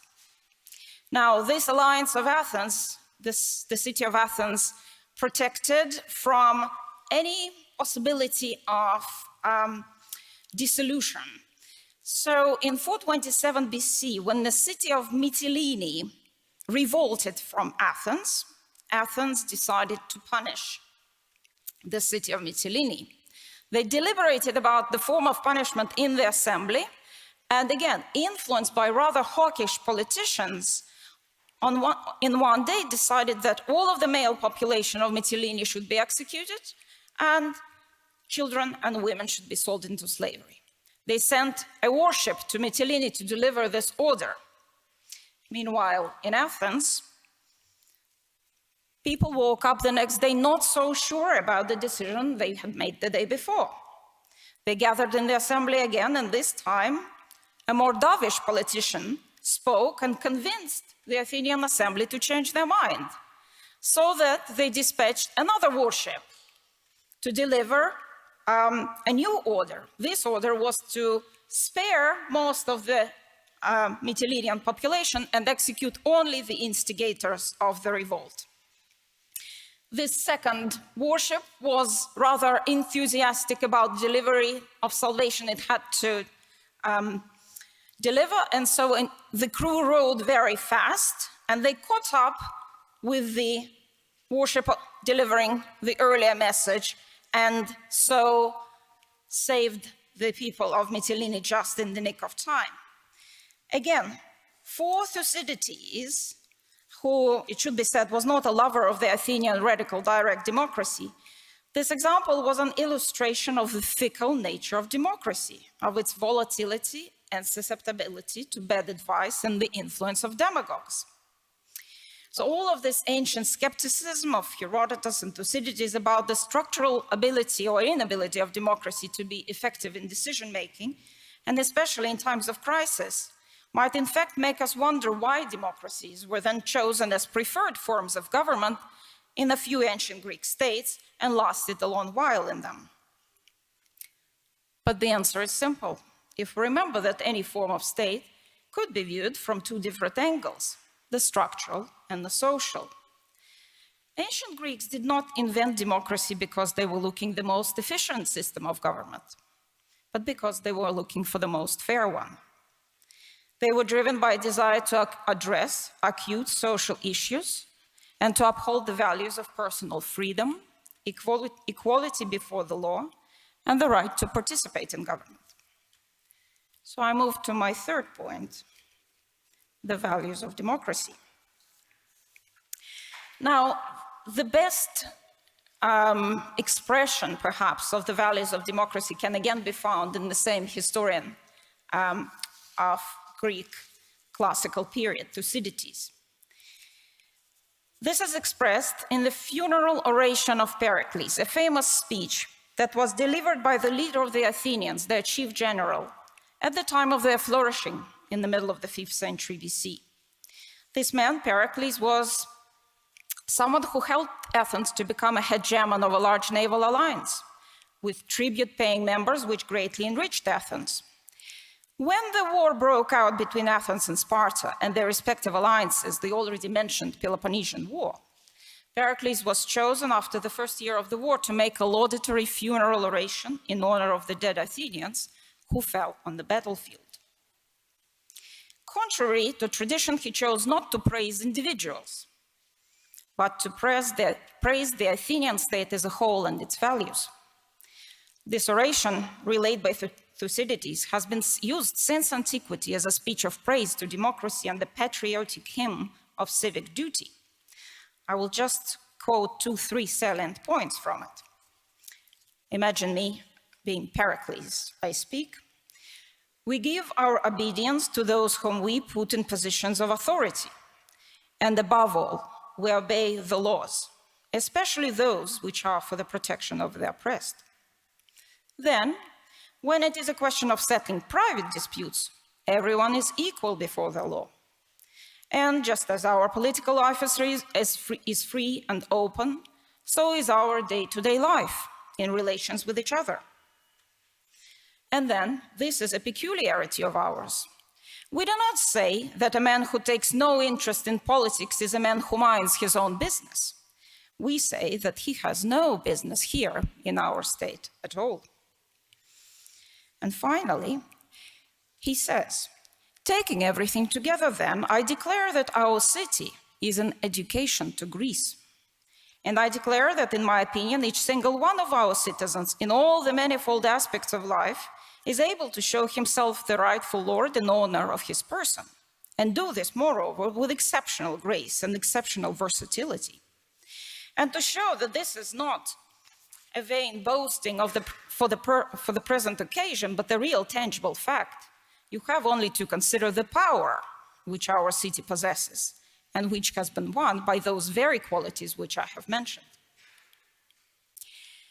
With these examples, I simply restate the point already made. Ancient Greeks chose democracies not because they assessed them on the basis of structural or administrative efficiency, but because they valued the principles of equal access to governance and justice, and because they valued personal freedoms that were granted to citizens under such constitutions. These are the values that are still upheld and honored in modern democracies. Now, what the Congress organizers have asked us to consider, however, is how the present pandemic, the global COVID crisis, has challenged the democratic values such as personal liberties, especially as they seem to have come up against what has been described by those in positions of leadership as the public good. COVID has exposed one of the most glaring paradoxes of democratic constitutions, the need for and resentment of political leadership. I move to the fourth and last point of my remarks. Leadership as the weak link in democracy. Now, democracies, ancient and modern, give legislative power to the multitude. We all know that. But all states everywhere, including democracies, also cannot function without the executive branch. In democracies, the need for leadership theoretically clashes with the democracy's raison d'etre, the power of the people. The executive branch is where democracy contradicts itself. The need for leaders in democracy is a paradox, but it also spells out democratic leaders' precarious position. They have to lead, but they have to listen. As a result, democratic leadership is highly unstable. Few manage to last in positions of leadership for a long time. Angela Merkel is probably an exception. But being a leader in times of peace and prosperity makes the task of staying in that position easier, while the times of war and of crisis, such as the current unprecedented pandemic, pose extreme challenges to democracies because crises place extreme demands on leadership and extreme demands on the people they lead. Leaders in democracies face two sometimes contradictory necessities. One corresponds to structural and the other to the social components of statehood. Leaders have to protect individuals and they have to protect the state. As the COVID pandemic shows, leaders around the world have sometimes had to compromise, curbing individual liberties in order to protect the state. Those leaders who managed to bring the public on board, that has managed to convince the public to give up some of their personal liberties, or at least not to resent having those liberties restricted, could claim that they have saved their states, such institutions that work for the benefit of citizens as a whole, national health services, etc. Yet all across Europe and further afield, these same leaders are being scrutinized for their leadership during the pandemic, for the strategies they adopted and for the methods they used to convince the public. Now, we're not out of the woods yet. It might be just a little too early to draw up the score, who are the winners and the losers, both as states go and as far as their leaders go. And while it is undeniably so that leadership is a weak link in democracies, concentration of public debate on the faults of leadership in times of crisis often obscures or masks the responsibility of the public in democracies. And so, as my concluding remark, I turn to another ancient Greek example of leadership in times of crisis. I've already mentioned and quoted to you the funerary speech of Pericles made at the public burial of the Athenian war dead in 430 BC. Now, this took place at the end of the first winter of the Peloponnesian War. I now take you to the following summer. During the summer, the Spartans invaded Attica, the Athenian territory, and proceeded to plunder the countryside. They were able to do this because the leader of Athenians, Pericles, had convinced his fellow citizens to adopt the strategy of passive resistance, that is, to withdraw from the countryside, leaving it to be plundered by the Spartans, and to relocate into the city of Athens behind the protection of its walls, refusing to give battle to the Spartans in the open field. Instead, he proposed to use the Athenian navy to ravage the coasts of the Spartan territory and of her allies in the hope of distracting them from the occupation of Attica and compelling them to withdraw. Now, while Athenians were successful in harassing the Spartans with their naval expedition, it didn't produce the desired effect of forcing them to abandon the occupation of the Attic countryside. The Spartans invaded the Attic countryside again, and when that happened, Athenians began to grumble against Pericles and his strategy. But to make the matters worse, an epidemic of some infectious disease broke out in the crowded city of Athens, full of refugees from the countryside. Thucydides provides for us the very first in history description of an epidemic, a plague, as it is typically described, but maybe something like a typhoid fever, with also symptoms of upper respiratory afflictions. What is interesting to us, and there is no time to retell this fascinating account, but I do urge you to find it and read it for yourselves. You can just Google Thucydides on the plague. What I will tell you about is the role of Pericles and the reaction of the Athenian public. So the point is that the Athenians voted to accept Pericles' strategy for the conduct of the war. But when the plague broke out and the Spartans invaded Attica for the second summer in a row, there was a change in the spirit of the Athenians, writes Thucydides. Thucydides says their land had been twice devastated, and they had to contend with war and plague at the same time. Now they began to blame Pericles for having persuaded them to go to war and hold him responsible for all the misfortunes which had overtaken them. They became eager to make peace with Sparta and actually sent ambassadors there who failed to achieve anything. They were then in a state of utter hopelessness, and all their angry feelings turned against Pericles. What Pericles does, he calls an assembly of the Athenian people. He speaks to them. He tries to assuage their worries. But he also reminds them of their own responsibility. The words that he says, I have to quote to you because they have remarkable poignancy today. Think of the speeches you have heard from our state leaders in the last 2 years of the pandemic. This is what Pericles told Athenians.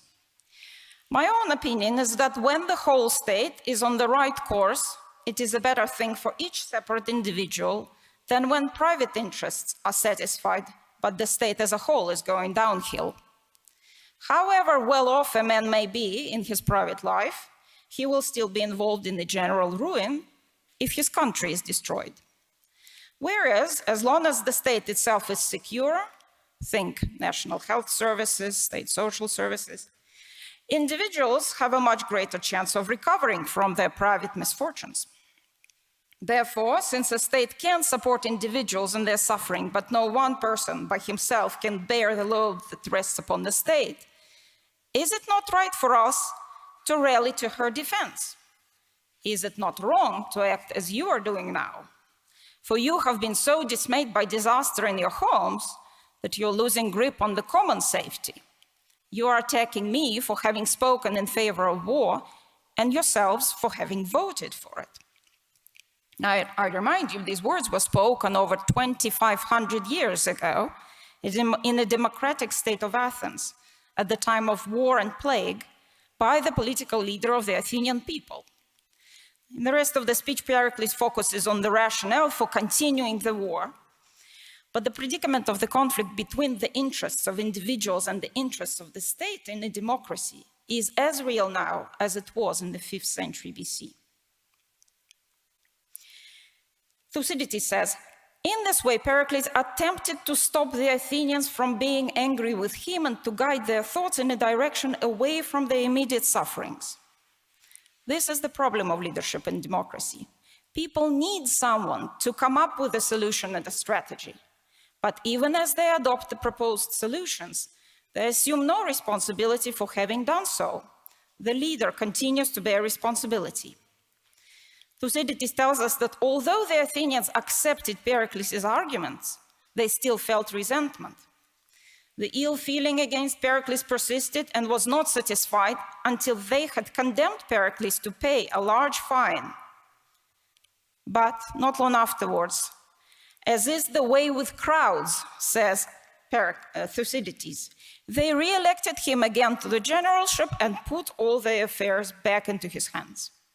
By that time, people felt that their own private sufferings rather less acutely, and so far as the general needs of the state were concerned, they regarded Pericles as the best man they had. Now, unfortunately for Athenians, Pericles contracted the plague and died of it 2 years and 6 months after the outbreak of the war. His followers did not adhere to his proposed strategy, and eventually, Athens lost the war in a big way, 27 years after it started. And in the second half of the war, and at its very end, democracy itself was temporarily abandoned in Athens, voted out of existence in 411 BC, to be replaced by oligarchy for a period of some months. And at the end of the war, in 404, Athens was forced to capitulate, and democracy was suspended for a time, and Athens ruled by a group of tyrants. In looking back to the leadership of Pericles, Thucydides spares no words of praise for him. But there is something else he says which is of interest to us. Because of his position, his intelligence, and his known integrity, Pericles could respect the liberty of the people. But at the same time, he could hold them in check. It was he who led them rather than they who led him. So, in what was nominally a democracy, power was in the hands of the first citizen.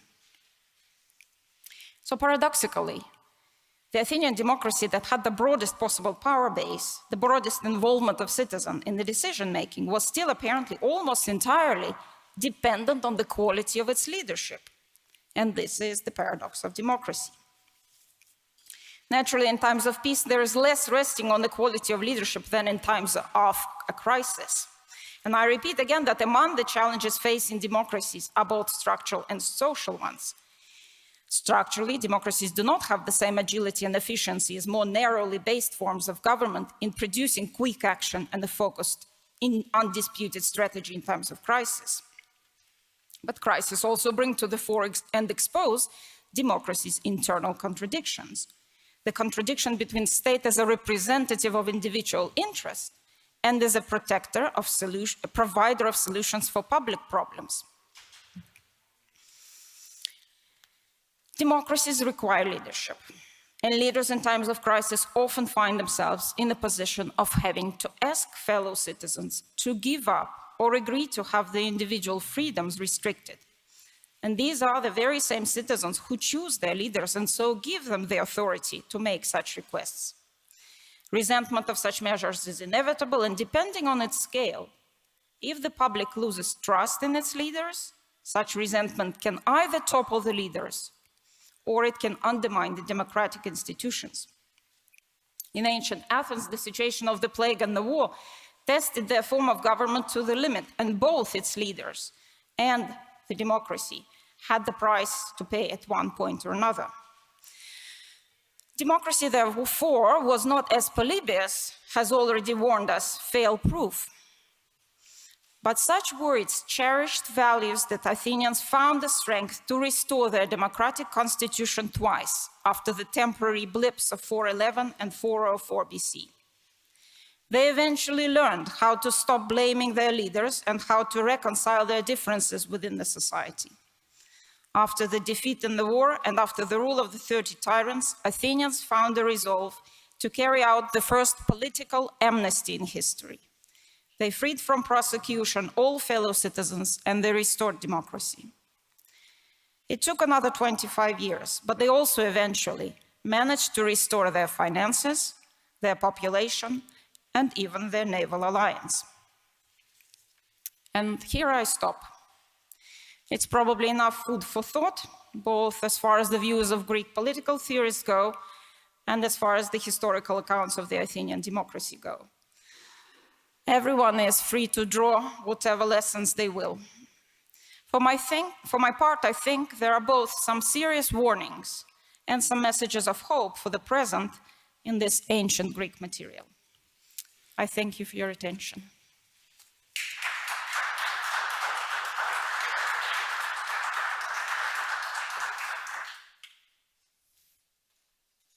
Thank you very much, Irene Bolenskaya. Now we will watch a video message from Norbert Hofer, third President of the National Council, Republic of Austria. Dear ladies and gentlemen, it's my honor to speak to you today. Thank you for the top-class emphasis on the democratic and socio-political dimension of the coronavirus. Everyone is talking about building bridges, but unfortunately not everyone is doing it. The accomplishments of science for our society are more indispensable than ever. Hostility to science is a problem and not a solution to the challenges of our time. Clear and understandable communication of scientific findings and applications is crucial. Science must not only work in an ivory tower, it must also be comprehensible on the street. The coronavirus measures and compulsory vaccination raise democratic and constitutional questions. Restrictions on civil liberties should always be viewed with great concern and should be imposed as mildly as possible, if they are all necessary. There is no alternative to a dialogue between science, politics and our society. Solutions for the challenges of the future can only be developed together, never against each other. I hereby wish the Congress of Vienna and its international guests exciting and productive deliberations. A good future lies in the responsibility of all of us. Dear ladies and gentlemen, thank you for your attention. Thank you, Norbert Hofer. Our next speaker on stage is Lukas Mandl, member of the European Parliament.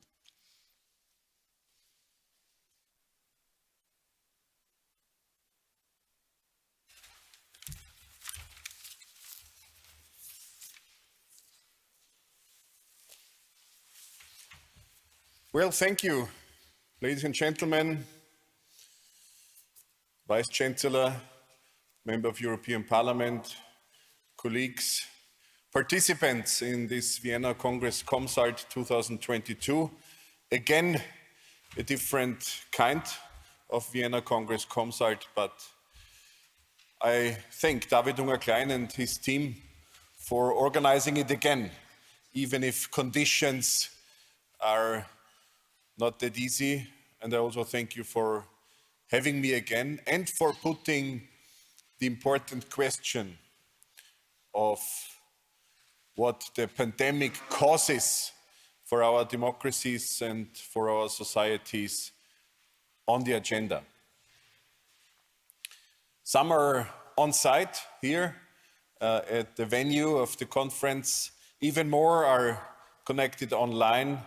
And I hope anyway we will have good deliberations even when circumstances are not that easy as mentioned. Given the question of causes and maybe lessons of the pandemic for our democracies and for our societies, I want to share with you mainly two different expressions. The one expression says, in my view, what does harm us, what is a threat to our societies, to regular people all over the world, especially in Europe. And the other expression is about what we, in my view, should seek to work for.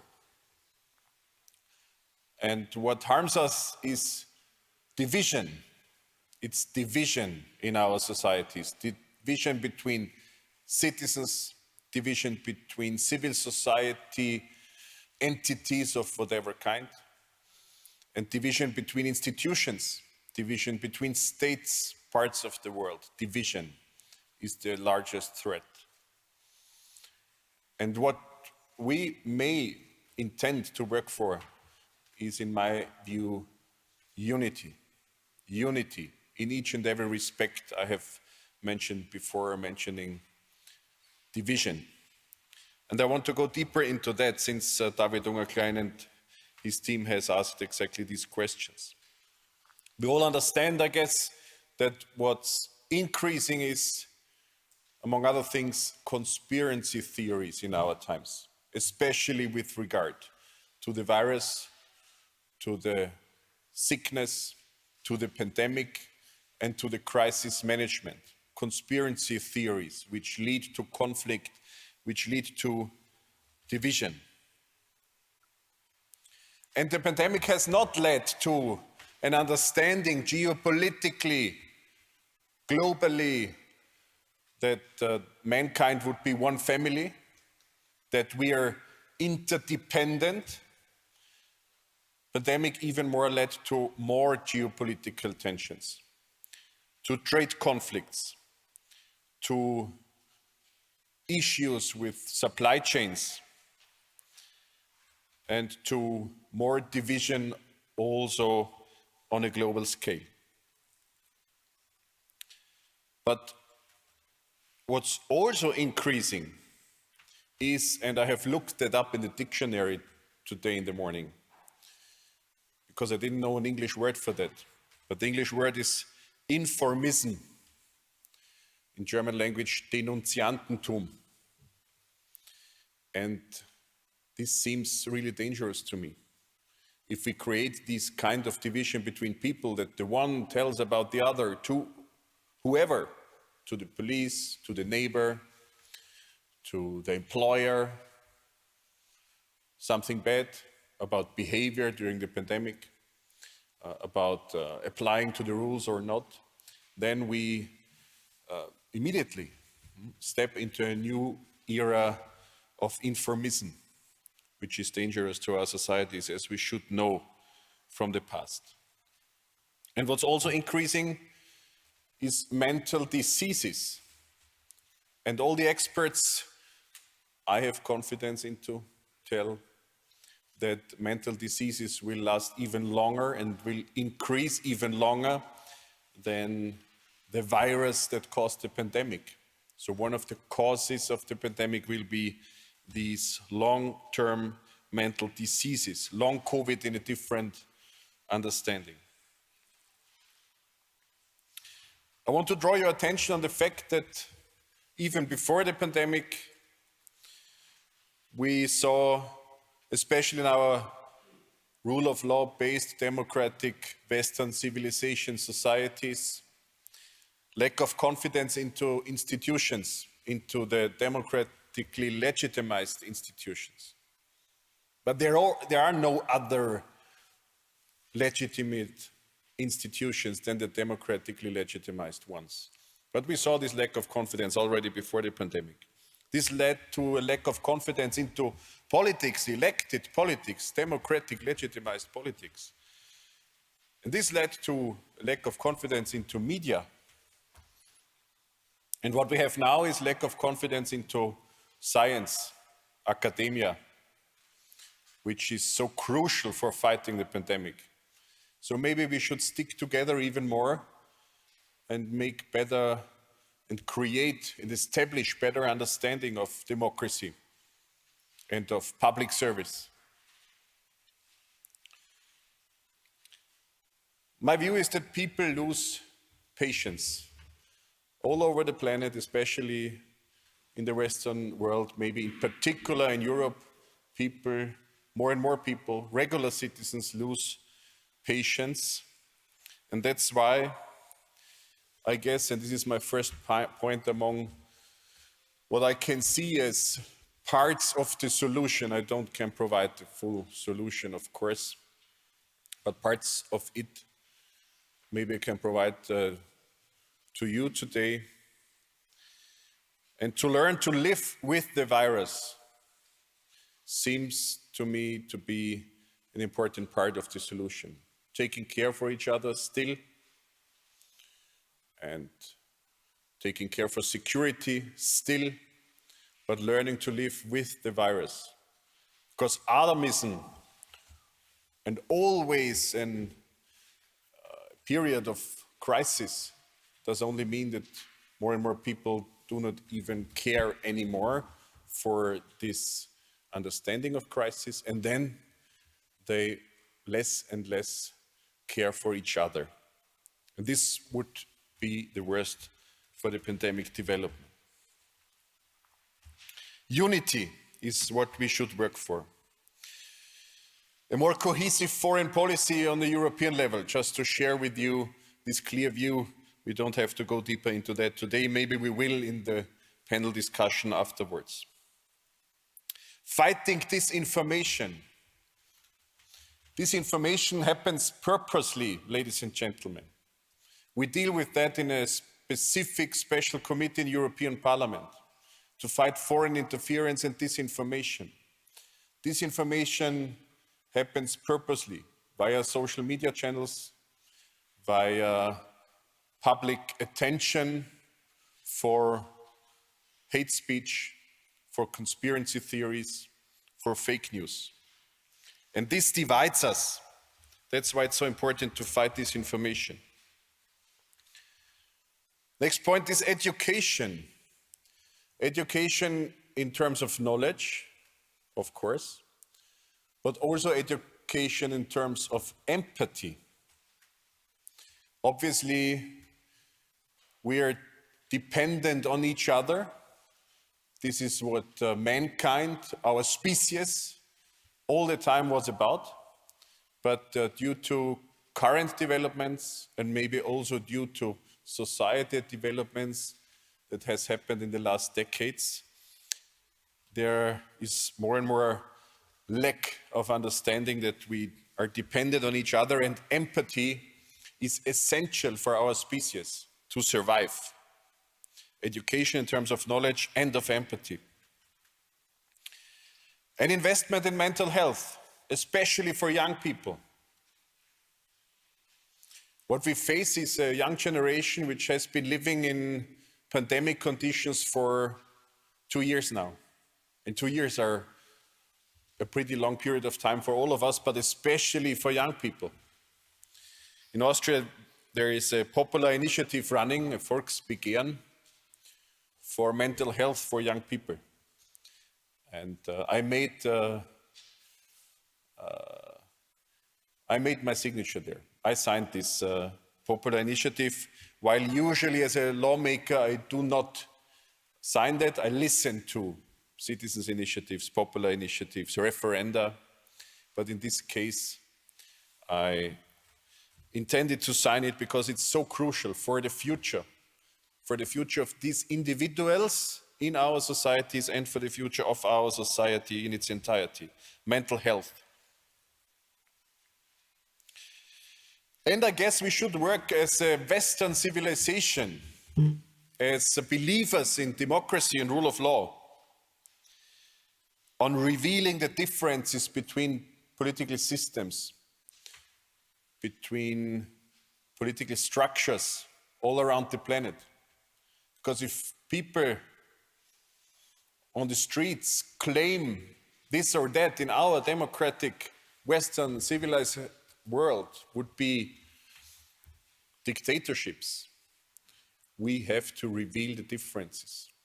We have to clarify what the differences are about. Freedom of speech, press freedom, the right to vote, democracy, power that's only legitimized democratically by the people and is running up after a specific period of time. Revealing the differences. We must avoid the uprooting of people and fight the reasons for this uprooting in different parts of the world, including climate change.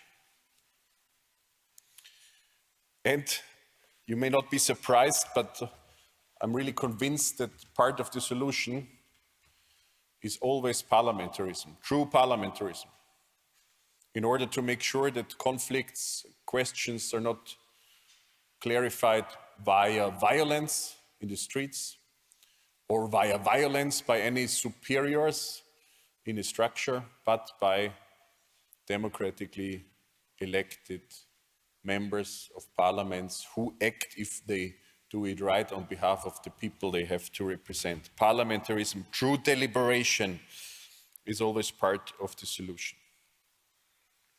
And,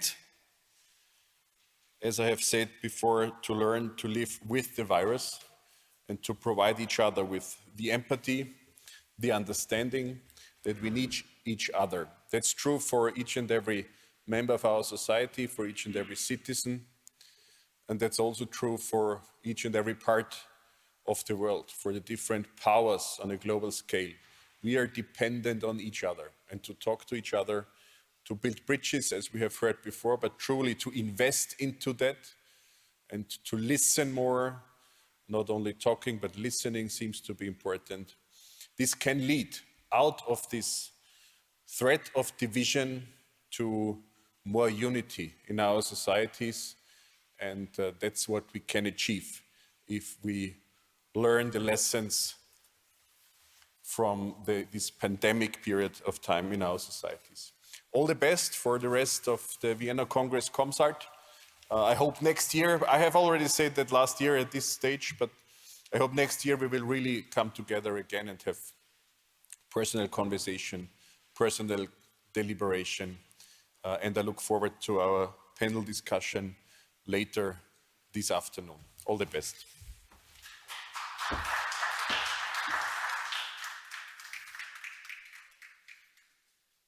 Thank you, Lukas Mandl. Please now welcome on stage Philipp Blond, founder and director of Res Publica.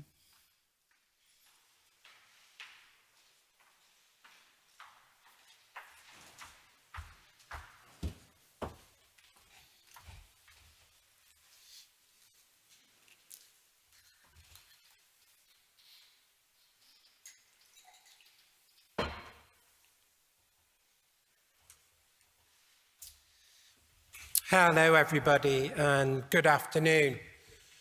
Where to begin? Let's begin with some empirical facts.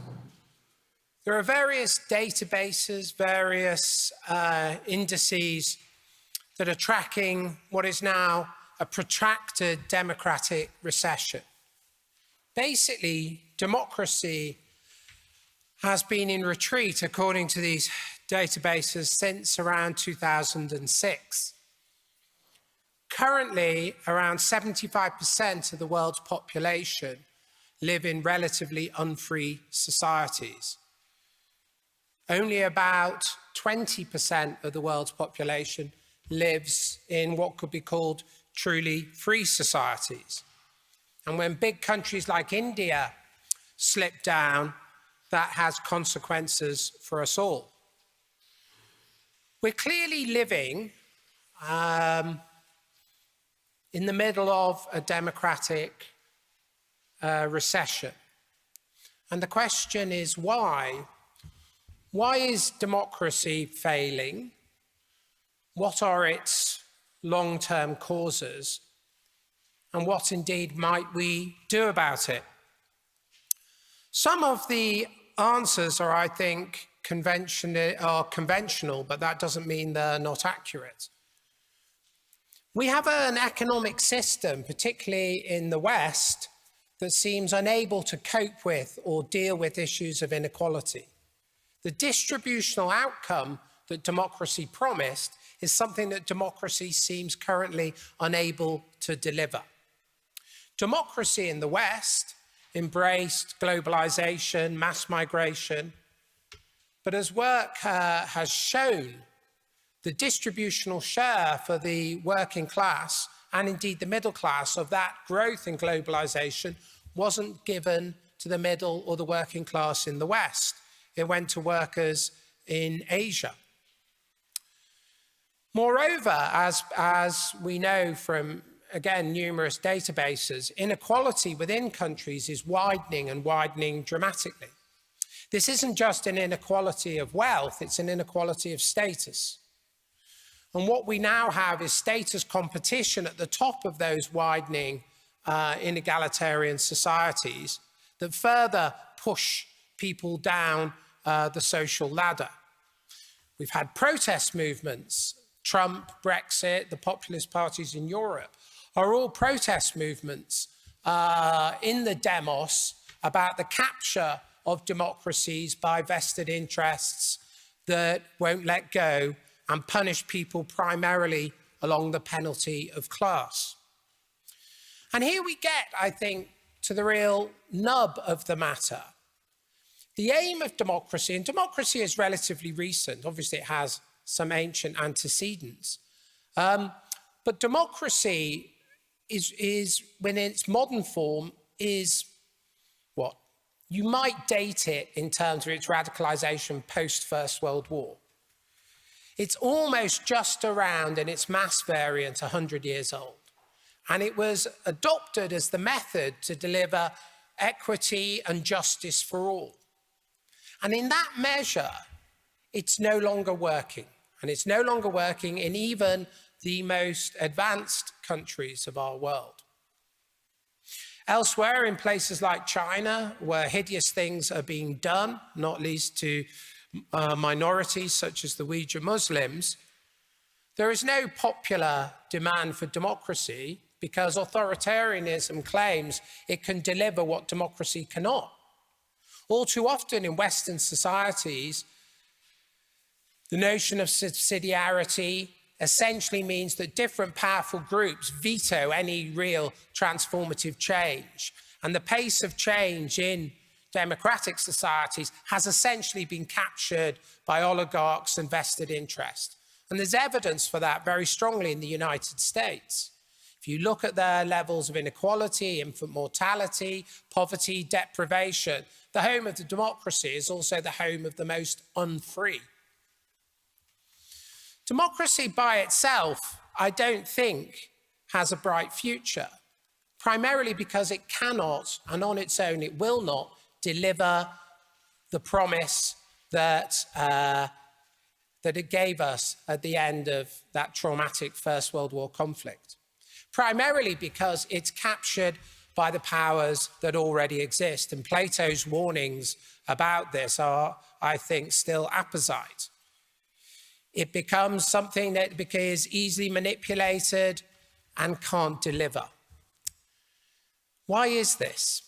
This is because democracies now, particularly when Western culture has abandoned the notion of hierarchy, can no longer deliver on justice, can no longer deliver on morality, and can no longer form consensus. Why can't they form consensus? Because democracy has forgotten the vertical pole. It's become simply the extension of the demos and the conflict within the demos. It's an ever-expanding horizontal zone of conflict where no higher order is posited. The capture of our elites by a rootless, groundless, nihilistic liberalism that claims there are no objective values and that everything can be reduced to the wants and demands of the individual self, and there are no overarching criteria that allows us to police and shape those demands, has created a world in which everything seems arbitrary and the most powerful succeed and the state licenses them. But if you go back to the dawn of democracy, or if you go back to where democracy is most effectively practiced, it is always done within a hierarchical remit or pole. That is, democracies, if they are to succeed, have to have a set of substantive values that aren't subject to democratic denial, but are rather transmitted by the democracy or by the demos. These self-evident goods, that might be the good of the people, understood on a city-state basis in ancient Greece, or the good of a vision espoused by the church, or indeed the good of Rome, as captured by Caesar and then Octavian, who became Augustus. And if we fail to see that democracy needs a hierarchical pole, we don't understand why Caesar was on the side of the masses, promising an end to the inequalities that have beset the Roman Republic. And if all republics without an idea of substantive goods become essentially channels for oligarchical capture, which I'll argue is exactly what America, for example, is, and increasingly our own societies are, that is why democracies are failing. So if we want to save democracies, and of course I do, what we need to do is that most seemingly, for the illiterate, that most undemocratic of things, and that is a hierarchy of goods that we want to be distributed to the demos. Because we now live in a world that doesn't think consensus is possible, that doesn't think there are objective goods which all can share, and therefore cannot make the arguments that can convince the all to abide by a system within which discernment and differentiation is possible. So paradoxically, the thing that we most need to do to save democracy now is talk about substantive goods, the moral realities that we need to save our societies. And the recoil that we all feel slightly when we talk about this is an indication of how far we are from discussing such phenomena or such realities. But unless we can reform the structures of consensus, we are not going to save our political systems. And our political systems will move from low-level, low-intensity civil war to increasingly high-level and high-intensity civil war. If you look geopolitically at what is happening, we are now in civilizational conflict. China, and I suspect the Chinese Communist Party, would be wildly popular if subjected to the vote. The same with Putin. If he didn't manipulate, I'm pretty sure he would win overwhelmingly. Because the argument and the cultural argument that these totalitarianisms argue is essentially liberalism is nihilism because it cannot form the objective goods upon which the whole can be protected. Now, the challenging thing about our enemies is some of what they say about us is correct. And liberalism without substantive goods is indeed nihilism that just serves the arbitrary and the already powerful, which, by the way, is just totalitarianism, but of the plutocrat rather than the autocrat. What we have to do in the West, and it's a distinctly Western legacy, I feel, but just because something arises in one place doesn't mean it's not for all places, is rediscover the universalism that alone allowed democracy and allows democracy to prosper, which means giving substantive accounts of human beings and human need and human oughts and what humans ought not to do at the center of our polities.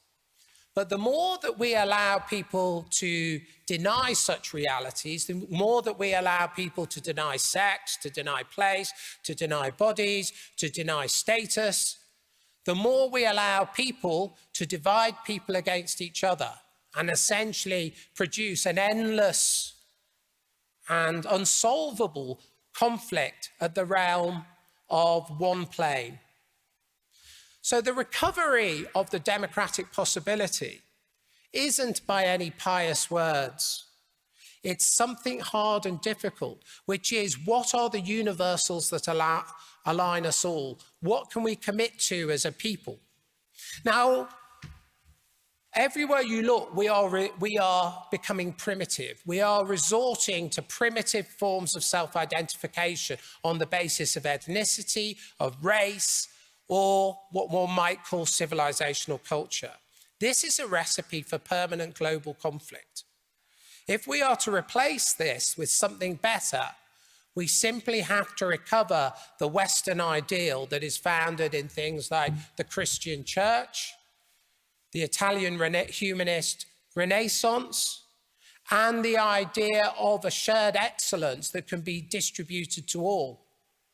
What won't allow us to succeed is a denial of the hierarchical pole in Western culture that has done so much for so many. For without that, without an account of substantive goods and how we ought to behave, it really will be a war of all against all. Thank you.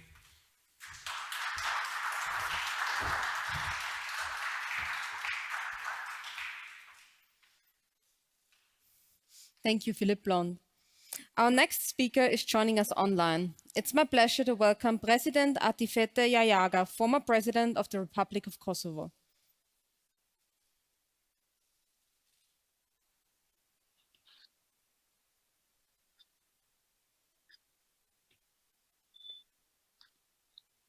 Hello. Good afternoon. Dear Mr. Ungaklein, dear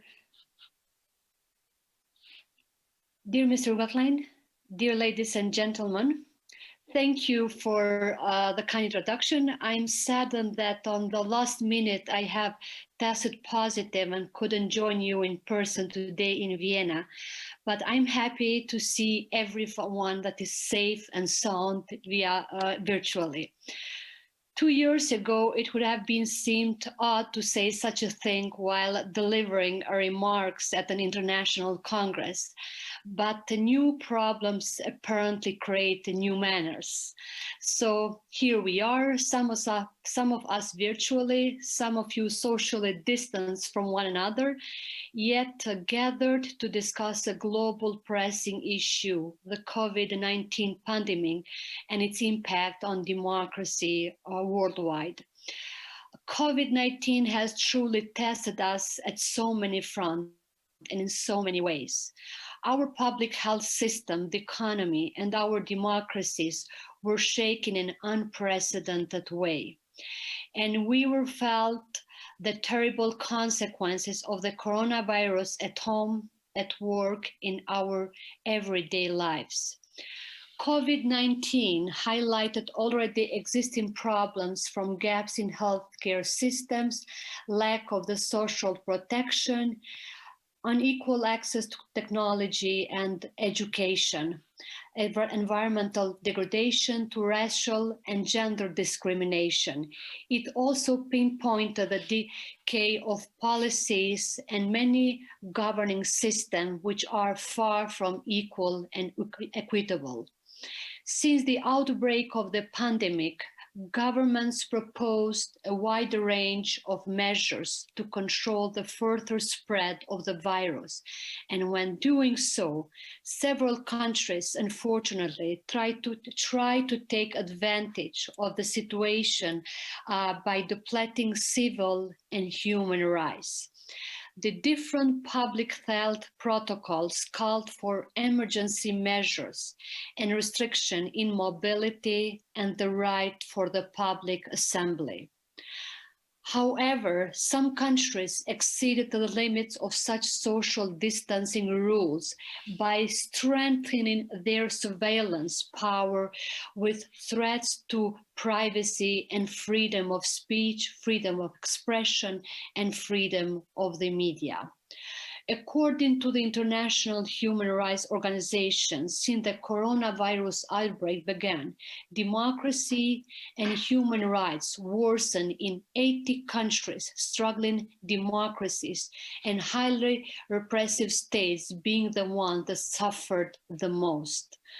In 2020, when most countries in the world entered month-long lockdowns, having people fear for their lives and their well-being, political leaders within the authoritarian tendencies used the pandemic to implement long-intended actions to seize or exert more power. The social distancing guidelines were misused by authoritarian regimes and leaders in several countries where protests, an instrument tool of democracy, were prohibited to take place for up to a year. We witnessed such as harmful bans from Algeria and all the way down to Russia, and even India, where people experienced several violations of their rights and freedoms. In other countries, elections were postponed while military forces were used to arrest and torture political opponents and protesters. Some already brittle democracies within the European Union experienced another downfall during the early days of the pandemic, which served officials in power to extend their control over the public financial resources, business operations, and the media. The press was censored and used by ruling parties in some countries to attack political opponents, launch anti-feminism campaigns, and deteriorate further the state of the human rights. Elsewhere, right-wing governing political parties try to take the advantage of the chaos and anxiety surrounding the COVID-19 as a dissatisfaction from harmful attempts to enforce a tougher anti-abortion law, thus robbing women of their right to decide over their body and over their future.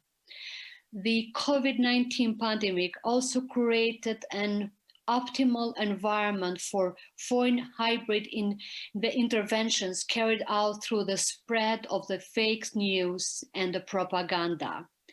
This certainly led to a decrease of trust of the public towards their governments and public health institutions, causing additional challenge to control the virus and prevent its further outbreak.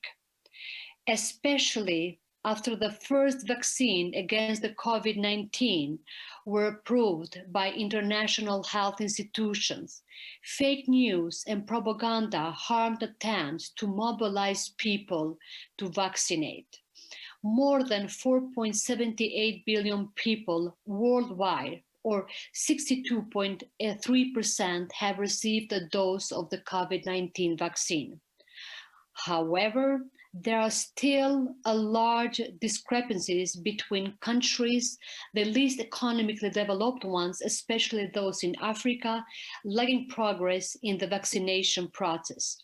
And even now, almost 2 years after the pandemic has begun, there is still risk for inequalities to bend further between countries within stronger economies that can recover more quickly and weak economies which will find it more difficult to restore the damages caused by the pandemic. The coronavirus has, without a doubt, had a devastating toll on the public health, the economy, and democratic development. A more united approach is required from the democratic governments across the globe to overcome the situation and to fix the terrible damage it has done to all of us during the course of those past 2 years.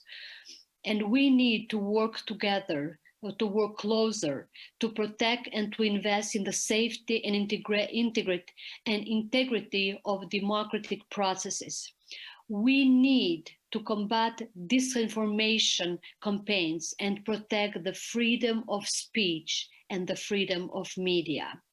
So, ladies and gentlemen, my country, Kosovo, a relatively young democracy, has also been struck by the COVID-19 pandemic in a quite unprecedented way. In its 14-year history as an independent and sovereign state, the coronavirus has been by far the biggest public health emergency Kosovo has ever experienced. And just like it caught many other countries across the globe unprepared, so it did it in Kosovo as well. Our already fragile and underdeveloped public health system was overwhelmed with the COVID-19 cases and patients seeking hospitalization.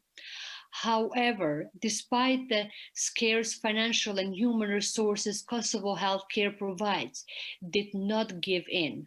Doctors, nurses, and caretakers worked around the clock to meet the needs of those seeking help in public emergency centers, hospitals, and local healthcare units. They worked united at the same front with the one and the only mission to save as many lives as possible.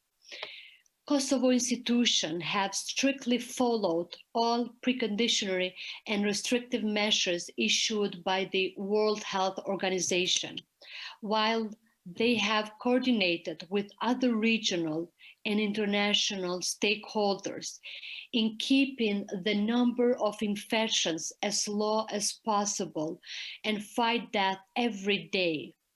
Once the COVID-19 vaccine became available, Kosovo cooperated and coordinated with its international partners in the framework of the COVAX program to ensure sufficient vaccine supply for its people.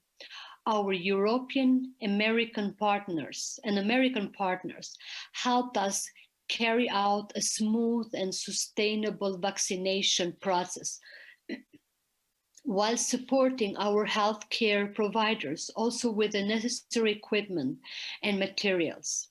And up to date, over 800,000 in Kosovo have been fully vaccinated. Yet many others fortunately refuse the vaccine, which in turn challenges our public health system. But certainly we need to do more to convince those who haven't received any dose of the COVID-19 vaccine to do so in order to restore our public health and allow our citizens to get back to normalcy as soon as possible. With the high level of disinformation and misinformation related to the vaccination that is spreading in Kosovo and across the Balkans, ensuring increasing levels of vaccination will be a difficult task to complete. So nonetheless, there is a hope, and we are determined to move forward and do all what is necessary to protect our public health. And over the course of 2 years, we have sadly lost many lives. And while there is a new spike of cases of the Omicron variant, public health responders are doing all they can to make sure that the needs of the coronavirus patients are met and the numbers of infections remain as low as possible. While countries such as United Kingdom or Denmark are removing all of the COVID-19 restriction, Kosovo and the other countries in the region still do have restrictive measures in place. Our already challenged healthcare systems can simply not endure a new emergency phase with increasing number of the hospitalized patients. So therefore, we need to be more cautious and think about the well-being of the others as well. We need to incentivize more people in order to get vaccinated. It is very vital to restore the Kosovo's public health, and it is vital to restore our economy. And just like in many countries across the globe, Kosovo's business sector has been terribly affected by the COVID-19 pandemic. Many businesses, unfortunately, were shut down, while others are still struggling to survive. People have lost their jobs, having many of them slide into, unfortunately, poverty. And the problems Kosovo's economy is facing are the problems that many other economies in the world are facing as well. So therefore, there can be no further delay in order of taking actions to revive our economy and help the Kosovans to get back on their feet again. And the current restrictive measures will need to be evaluated in order, but it also is crucial for more people to get fully vaccinated. There are certainly different views and opinions whether the restrictive measures are having any effect without having more than 60% of the Kosovo's population being vaccinated, even though we need to work harder to mobilize people to get vaccinated. Kosovo citizens have mostly complied with the rules and procedures introduced by the government and by the public health institutions.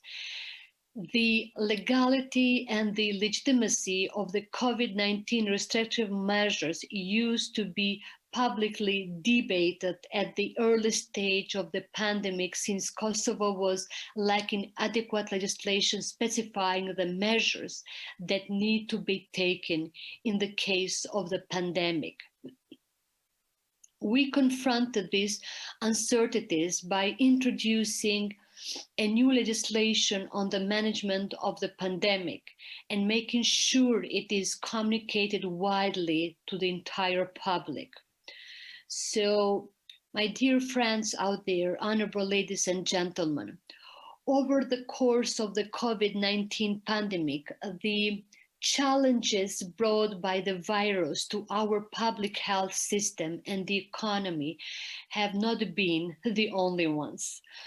The stability of the Kosovo's governing institution was tested, while the regular local structures were elected as well. During the pandemic, Kosovo held national snap elections, while local elections took place in the fall of the last year.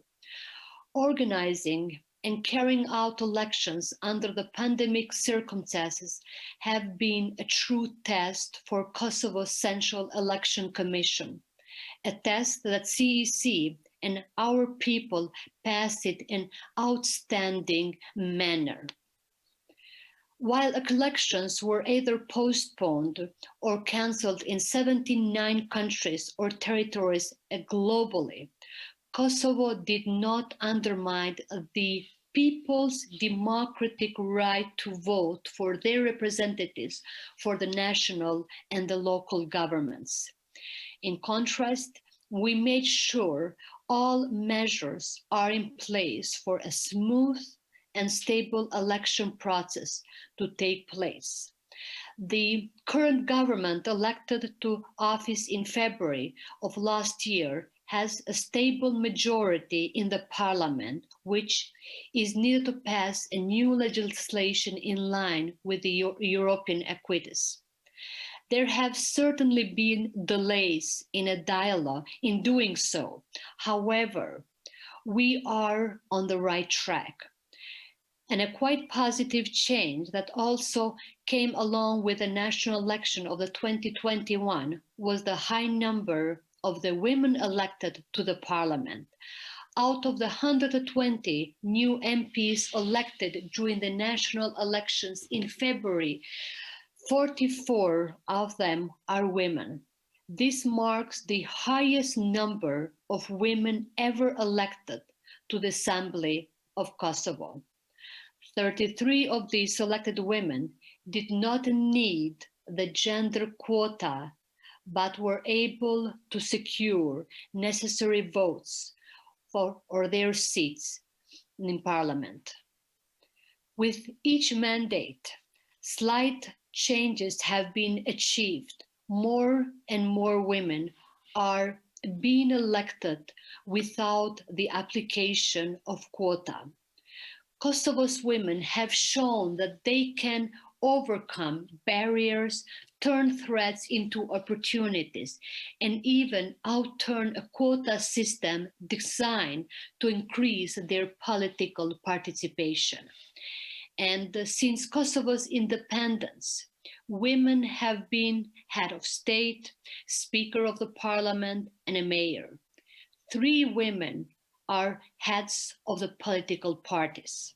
These are a significant achievement that should be recognized. And on the eve of the Kosovo's 14th anniversary of independence, my dear friends, challenges absolutely still remain. Kosovo's governments need to work more efficiently in closing the gap between different social groups, improve services delivered to the citizens, committed and show concrete results in the fight against the organized crime and the corruption, improve the economic and the business environment in the entire country of Kosovo, and work closely with its neighbors in normalizing relation towards the European integration process. There are a lot of benchmarks that need to be met to accelerate Kosovo's integration into the European Union and improve our democracy with regard to the rule of law and the respect of the human rights to all of its citizens. And in this endeavor, we count on our allies in the European Union, and we expect a more cooperative attitude from our northern neighbor of Serbia. The achievements and the positive strides Kosovo has taken as an independent state are enormous and are irreversible. Our progress is visible, and our willingness for improved political and economic cooperation with the region and Europe is stronger than ever. Kosovo is here to stay. Kosovo is here to move forward. And as a peacemaking and a peace-loving country, we are determined to contribute to peacemaking elsewhere in the world. Our security forces are already an active part in peacemaking missions across the globe, and we are ready to contribute to peace, because peace, stability, and security are the preconditions for democracies to thrive. And Kosovo democracy definitely wants to strive and wants to thrive. So thank you very much, and over back to you.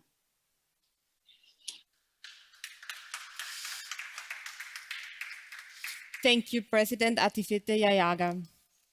Now it's my great pleasure to welcome on screen Tzipi Livni, former Deputy Prime Minister, former Minister of Justice, and former Minister of Foreign Affairs of the State of Israel.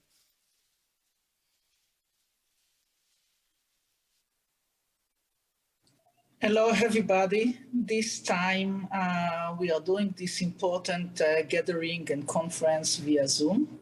I hope that next year we can meet again in person, as we used to do every year, and to discuss the global challenges, the nature of democracies, and to try and find the common denominator that will enable us to work together in meeting these challenges.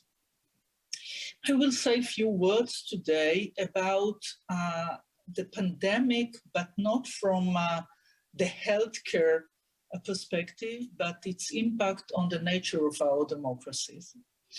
And it needs to be said that before the international community faced COVID, we could see some changes in the nature of democracies in different parts of the world.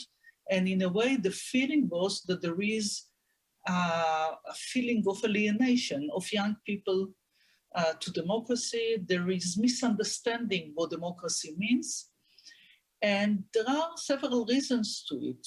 I would not make it an historical speech, but it looks like what was obvious after the horrors of the Second World War disappeared. The idea of alliances and the multilateralism, the need to work together, different leaders, different countries to form alliance which is based on values, of liberal values, of democratic values, in an understanding that democracy is not just a system of election, but a set of values. This, in a way, eroded during the years. And what happened is that globalization led to a feeling of frustration in different parts of the world. People felt that while there are international organizations that could succeed, it was on the expense of their own profits and their own well-being, and they left. They felt that they were left behind. And like always, fear and frustration led to voting for leaders, so-called strong leaders, those that promise their citizens that they will take the measures needed in order to take care of them. But usually what these leaders, these populistic leaders, they took care of themselves on the expense of their own people. And yet another phenomena entered to our life, and this is the social networks. And in fact, there's a huge gap between reality and misinformation and disinformation that is being spread through the social network. And young people, from their perspective, they understand the reality as they read in the social network that also spread hatred and mistrust in leadership and in the former establishment. And on top of this, that international organization like the United Nations that was formed after the Second World War, and the IMF and the World Bank have problems in working together in order to achieve common goals. And in fact, facing global threats, the United Nations Security Council is not functioning due to the debate and disputes between Russia and China and the United States.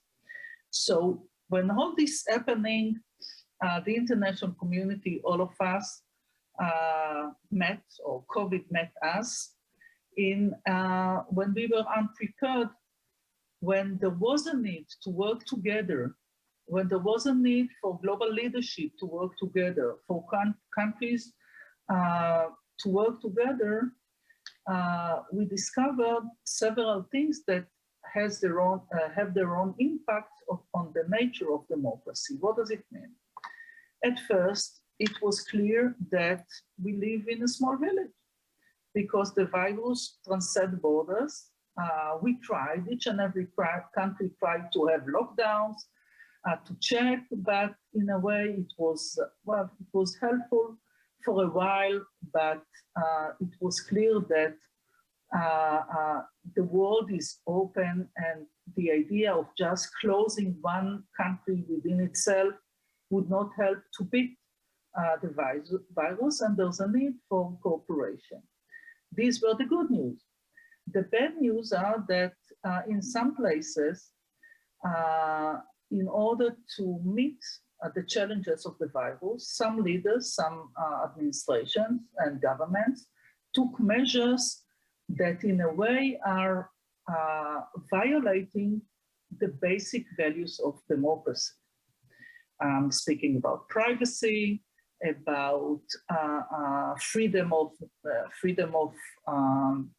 not only freedom of speech, but freedom of the people. I mean, we are speaking about lockdowns, we are speaking about surveillance. So on one hand, it appears that those that are using these tools are more effective in fighting the pandemic.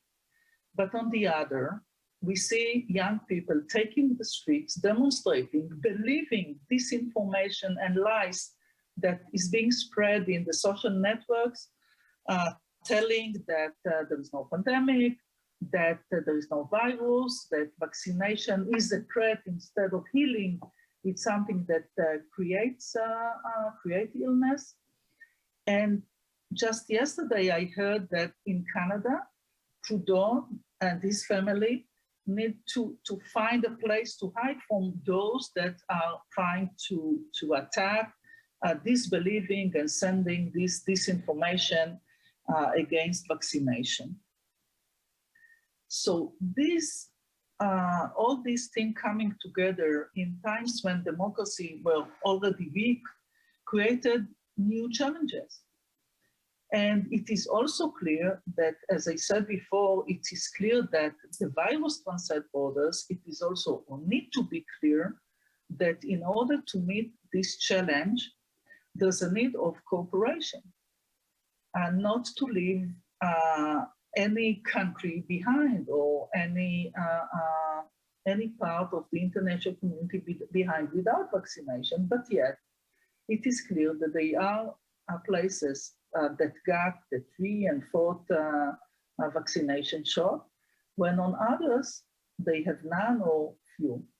And it was a moment in which the need of multilateralism became a lifesaver. Now, what happened is that when we are speaking about democracy, the major part and base of democracy is trust in the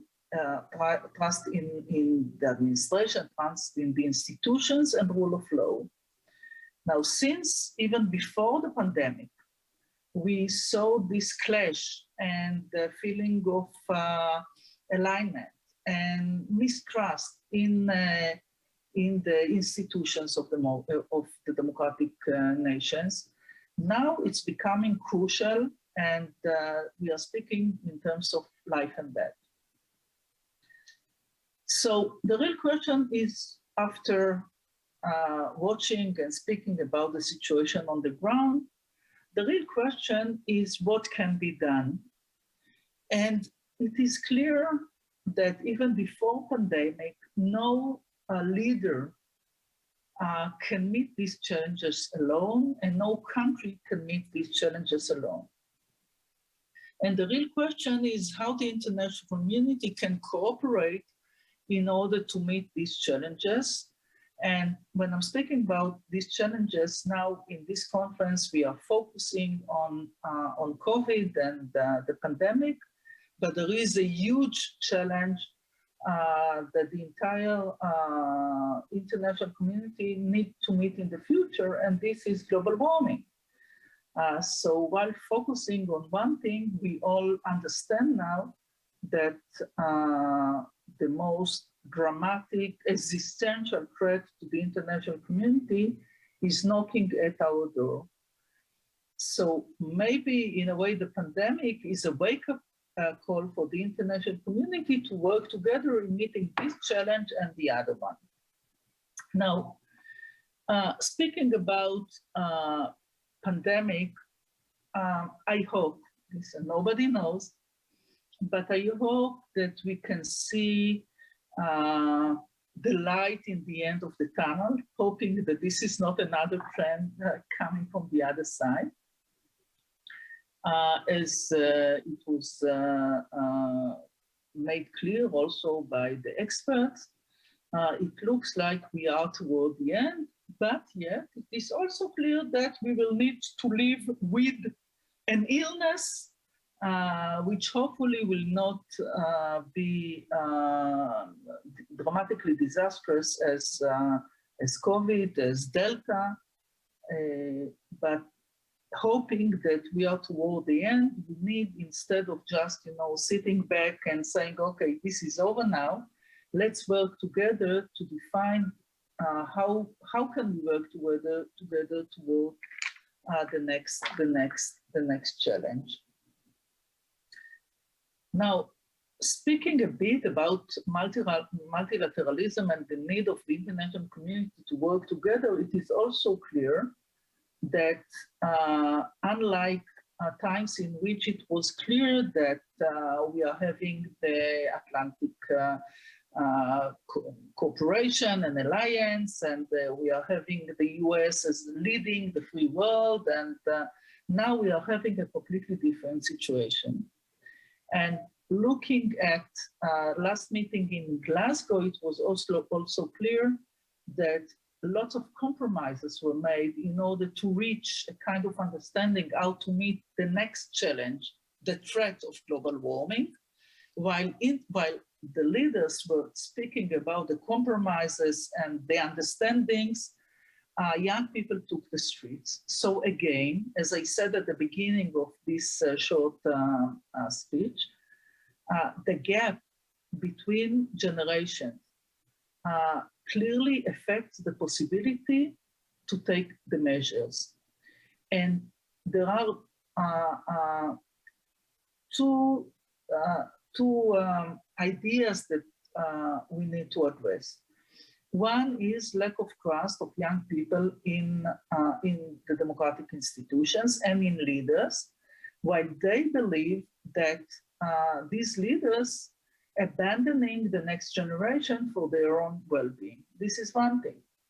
Secondly, is disinformation that was clearly, that affected clearly the possibility to meet the challenge of the virus, and is also effective when it comes to the need to meet global warming. So it's very important for us, now I'm speaking about myself, about other leaders and former leaders, we all are part of a generation that speaks in different terms, that remember how nations work together, that relates to news as not as something that somebody spread in social networks, but what we need to do is to speak with these young people, with the young generation, through their, not only through their social network, but in a manner that they would understand better. I'm not speaking about preaching them, but understanding why this is happening and try to bridge this gap in a different manner, not just another speech, even the best speech in the old gathering of leaders, but let's try and spread this message in social networks, try to regain their trust, and in a way to reform democracy and make the democratic values and the understanding that democracy is important for them as well, not just as a system, but as a set of values, so they can embrace it as a new concept, as something that they can feel connected to. Because there is one thing that is clear today more than ever. It is also a matter, almost everything is a matter also of identity. So instead of having the pandemic and maybe other threats and challenges lead to more nationalism in a manner of isolation, and let's act one against the other, or my country is better than yours, something that is not acceptable for me, as you can imagine. Let's try and work together and make a better understanding for young people that together we can work, that we can share values. It's not on the expense of their own country, but this is the only way to beat the pandemic, to meet the challenge of global warming,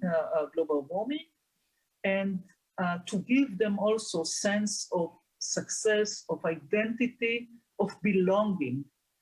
I think that this is missing today, and I think that this is a huge challenge for all of us in the future. Thank you.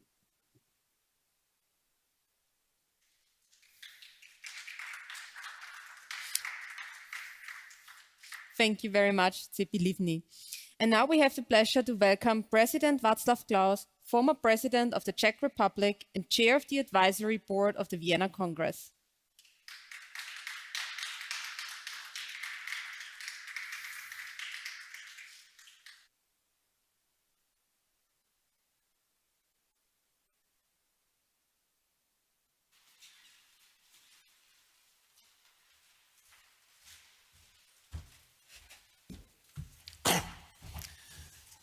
Ladies and gentlemen, good afternoon.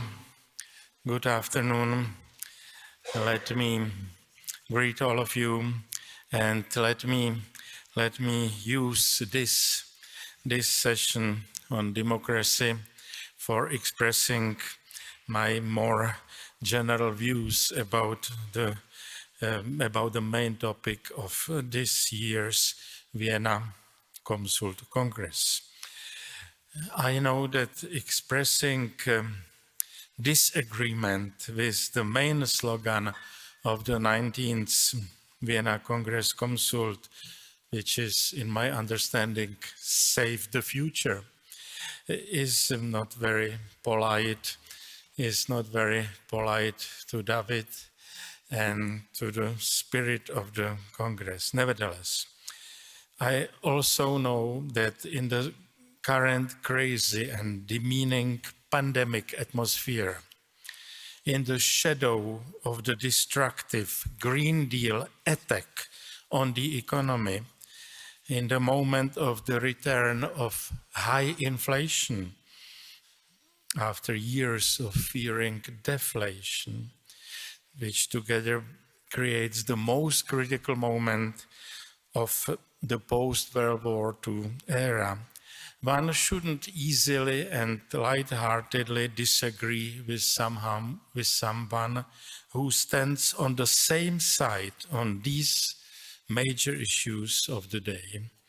In this situation, one should be positive and shouldn't create new disputes or conflicts. Yes, I have to. Let's accept that we are responsible for what we are doing now and eventually for what we will leave behind us. We can't be, however, responsible for the future. We do not have any way to influence the behavior of people in the future. The only way to affect the future positively is to pass on to future generations, our successors, the world in the best possible shape. That would be the best legacy we could leave behind.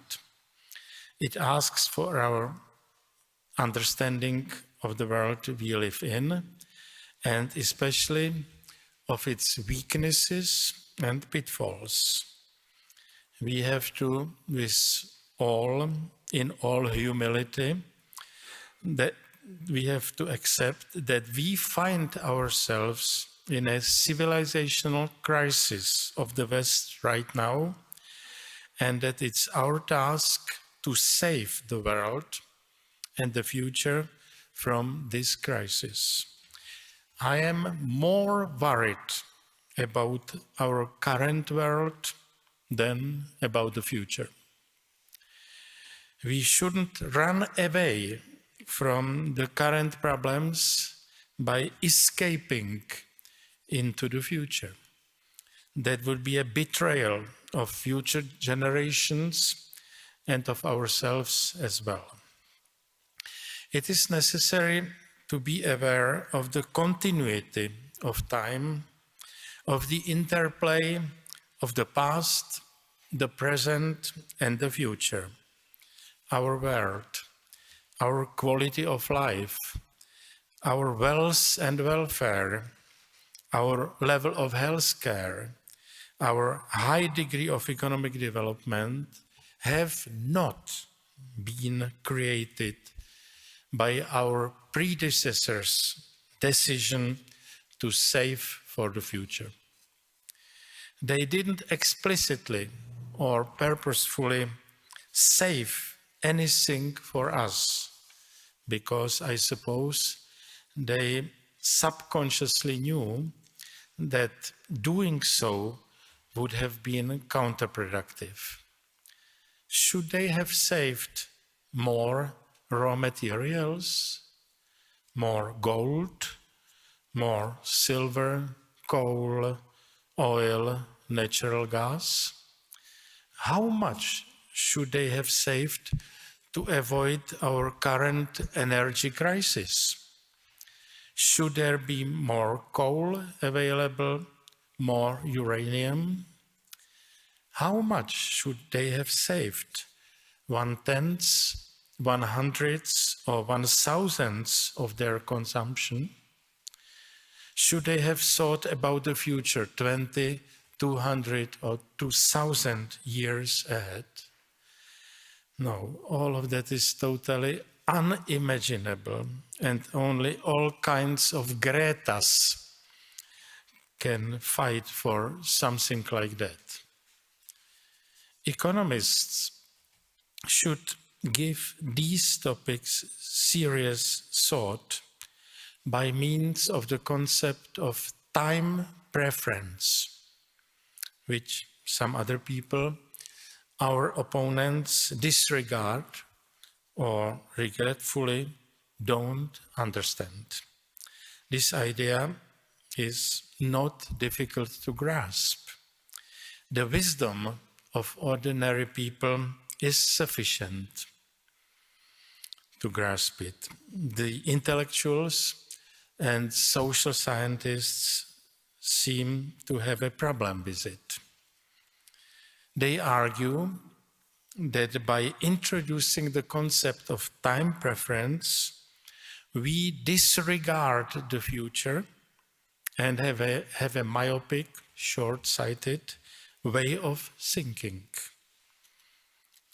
To put it technically, in economic jargon, in economic language, they accuse us of having a very high discount rate on our mind, whereas they insist that the appropriate discount rate should be 0.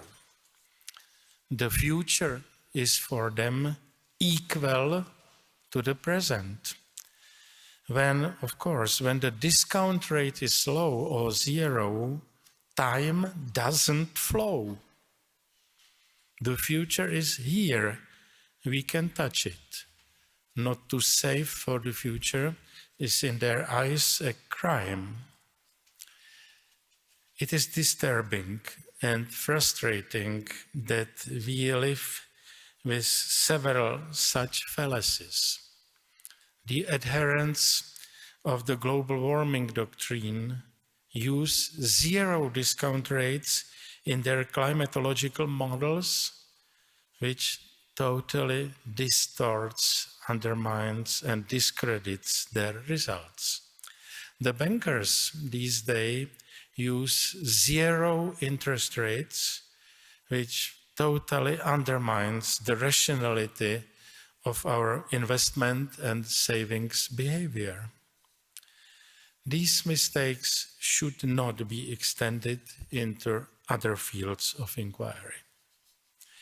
Our thinking should be also based on the reasonable assumption that future generations will be richer than we, and due to this and due to the never-ending technical progress, will be much better able to cope with what we today consider to be unsolvable problems.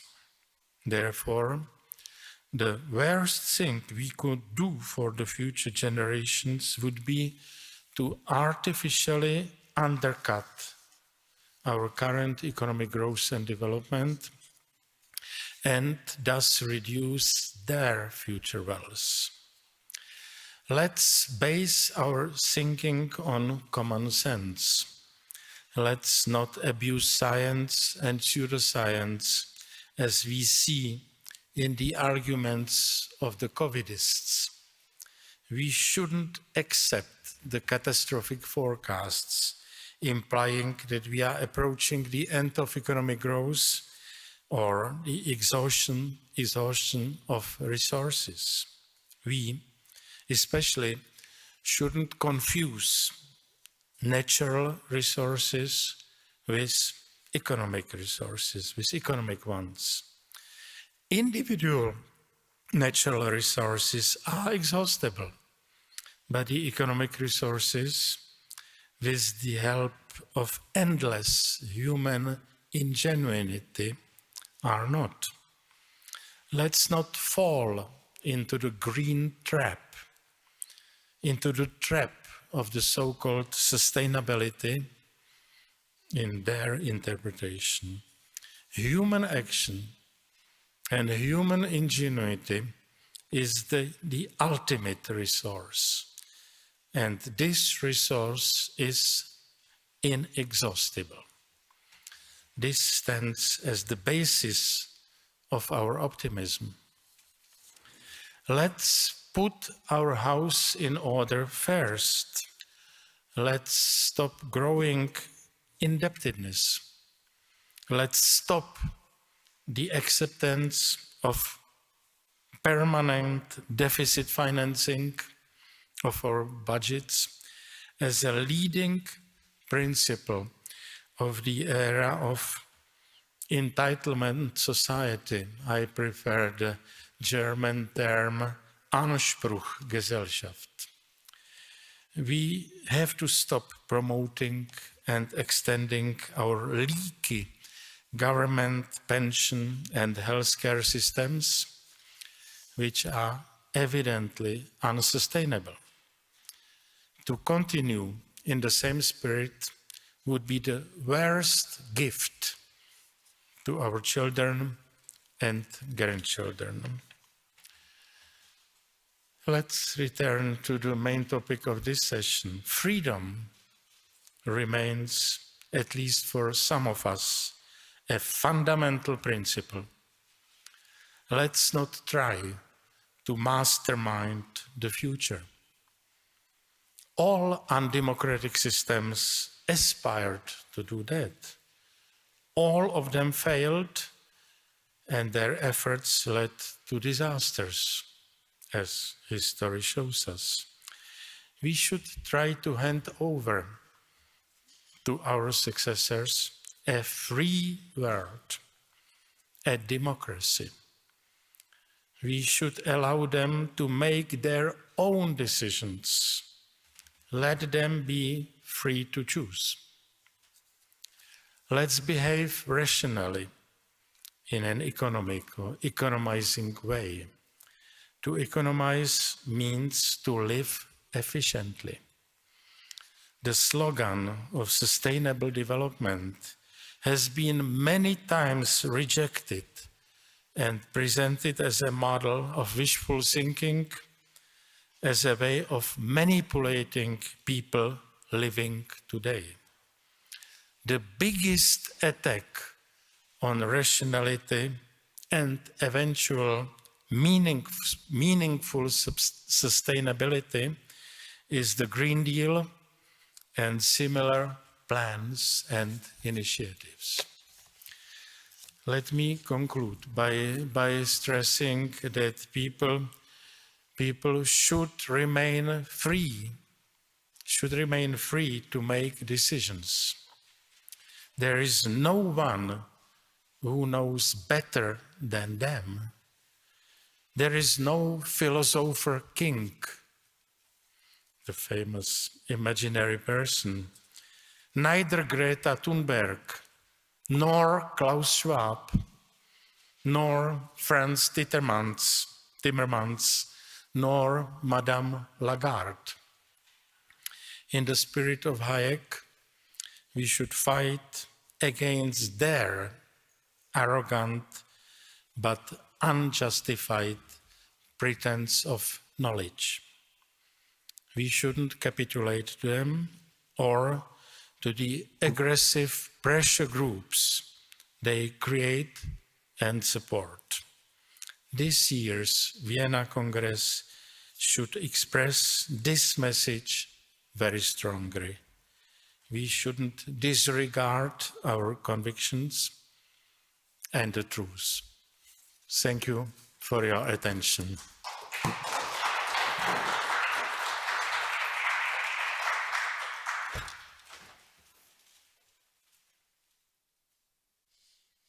Thank you very much, President Václav Klaus.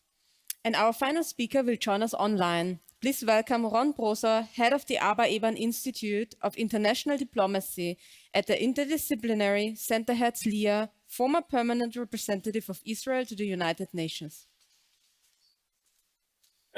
First of all, thank you. It's always a pleasure and an honor to hear President Václav Klaus. And again, from Jerusalem, I'd like to open up and say, in connection to what President Klaus said, was that, look, what we basically, through the whole issue of COVID, what we found out, and every country is a bit different. I'll talk about Israel, but it basically, every country has to deal with parts of its population. But what we see overriding is uncertainty, decision-making under uncertain terra incognita, basically creating a situation where governments don't really know what the answer is. And in connection to President Klaus, it basically says that every individual, in the sense, feels that he might know more or better than the government on what to do concerning himself. And when I look at Israel, for example, we have different, parts of the population, the ultra-religious, Israeli Arabs, more secular parts of the population, and each one has a different angle here, okay? So you have the ultra-Orthodox believing that either divine intervention or a rabbi basically will tell them what the right answer is, okay? And of course, there is direct operational results to this line of thought. Israeli Arabs, basically Israeli citizens, feel that, for example, in weddings, in huge events, this is part of the culture. The fact that it connects to COVID and the problem of, what it means is another story. Others have conspiracy theory that the big brother is trying through the vaccine to try and understand what they're doing or where they're going. And the bottom line is that we see in every country, you saw that in Belgium, protesters turning to looting and vandalizing. You see Australia with people, connecting to what it means on personal freedoms. And what I want to say about that is to really remind you a bit, okay, that what happens in situations like that is incremental, but it's a real danger to, at the end of the day, to personal freedoms. And I think, like President Klaus, am very sensitive to this. So in the sense, we have to fight against something that I will deal in a second, and that is fake news, which has become much more than what we see on the political side. But what does it mean? Let's look at smokers in the past, okay? So 35 years ago, people could smoke in airplanes and most public places. With a growing awareness, today the issue was the realization of personal freedoms and also endangerment of public health. At the end of the day, this freedom was taken away from smokers on the balancing issue of they can do it individually, but they cannot hurt the public health. One example. The second example is we in Israel began checking people at airports 30 years ago. And what did many in the community say? Oi, oi, oi, oi, oi, this is a problem of privacy. This is a problem of human rights. How can you do this? Where the issue was to basically try and, on the one hand, protect your citizens, but on the other hand, not to go overboard in your reaction.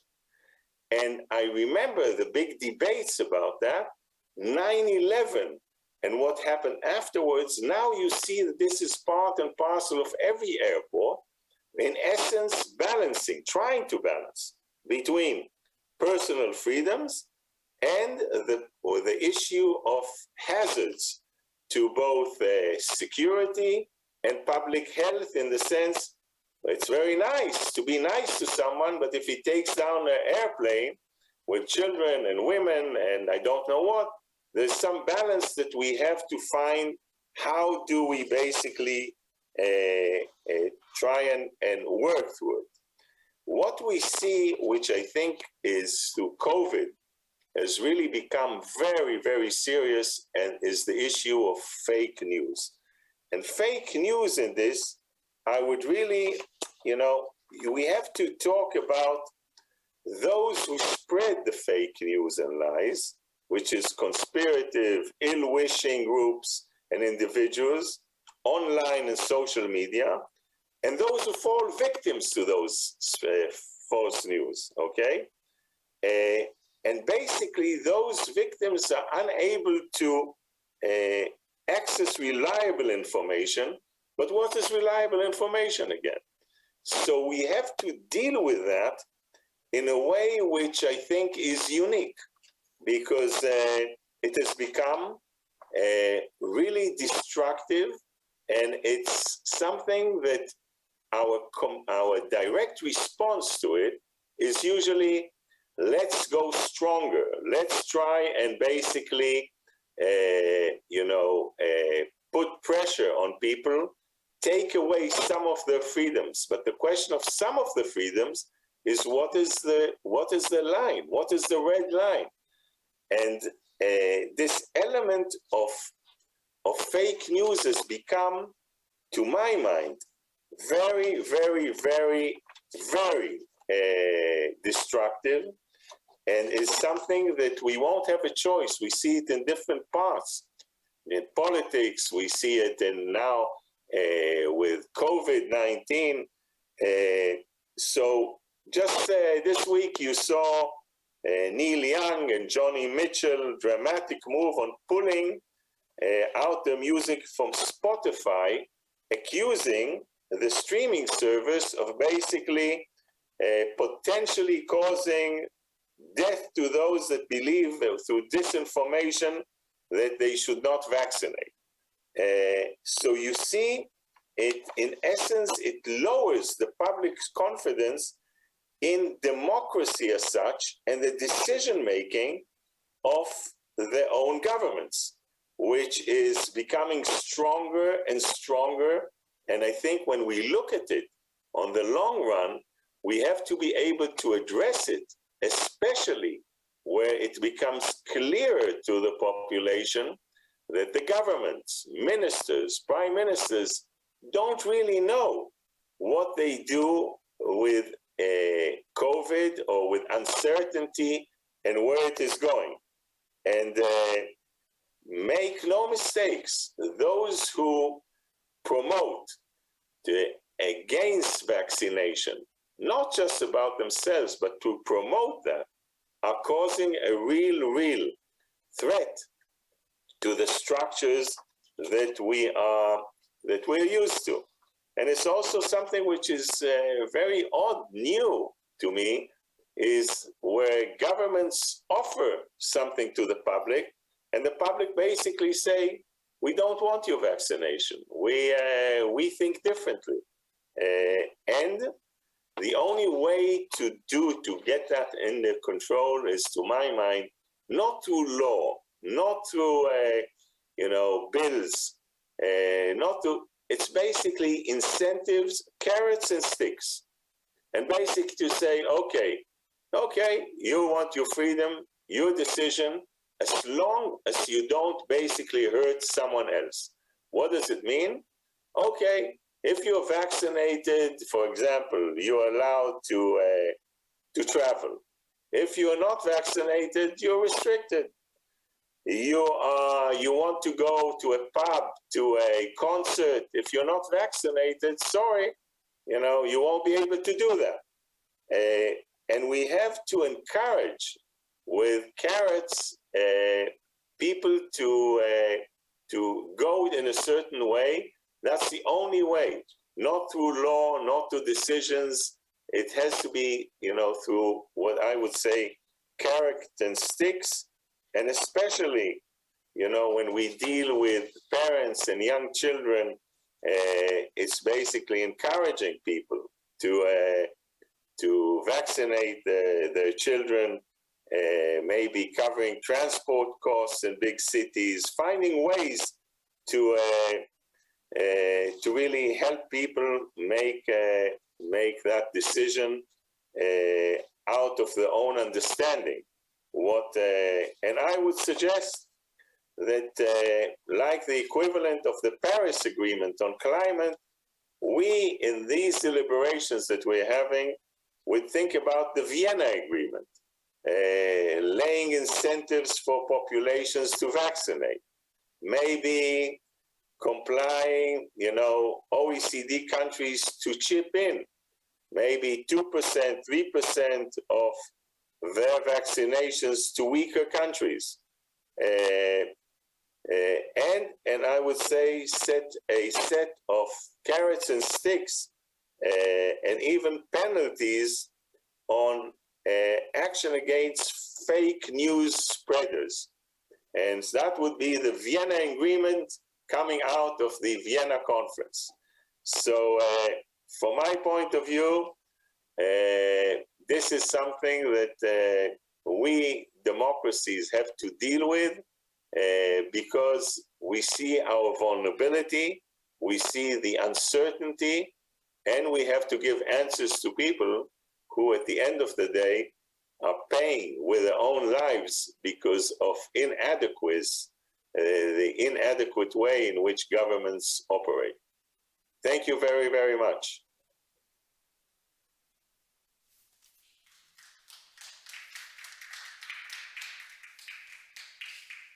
Thank you very much, Ron Brosa.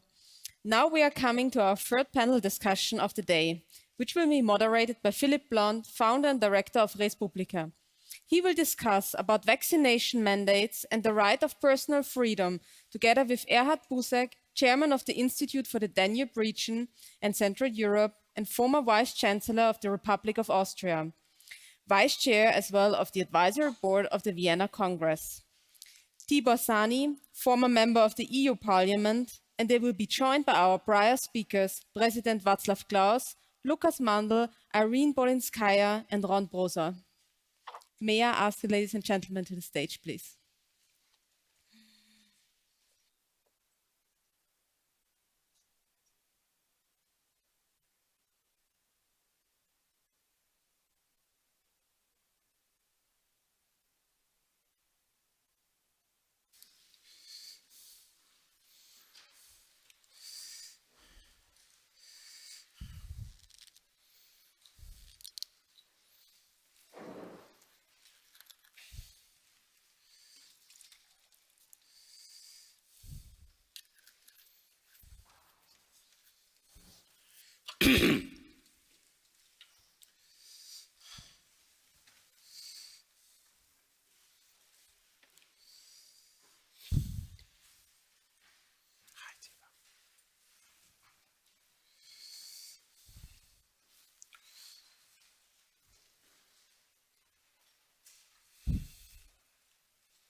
Okay.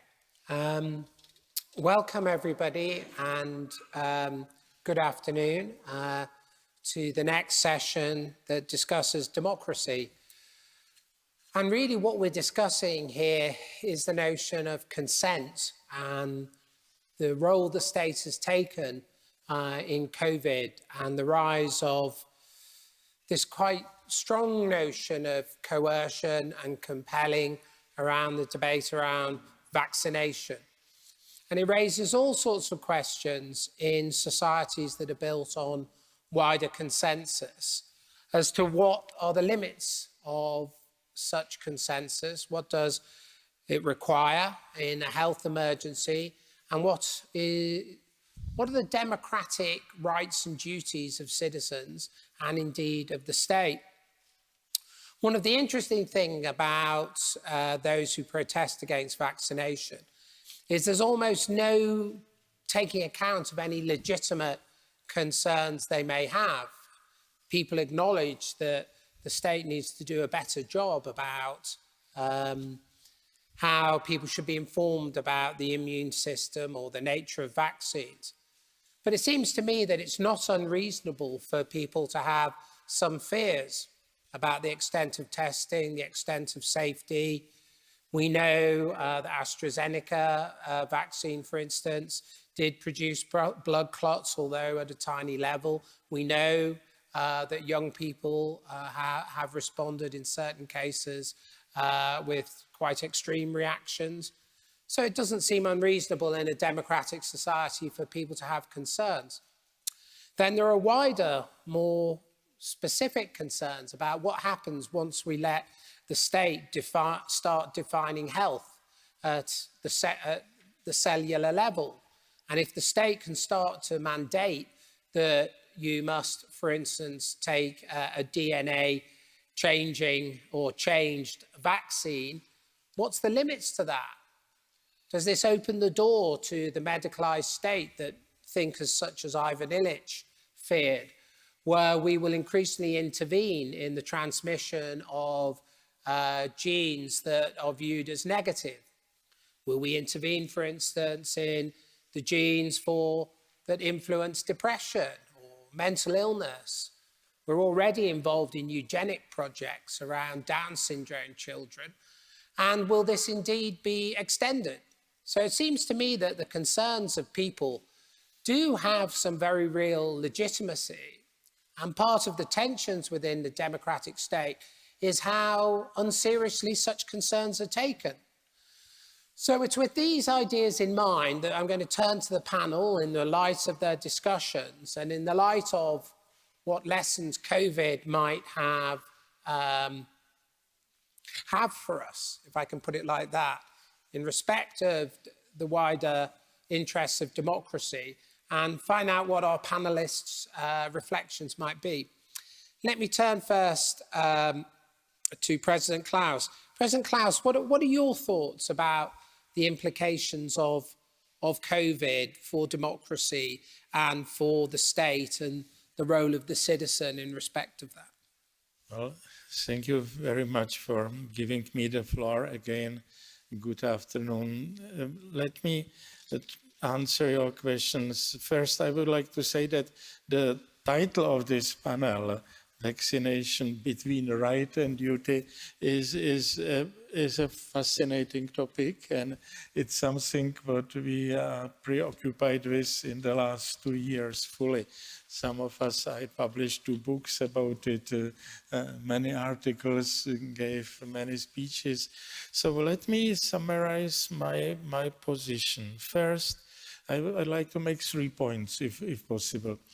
First, I would like to summarize the position I take in the long run. So as regards COVID, I must say I am more afraid of the man-made measures than of the COVID-19 epidemic itself. This is a slightly provocative statement, but I am absolutely sure about it. The consequences of the politically driven, politically formulated, politically motivated methods to fight the coronavirus by means of flat restrictive measures of all kinds of lockdowns are bigger, deeper, and more dangerous than the threat connected with the medical aspects of the epidemic itself. And this will have a longer lasting experiences. So this is my first position, which I would like to make very, very explicit. I repeatedly keep stressing that I'm more afraid of the people who try to abuse the epidemic to suppress freedom and democracy than of the virus itself. And I am afraid, as someone who spent still until now most of my life in communism, I have to stress that I was always afraid that the epidemic would open the door to a huge expansion of government intervention into our lives. So this prognosis proved to be, to my great regret, right. Second point, vaccination, I always take the titles of the sessions and conferences quite seriously. So vaccination between right and duty. I'm not sure about it. Vaccination does not exist between right and duty. Vaccination is not a right, definitely, or an entitlement, or Anspruch in German. And it shouldn't be a duty imposed upon us either. I am absolutely convinced that all the Democrats must be convinced that vaccination should remain just a possibility. A possibility on the assumption that vaccination is one of the ways to prevent the illness. However, vaccination has still many known and unknown pluses and minuses, and I would like just to say that I wish the pluses are stronger than the minuses, but all of that is rather debatable. So we should carefully analyze the vaccination results and consequences, the economic and financial costs of current lockdowns, the consequences of the closures of educational institutions. In my country, the schools were closed longer than in any other European country, as well as we have to carefully analyze the growing fragmentation of our societies, which is a consequence of social distancing and all of such instruments. I think that medicine, and this can be considered a provocative statement to the ears of some of the people here, we should return from ideologically driven medicine to evidence-based medicine. It's not a statement about science, of course, but about the behavior of many so-called celebrity experts who advise our governments. So my final comment is that the pendulum should be turned back. Our efforts should concentrate on treating COVID patients and on protecting the vulnerable groups, and not on testing everyone, not on marking all positively tested as sick. That's the only way out. I am absolutely convinced that the people deserve to be treated well. Thank you very much. Tibor, do you share President Klaus's concern about the impact on freedom of compulsory vaccination, the way the state has taken very extreme powers to itself to essentially, is coerce too strong a word? Possibly. Coerce, police, enforce such requirements on society? What's your take on this issue? Well, during the past 2 days, I think that we have heard quite interesting arguments, pros, cons. But if you allow me, I would like to elaborate on this issue a little bit from a different angle. Because, okay, we are talking about, in the light of democracy, how it fits to the democratic mechanisms, this current challenge. Okay, but this is about ourselves. Now, my question is, what about our children, who are going to be the players of the next year's democracies? Their experience on this is quite different. For instance, during their first 2 years of life, they got several jobs without obligatory jobs, without consulting them, even physically. You keep them and the doctor just injects the thing. They are crying, and etc. So this is a natural reaction. Obviously, in the later stages, whilst you are having a little bit more control in your mind, obviously you can make much wiser decisions. But still, the fact that there are obligatory vaccinations, it prevails. It is a pure fact. Why this should be an exception? What I understood, and I thank you very much, during the past 2 days, that what we are talking about, certain balances, fine balances between risks and trust. Do I trust the scientists? I do. Obviously, they don't have any kind of political responsibility.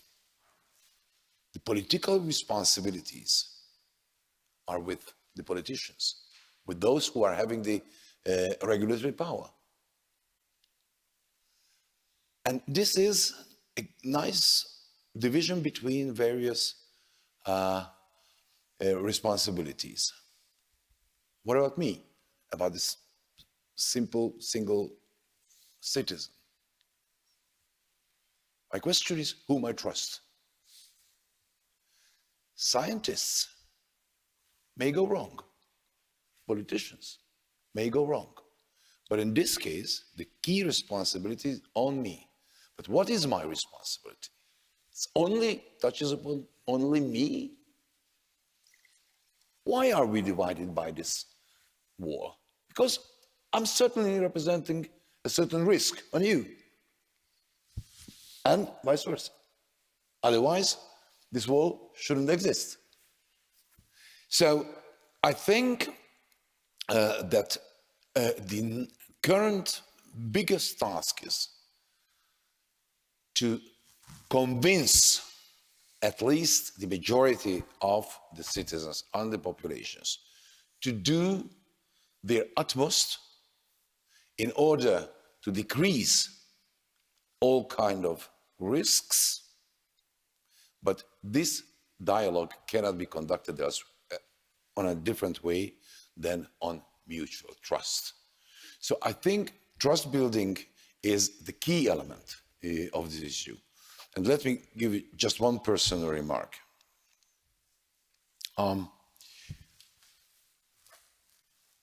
If you look at the future, I think that mandatory or obligatory vaccination is a right intention. Because if you compare all the risks with those what we are building up, like mental illnesses, especially in the younger age groups. Just look at what happens in the schools and the consequences on the internet.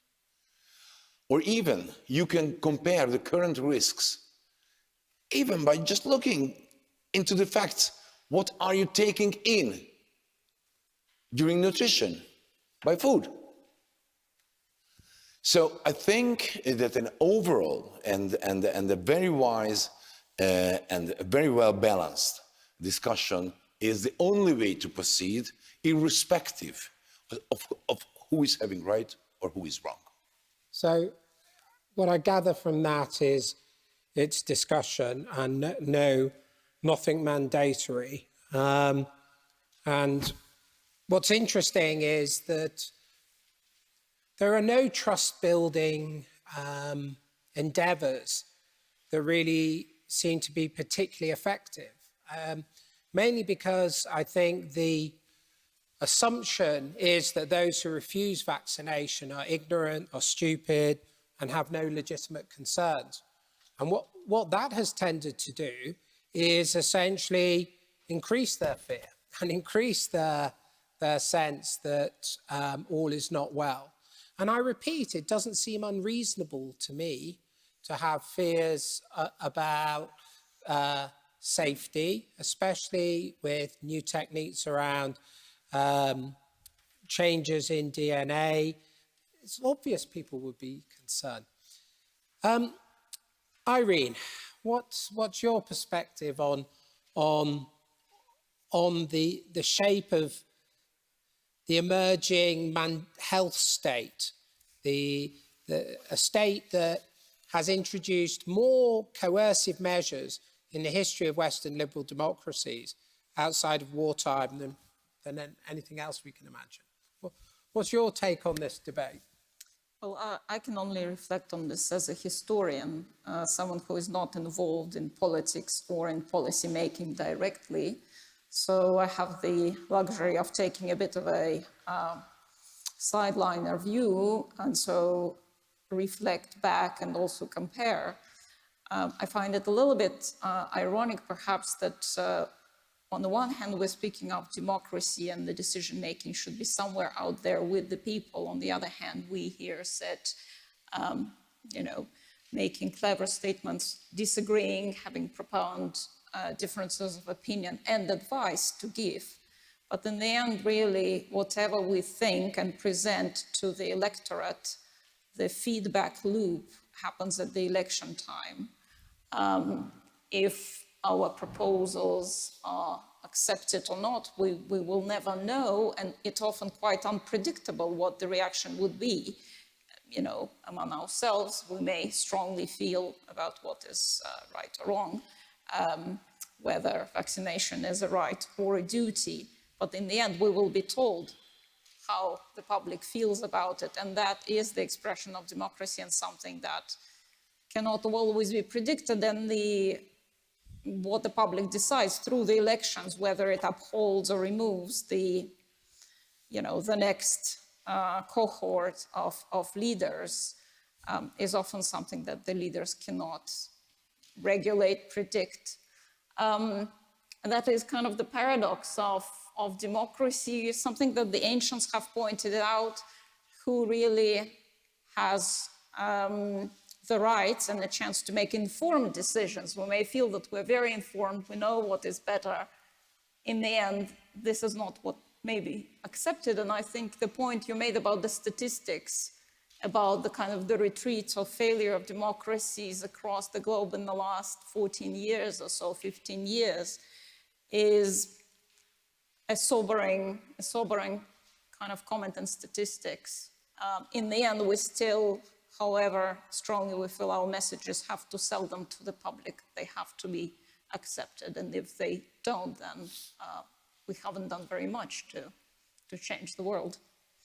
No, I think I was reading today that if America had achieved the same level of vaccination as in the UK, they'd have had half the hospital admissions. So the failure to have a society built on trust has quite lethal consequences. And then what happens, especially in a polarized nation like America, is that when you move to mandatory vaccination, you bolster the resistance to it. And it just adds further to the societal breakdown that's going on. Professor Prosser over there on the video screen, what are your thoughts about the best way forward and how to balance personal, individual and collective freedom in this regard? Oh, we need to turn, you're muted. You're absolutely right. Thank you. And of course, President Klaus, provoked with a couple of statements, but let's see about the pendulum, okay? So in essence, without being asked questions, we get vaccinated for polio, for measles, for tetanus, before we even can say Jack Robinson, because we basically feel that by doing that, we are protecting ourselves, protecting our children, okay? I'm sure that if this would be done today, we would also have questions about that. But the real question that is relevant to what we are talking is my personal freedom versus the endangerment of someone else's health or someone else's freedom, okay? And on the balance here, this is something that we have to deal with, and we cannot look away from it. Now, on this issue, the question is, how do you convey so-called objective information by scientists, by medical doctor, and is there even a sense of what is objective information, okay? By the mere trying to define it. To my mind, the governments or decision makers don't really have a choice here. They have to make decisions under uncertainty. There are many who, like the two elderly gentlemen in the Muppet Show, Waldorf and Stadler, sit on the balcony and shout, "It's a lousy show." Much easier to shout, "It's a lousy show," than get down on stage and do something about it. Now, we cannot just leave it like this, okay? Because at the end of the day, people are paying with their lives about this. I believe, like I said, that the way forward here is to, in essence, to give incentives and sticks to what I would call people who convey fake news and create a situation where people, at the end of the day, are victims to something that hurts them. Who is going to be the judge to it? I don't know. Irena, you said you're an historian, you're not a politician. I think everyone from everyone's angle, I'm not talking about you personally, but, history, his story, her story, what does it really mean? And who writes history? It's also something which is, I would say, a bit political. But from my point of view, the bottom line is someone has to give answers.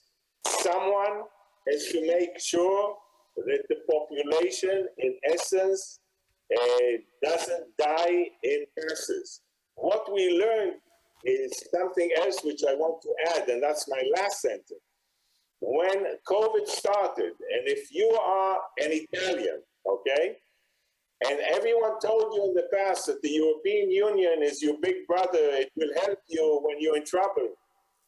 Bottom line, if you're an Italian, the European Union closed down your borders, didn't help you, drew you to basically to do anything on by your own, and you begin to ask questions on what are those structures?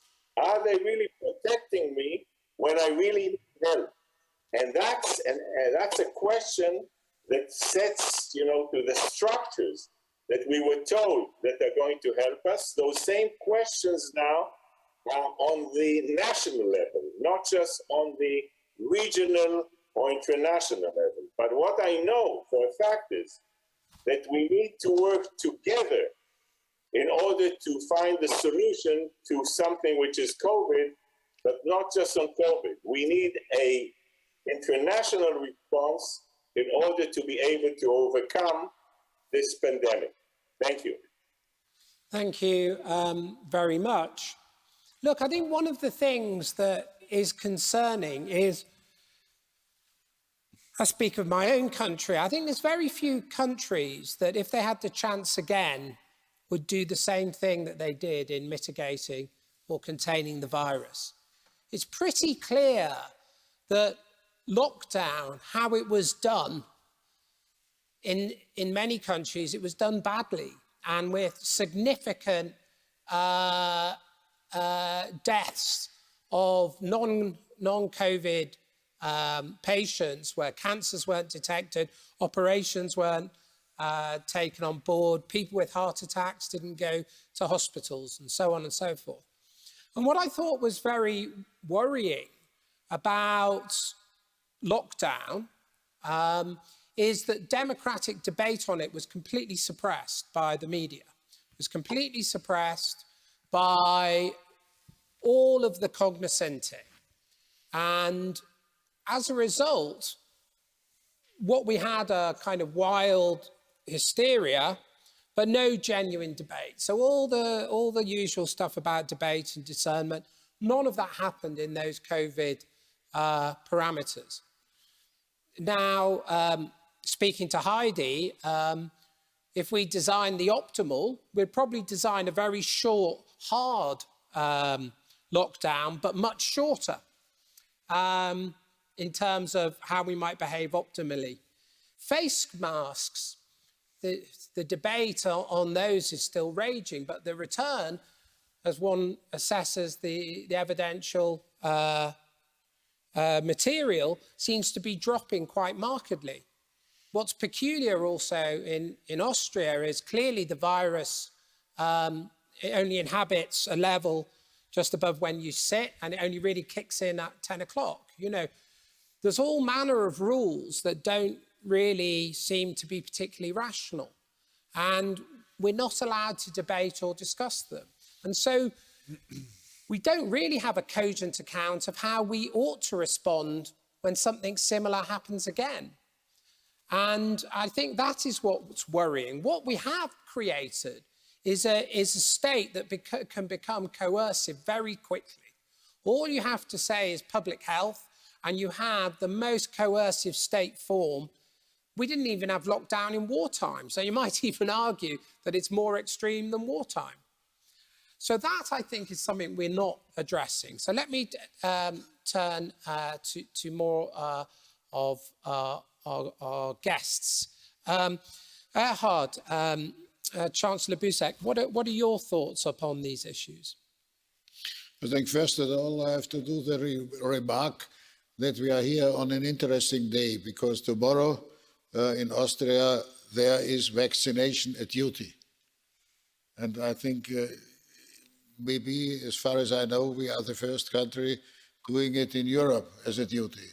We have it as a duty at some professions like nurses and medical doctors and partly teachers, and so it's a new way. And it will be an interesting discussion in the future. What are the possibilities, I think, to order by legislation such duties, which are touching the personal rights, the personal conditions, and so on and so on. It's a difficult job. That's the first one. I think second, we are within a learning process. And obviously it is in a certain way of shocking for us all. I'm out of a generation where we were vaccinated after the World War II. I think we had as a symbol of our fight with health here, one vaccination after the other, showing as youngsters to each other and so on and so on. Nowadays, I think it is in a certain way different. And we have to do a lot, which is not yet happening, I think, to define more exactly what we are learning out of this process. I think we have not yet learned.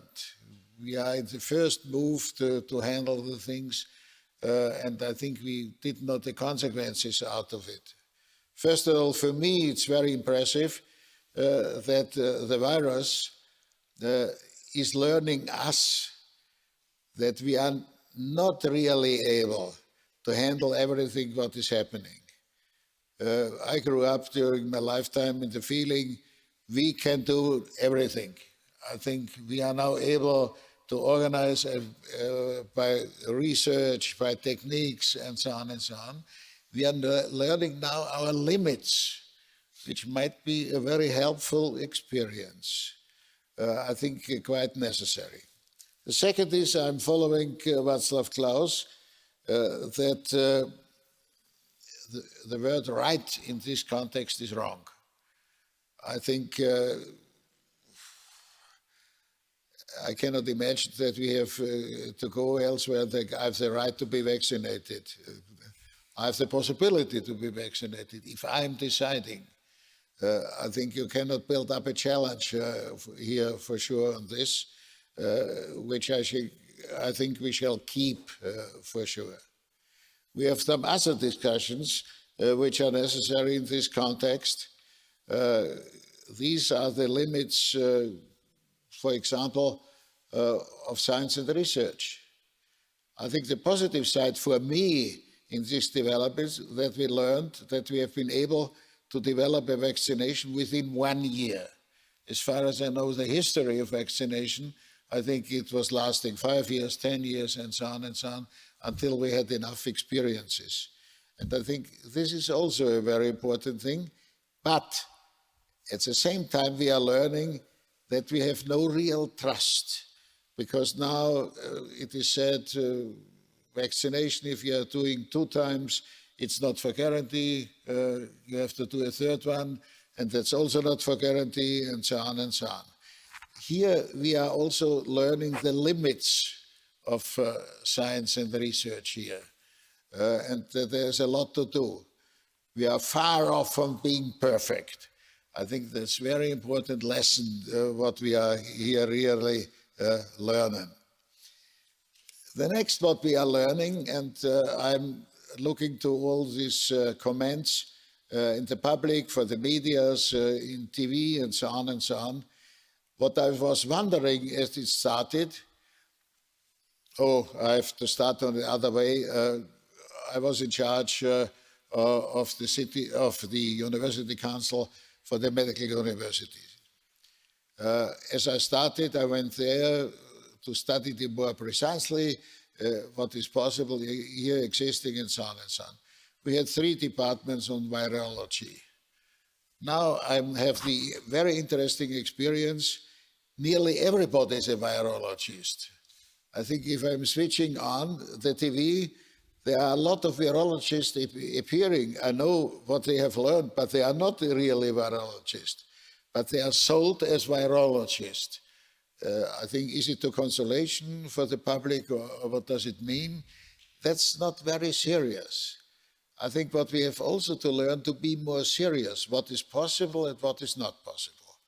I think being in charge, still in the medical university, we did one decision, and we kept it through.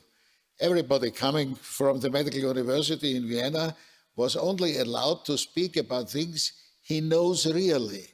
And if he or she would have been asked for questions, that they have to say, this I do not know. Here I cannot be precise.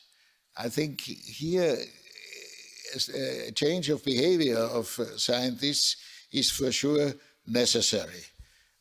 Also concerning the explanations and so on and so on. I think we are getting a certain new discussion on freedom rights also.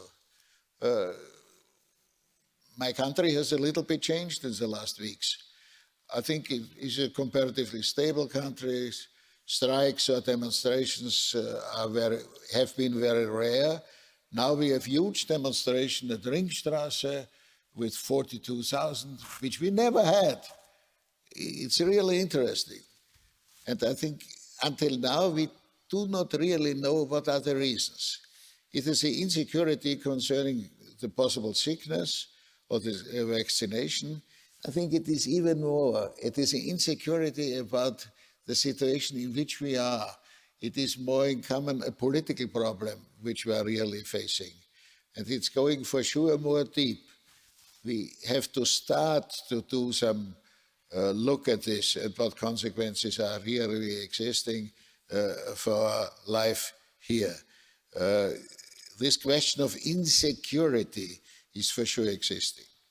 And also I think we should do some research about the nonsense which is happening. For example, I was deeply impressed as the Russians are coming up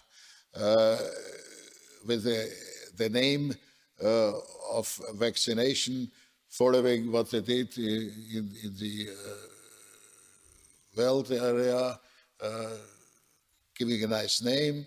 The Chinese started that they have Sinovac, and the Turks started to have Turkovac.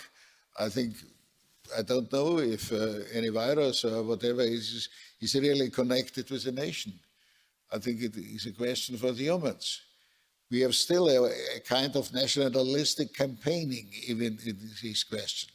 I think it should be more campaigning about how good is this stuff which we are using and we have really developed. And here is to learn a lot here. And last but not least, I may say, as a former politician, I think we are also confronted with a lack of leadership. I think we are not really able to handle the current situation. This is also a part of the insecurity. And I'm really fed up if I'm looking to the TV or reading newspapers or announcements, radio, and so on and so on. The ongoing question of journalists and Professor so-and-so, when will be the end of the pandemic? Nobody knows. I think we have to learn to live with insecurity. That's a very important part of our life. We have the impression everything is secure if we are knowing it. We don't know everything. We know only a part. Maybe it is really smaller than we ever were convinced. And I think this is a lesson which we have to learn really. Last comment, but I'm admiring how much money is possible to invest in all the conditions around. I think billions are running around. We don't know where the billions will come in the future to pay the debts. That's a real problem for sure. But we have no discussion about this. We have only the comments, billions here, billions here, and so on and so on. And how will it go on?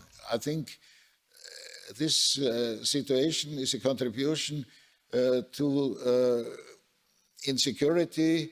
I think maybe the things are moving in really different directions.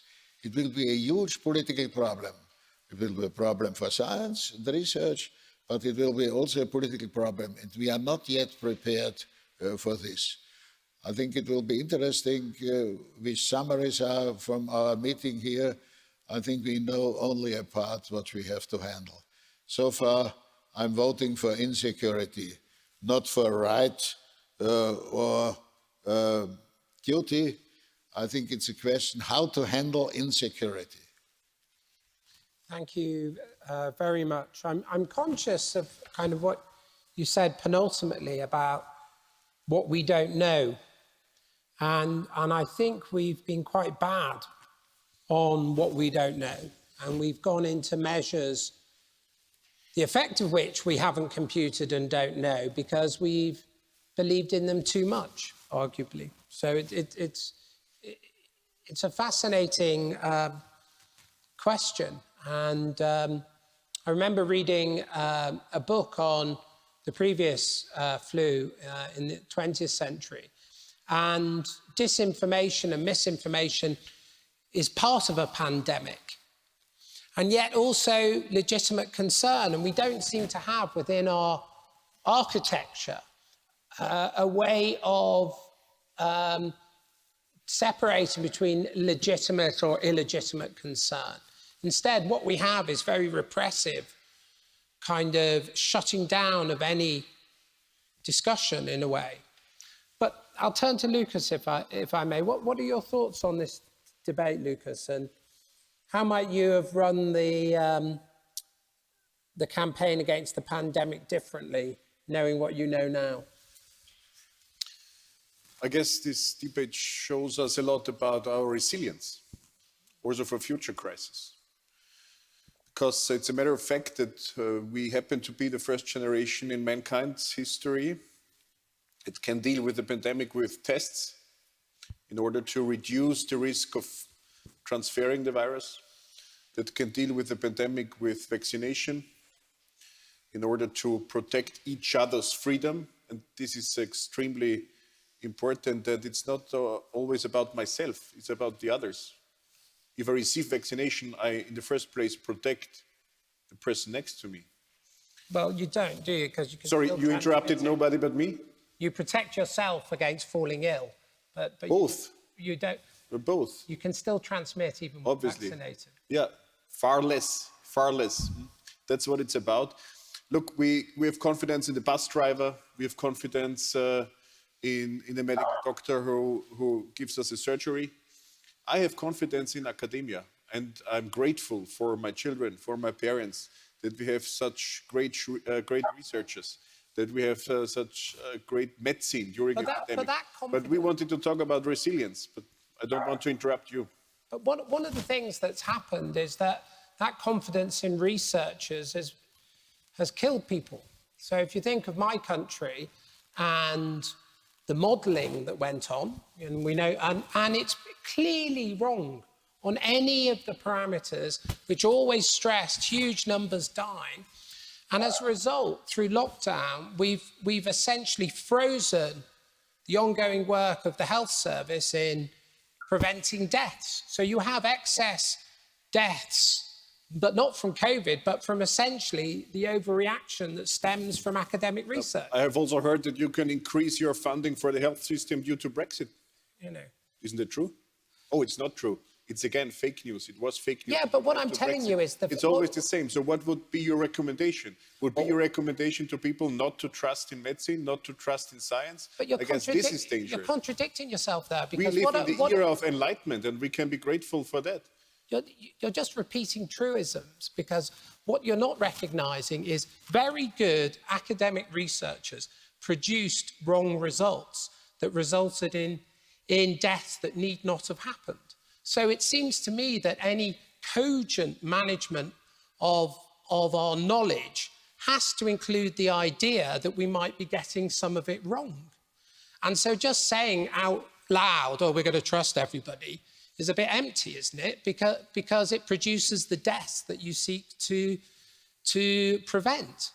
What we've been lacking, surely, in this pandemic is a way to differentiate or mitigate research that essentially has modelled incorrectly. That's what I do on a daily basis. It's part of my daily job to address the individual concerns of my constituents, of the citizens of this country, of Europe, and I understand, I try to understand these concerns, and I address them. I'm a strong defender of freedom of speech, and everybody has the right for their own opinion, but nobody has the right for own facts, because facts is something that gets researched by scientists, by academia, and that's why we have the era of enlightenment. And your question also was what I make of this whole debate, and it tells a lot about resilience. Just imagine if we will be attacked one day, God forbid, will we discuss then if we should defend ourselves? If there will be a large blackout, will we discuss whether we provide people with electricity? If water will be poisoned, will we discuss whether we provide clean water, or will we just provide clean water? So let's strengthen our resilience in this society. This seems to be of utmost importance as a lesson from this crisis for the next. Well, I suppose what I think is strengthening our resilience is creating a space for trust. But that requires, I think, taking critique more seriously than we did. But let's leave that as it is. Let's think about the consequences of COVID. Let's think of the tensions and the long-term decline of Western liberal democracies that is ongoing. We've seen this democratic recession. The place of the West in the world is shrinking. The Western reach is shrinking. Particularly Europe's reach within that is diminishing. What impact in that general sense of Western decline and the rise of revanchist powers, Russia, China, etc., what impact did COVID have? Because what's interesting is the impact of COVID seems to be quite clearly, in my country at least, it's been pretty good for the middle classes. You were able to stay at home, you got monetary support, your income, some of it rose, but for the working classes, it was the reverse. Their means of living were taken away from them. The impact on them was almost overwhelmingly negative, and it, in a way, further attenuated the tensions that are already there. And we certainly haven't built up any new collective sense of shared responsibility as a result. Let's have your thoughts on that, COVID and the place of COVID within the international order and the general crisis afflicting Western democracies. President Klaus.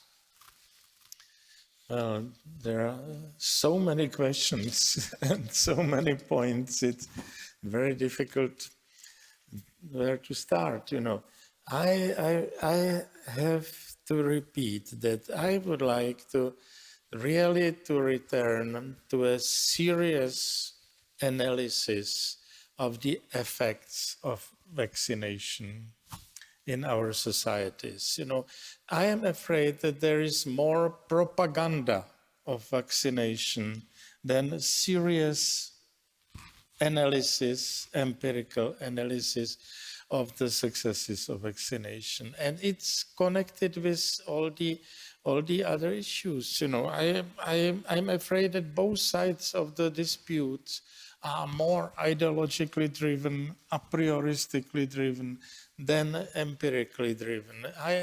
As someone who spent 20 years doing statistical and econometric research, I can't stand the daily reports in the media about how many were tested, how many were I don't know what, and it's very unfair analysis. So we listen more to propaganda than to the serious debate. And who starts a serious debate is usually accused of being not politically correct and undermining the cohesion of society. And whereas there has not been a serious discussion about the effects and consequences of vaccination. There is a prioristic belief that it helps, probably it somehow helps, but there is definitely the other side of the coin.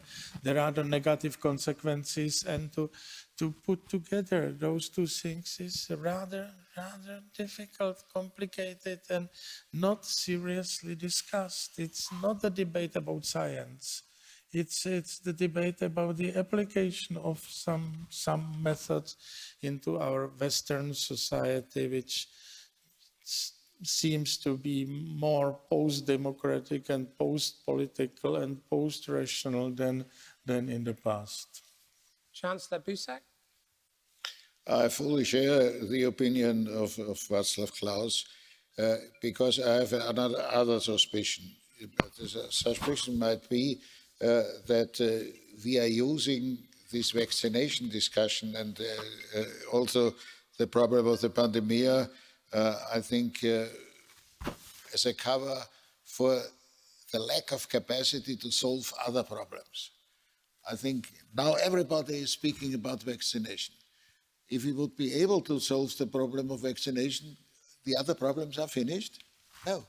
I think we have, for sure, a difficulty concerning peace, weapons production, and so on and so on. I think there are, in the moment, two issues which are covering all the other problems. The one is vaccination and the pandemic, and the other is what to do with the so-called green problem. I think that's not enough for the current situation.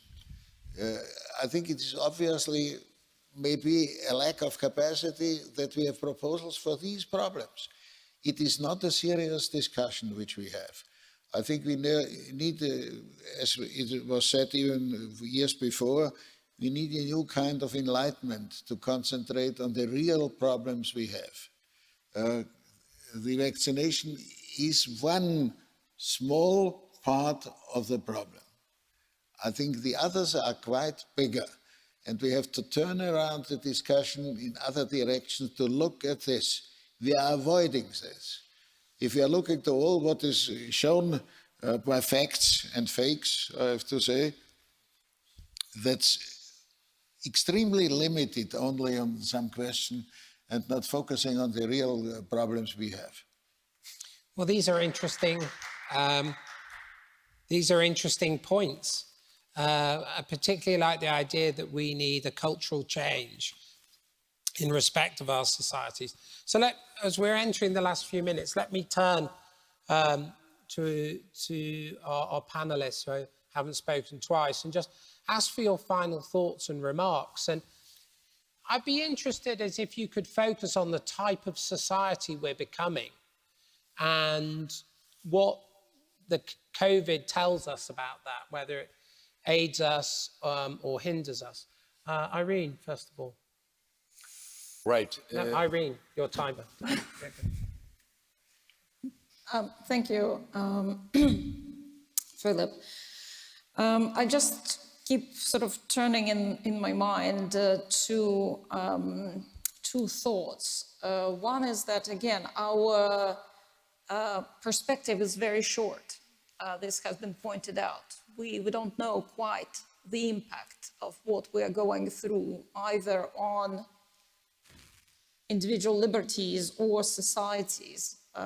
As I mentioned in my notes, I think it's too early to kind of draw up the score sheet, who won and who lost here. It may appear on the surface that some of the more authoritarian regimes that don't have a debate about what we have to do, they may look like they're winning out. Whether that is the case is not at all clear. And I think that for the ancient Greeks, the idea that somebody should be told to vaccinate might be quite an anathema, because for them the personal liberties were so important.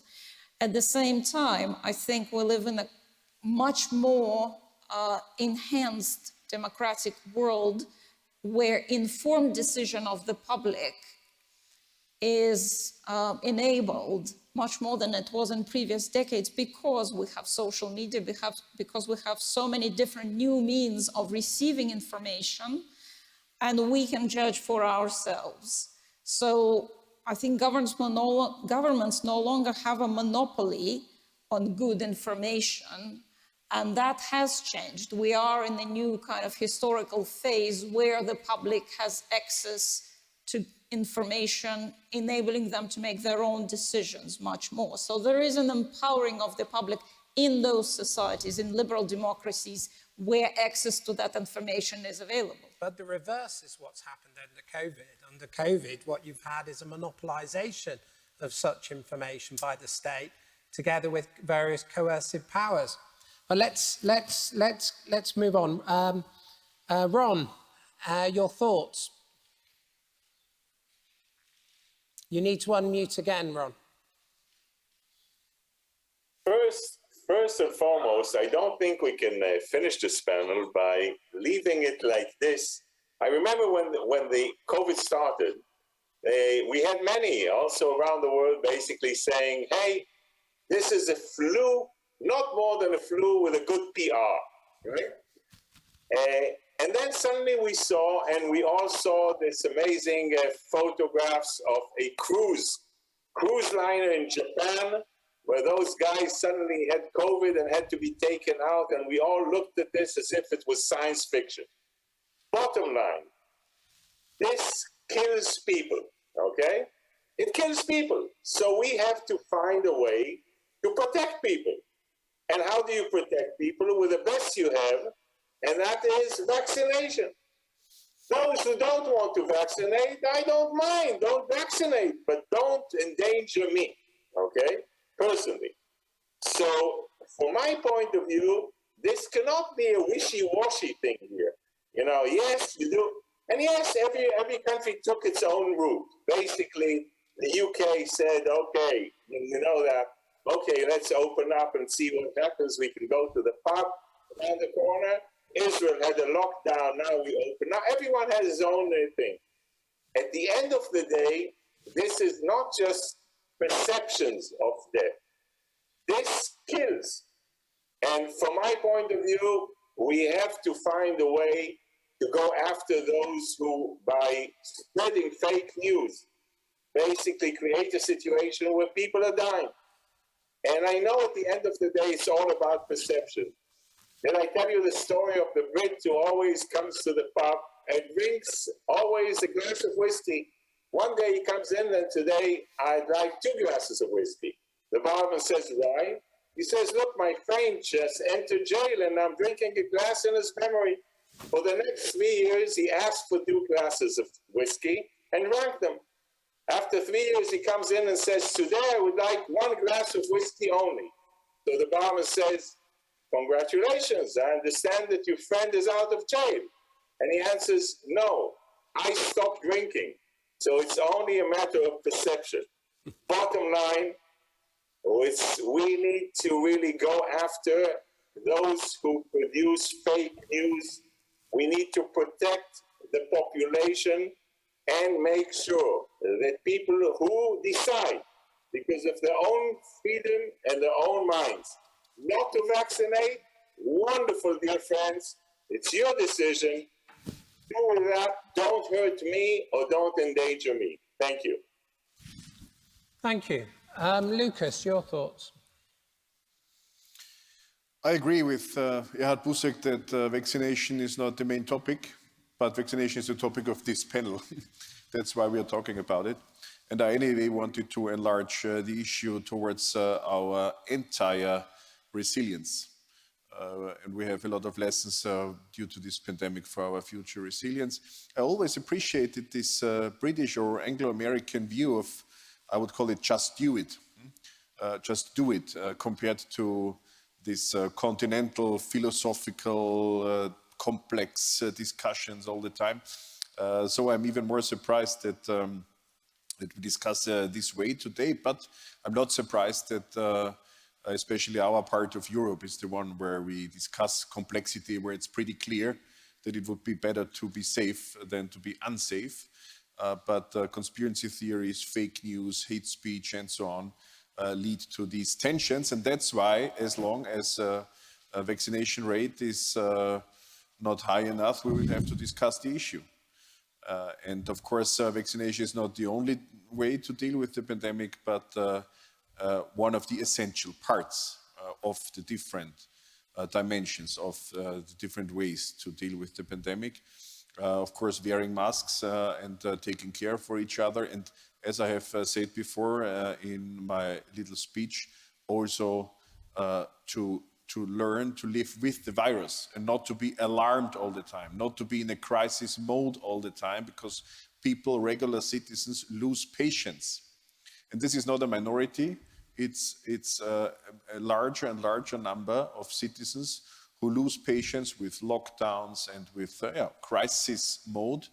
And that's why as soon as we come out of this also fatigue mode of society, the better.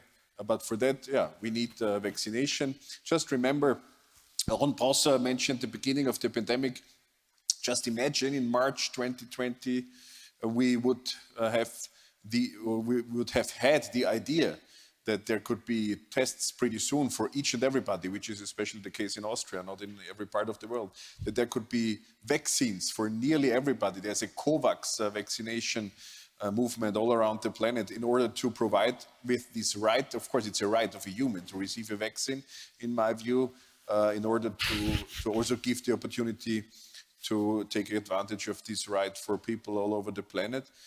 We have achieved everything of this. We have come so far.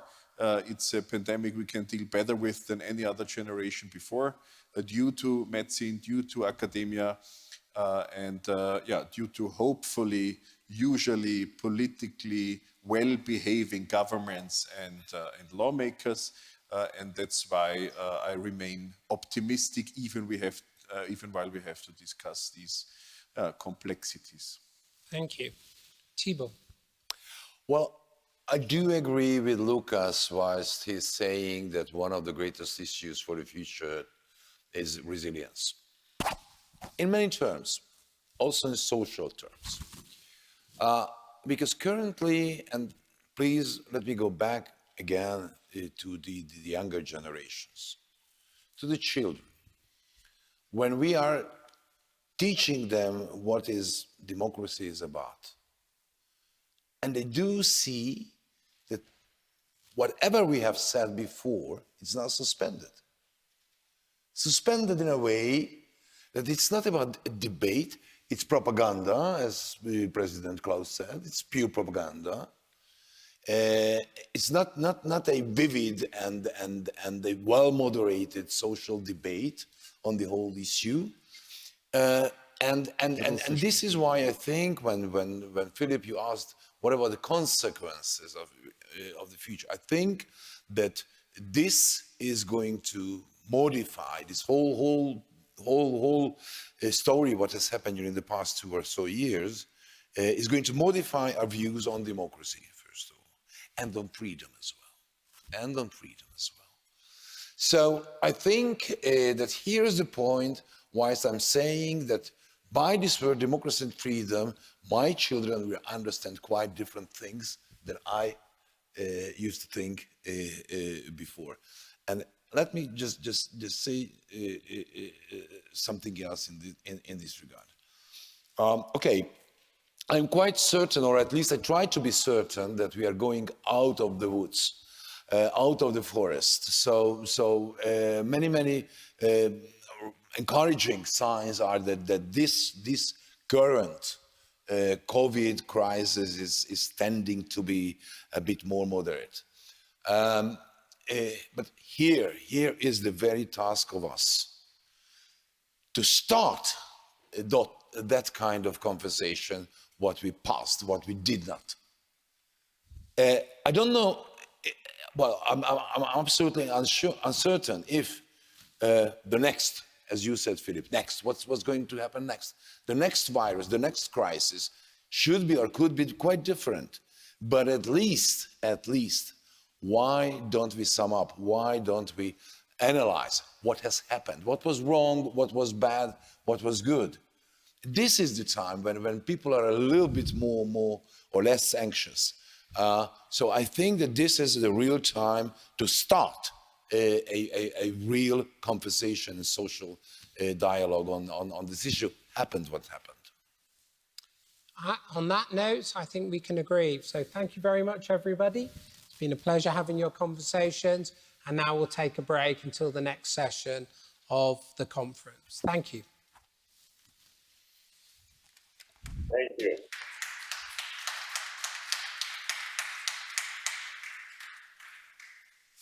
Thank you. Thank you very much to our panelists for this interesting discussion. May I ask everyone to be back in the room by 3:45 so we can start on time? Thank you.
welcome back again.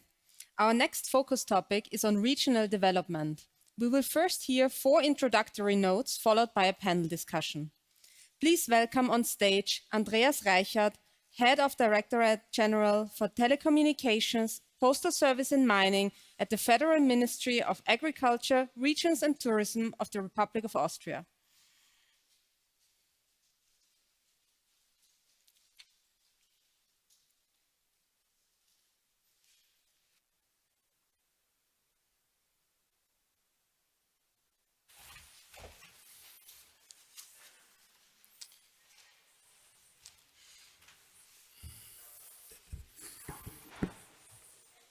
Ladies and gentlemen, dear David, thank you very much for the opportunity to start with an introductory note this afternoon about the importance of regions and digitizations for Europe.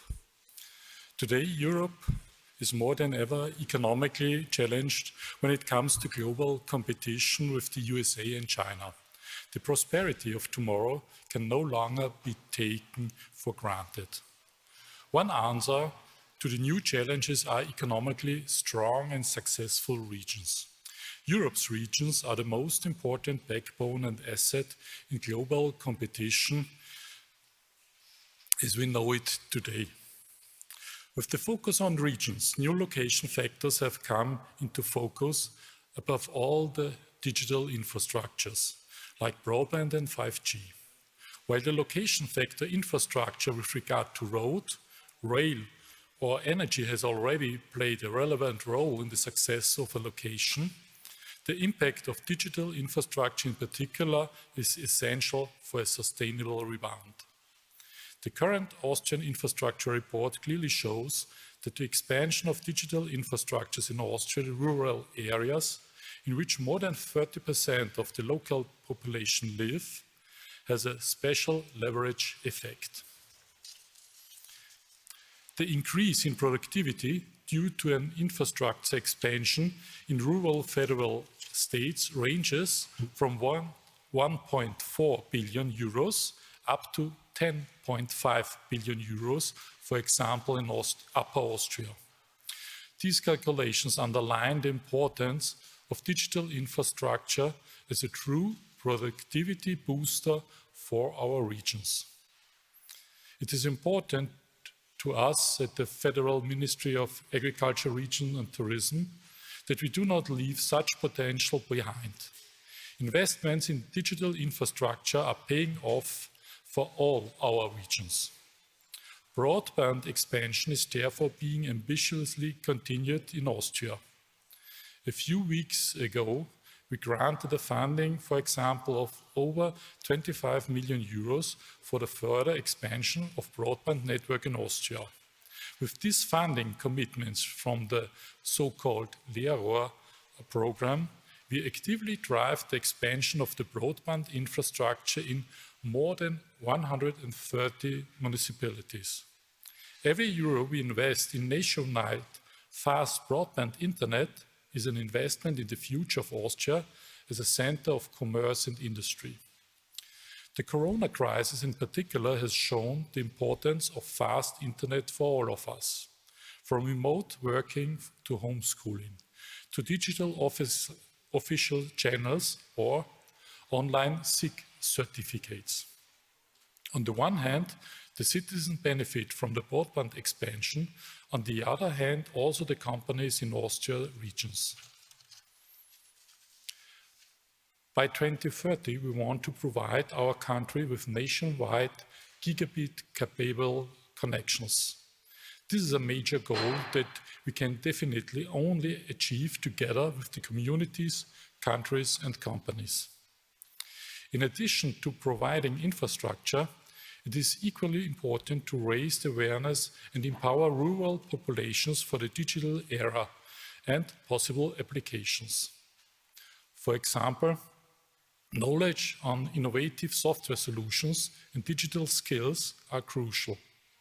Hence, our ministry, together with our partner agency FFG, also supports pilot initiatives to gather more knowledge on the needs of digital rural communities. innovative local governments, and young generations. Another emphasis lies on sharing knowledge on gigabit applications, as well as the success factors for rural co-working initiatives. When it comes to raise awareness, we run the so-called Gigabit Academy. That's a new format where top companies share their knowledge in the field of gigabit applications with others. Goal is to enhance the use of gigabit and 5G. The Academy will start likely in late April. Another example, in Carinthia we developed a tailor-made program for teachers and pupils of an agricultural school, making them familiar with new technologies like 3D printing and innovation culture. In Lower Austria, we aim to strengthen rural communities by demonstrating the power of novel software solutions. And in 4 rural areas in Austria, we test pop-up offices spaces in villages. These programs are the foundation for novel funding schemes like the co-working check starting later this year, which will ensure that rural populations can harvest all benefit of digital infrastructures. And finally, let me say something, that one thing is really certain. Digital lifelines are the best connections to the future, especially for structurally weak regions.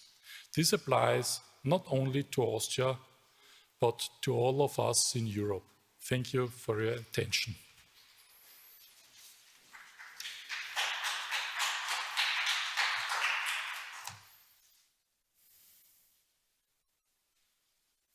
Thank you, Andreas Reichert. Now it's my pleasure to welcome Jan Sechter, Deputy Minister for EU and International Relations at the Ministry of Transport of the Czech Republic.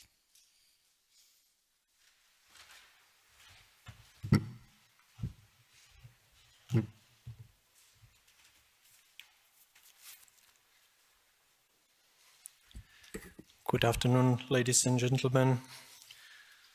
Many thanks for the invitation. It's great to visit Vienna and for the first time to have an opportunity to address this year Vienna Congress, which I followed in last 5 years as a diplomat in Austria. My contribution will be somewhat more empirical because I have spent the better part of my diplomatic career working on the fault regional Central European lines, the integration lines or historical disintegration lines between so-called Western and Eastern Europe, as well as in countries which highly developed regional cooperation, with mine own twice in Germany, in Czech embassy in Berlin, short after reunification of Germany, and later in Berlin before our entry to the European Union, later in Poland and 2013-2017 in Austria. In a civilization, regions, wealth always trickles down, gradually benefit the relative poor regions as a result of increasing wealth of the relative rich regions. And relative poorer regions have always benefited from the presence and more developed neighbors. And it was done so since antiquity. But there are some necessary conditions for this process to be able to take place, namely the presence of freedom of ideas, freedom of sharing of technical progress, and no barriers for regional and human creativity.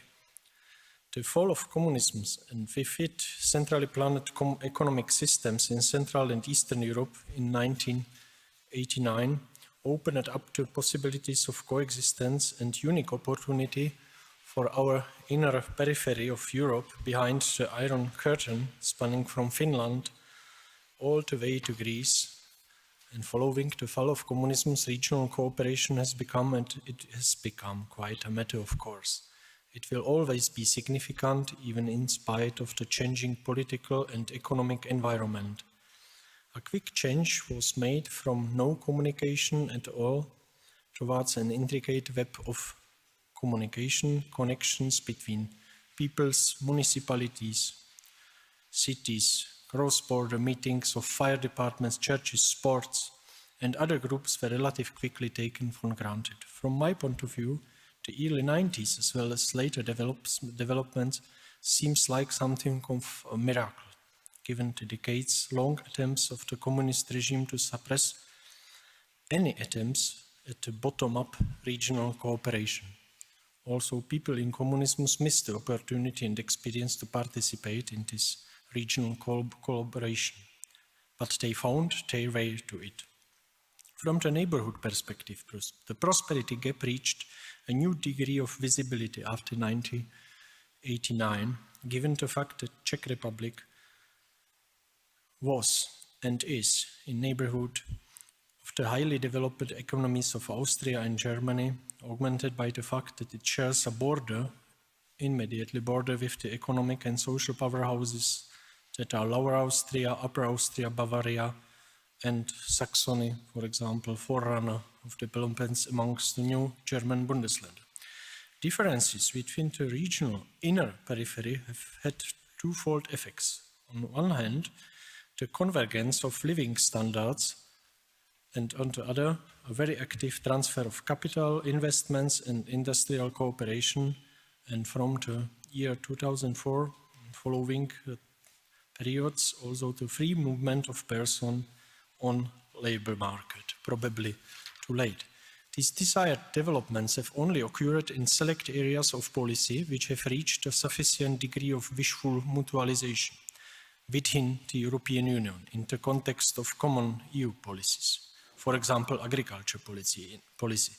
In other areas, especially those where the EU and its member states share powers, internal affairs, environmental issues, labor market, social affairs, education, or transport infrastructure, I had the opportunity as diplomat to perceive how regional and cross-border cooperation suffers when waiting for decision to be made in capital cities or in Brussels in the context of EU programs.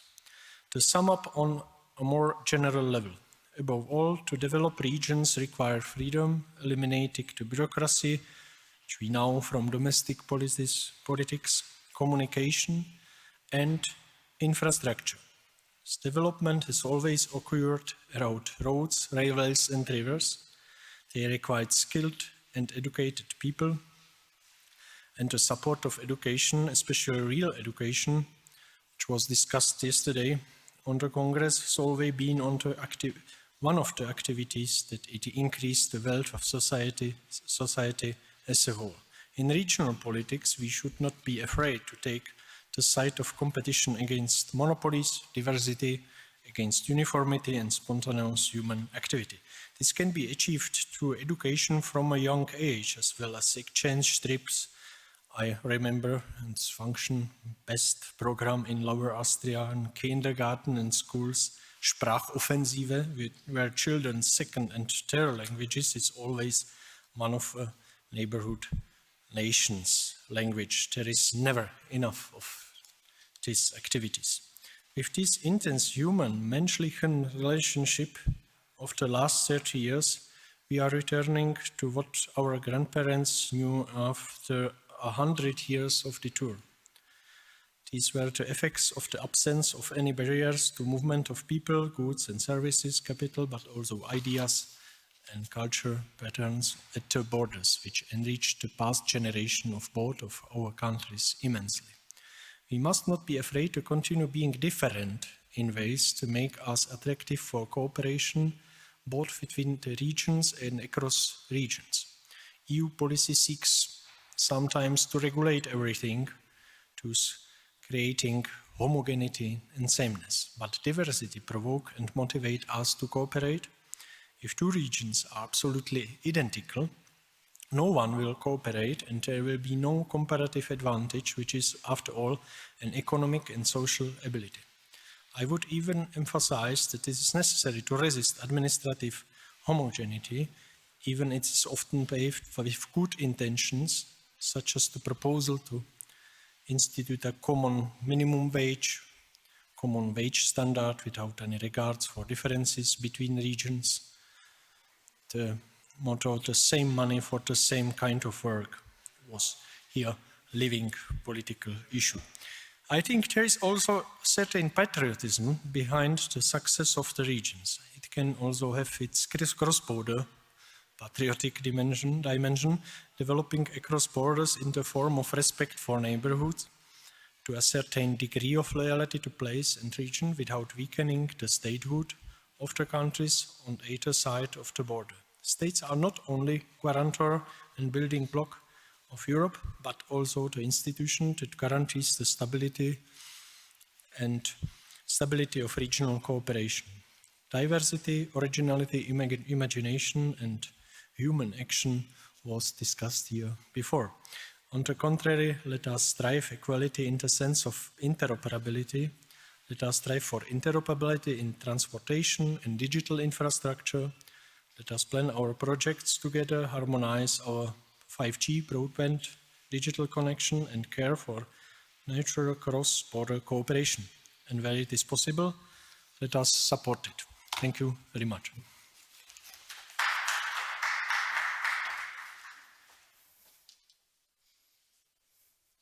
Thank you very much, Jan Sechter.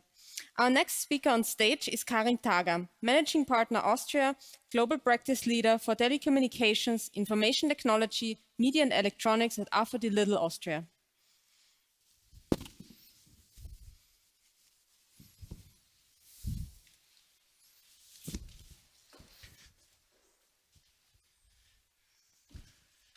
Ladies and gentlemen, it's my pleasure to be back. I'd like to thank in particular David for keeping the course of this symposium. It's the 19th one.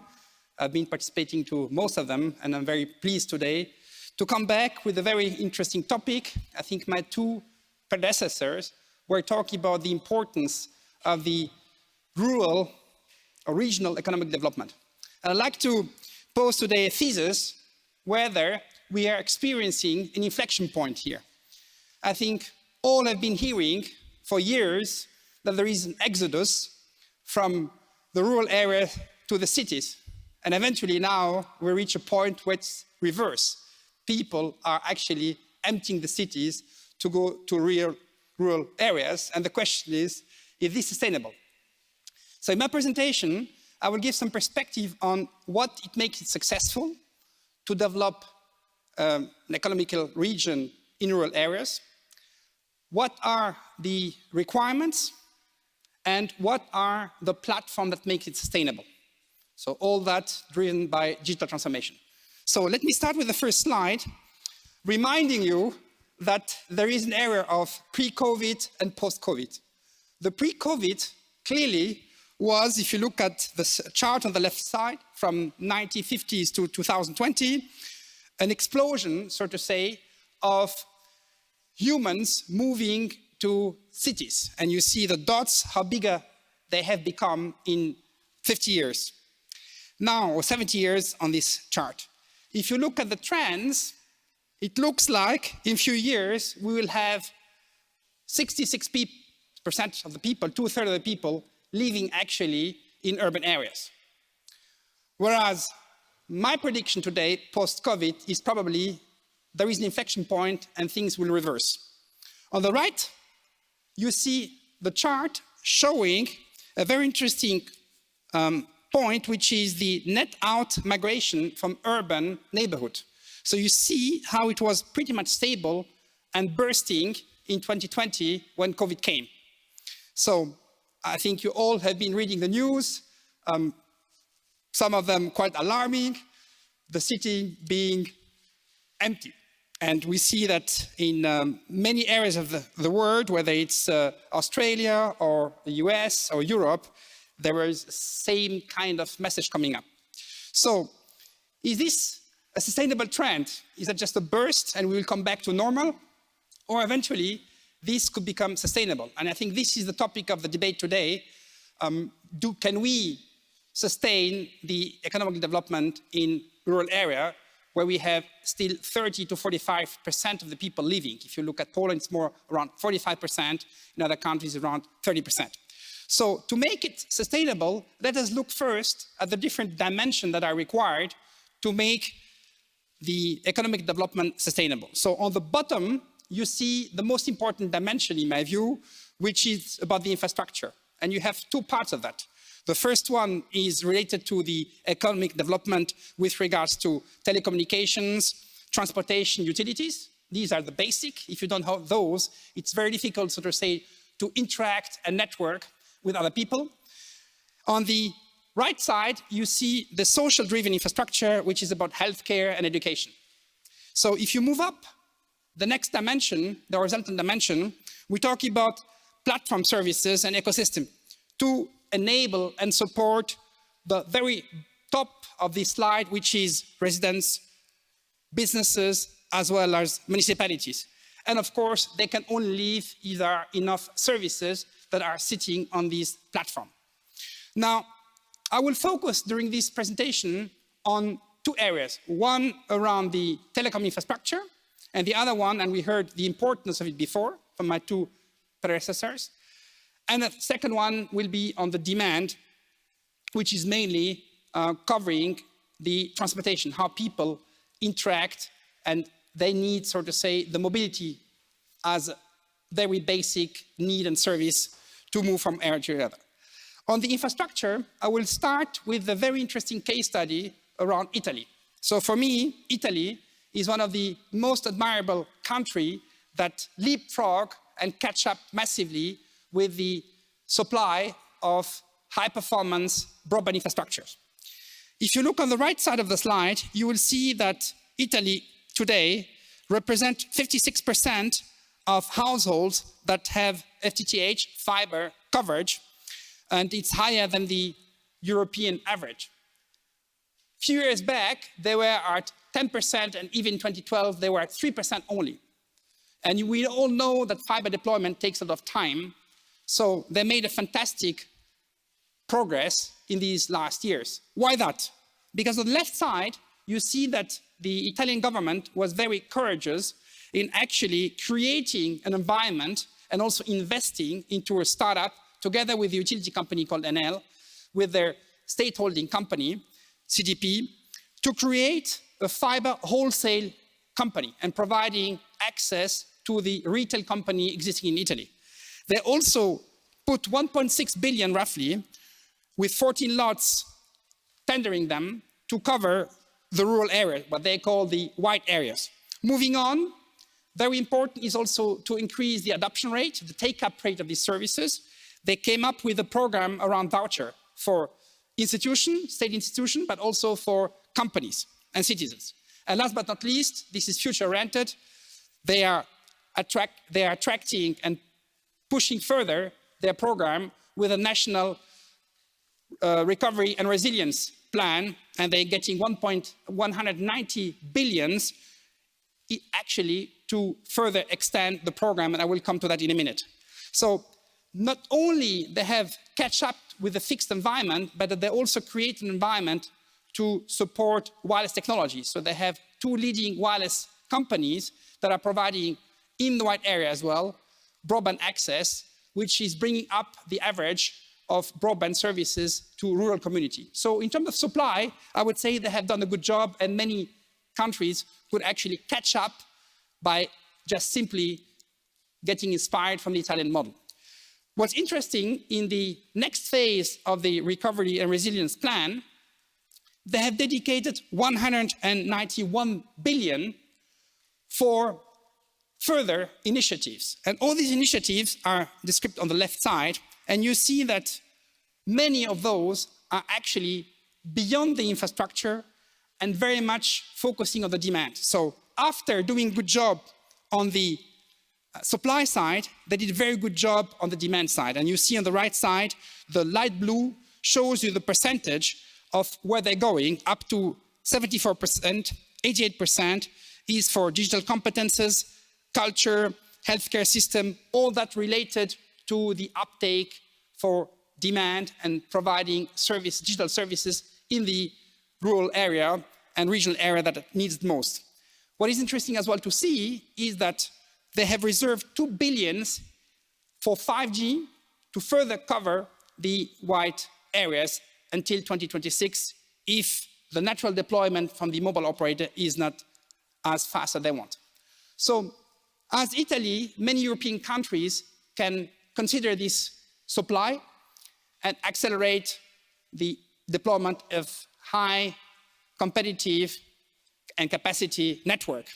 Now, if you look at the average European, we see that almost 100%, we're talking here about 81% plus 18%, so we talk about 99% are covered in Western Europe. However, 18% are not using the service yet. On the right side, you see the causes. Access to computers, and very often literacy. So there is a lot of work to do on the demand side. So while there is still a gap between rural and urban, this gap is declining. So the focus going forward is to continue the plans with regards to the supply, but actually put more attention on the demand side. And the demand is very much hampered by what we call the vicious circle.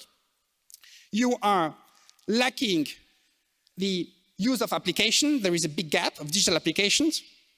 There is also lack of the awareness, what to do with them. There are skills that are lacking, and that doesn't help you to get the jobs that are related to digital services.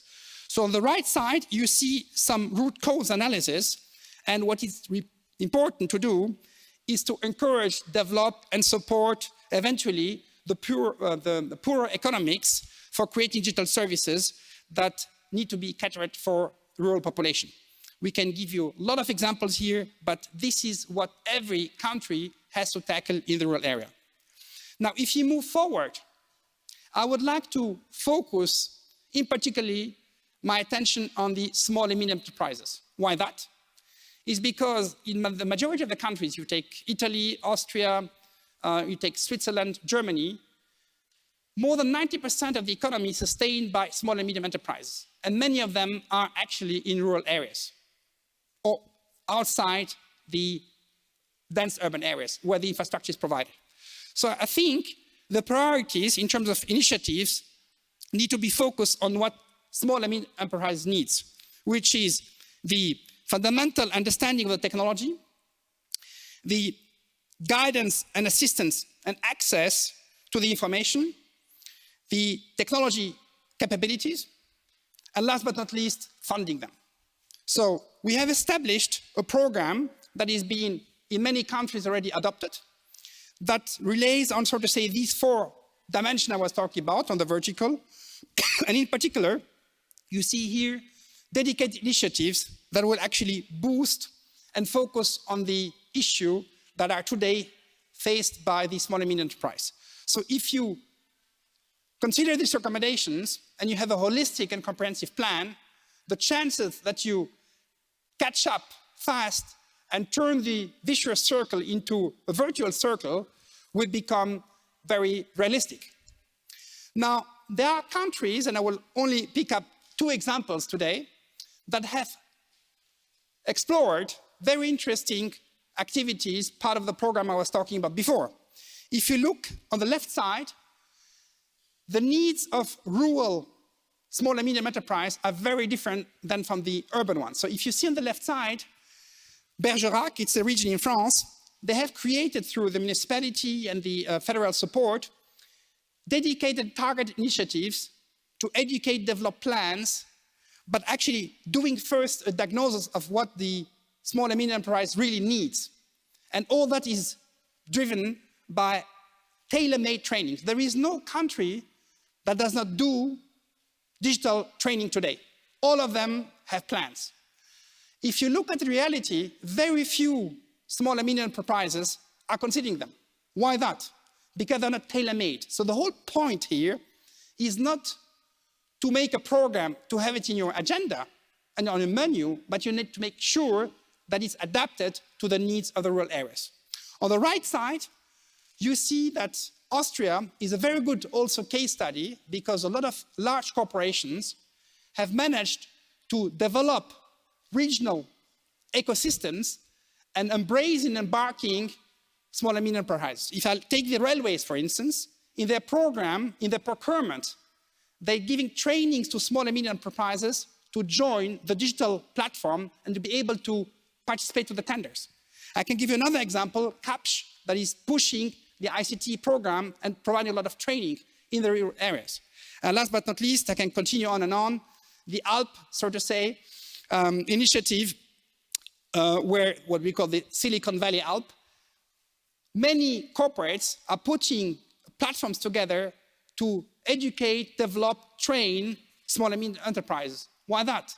Because they want to make sure that they become sustainable, they better manage the risk of supply chain management, and they want actually to make sure that they take advantage of the talent they have in the region and eventually continue the collaboration with these companies and embracing their program. My last example here is on the mobility services. You may not know, but there are cities in Europe, and I'm taking Porvoo in Finland, with 50,000 inhabitants. And this city does not have a railway. It's not connected to Helsinki, although it's only 50 kilometers from there. So many smaller towns face the same issue. Now you can, of course, try to put your city on the roadmap of railway and national grid, but this will take 10 to 20 years. Today, municipalities, together with the community, have become very active to create a platform, and we're back to the ICT platforms, where actually you manage to embark a larger community on this platform and provide a service. And seeing this service that has been created, digital services called Demand Response Transit, the traffic has increased in the last month by 5 times. 27% of the trips were never made at all. And last but not least, in terms of environmental impact as well, we're talking about 2.6 tons saving of CO2 in the main route toward Helsinki. This example can be replicated in many smaller areas, rural and regional areas. And I know that in Germany, in Austria, in France, and many other countries, you have more and more awareness of developing this mobility as a service platform. In summary, as a conclusion, I would say that I'm quite confident that in terms of supply, thanks to the deployment of fiber and 5G, we will have very high capacity network supply. This is a matter of years, but we're closing the gap, and this is less a problem because the problem is on the demand side, where the supply is already here, but the take-up rate is lower. And we could see that in the few examples I showed before. However, the demand side can be supported through regional activities by stimulating the collaboration between municipalities, small and medium enterprises, but also large companies and enterprises. And last point, when it comes to the services, I showed that it's a matter of providing trainings, enabling, creating, and improving the awareness of the digital services, and eventually connect the communities among themselves. Just to give an example, to cater for the mobile health services or education, there is a startup in Austria that became a unicorn called Go Students, and it creates a private virtual market for education where everyone who has something to say, to teach, can become a tutorial and participate to this program. So if you sit in a rural area, you can also share your knowledge, provide services remotely. This is one of hundreds of startups that are emerging right now. We just need to connect and create the awareness in the regions with these champions, the new digital champions, and be able to participate and create economic development that is sustainable. And this ends my presentation. It's all about sustainability and making sure that eventually this trend that we see right now is not a burst, but eventually sustainable for the future. So will we experience exodus from cities to rural on the long run? Perhaps yes, and that would be a good development for the whole society. Thank you very much for your attention.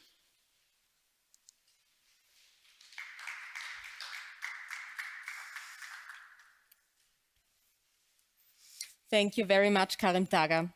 Now it's my pleasure to welcome online Ophir Frieda, professor at Georgetown University, chief scientific officer at Invariant, and lead science and technology advisor to Aurora Forge. Good morning, and a fine good morning from Washington, D.C.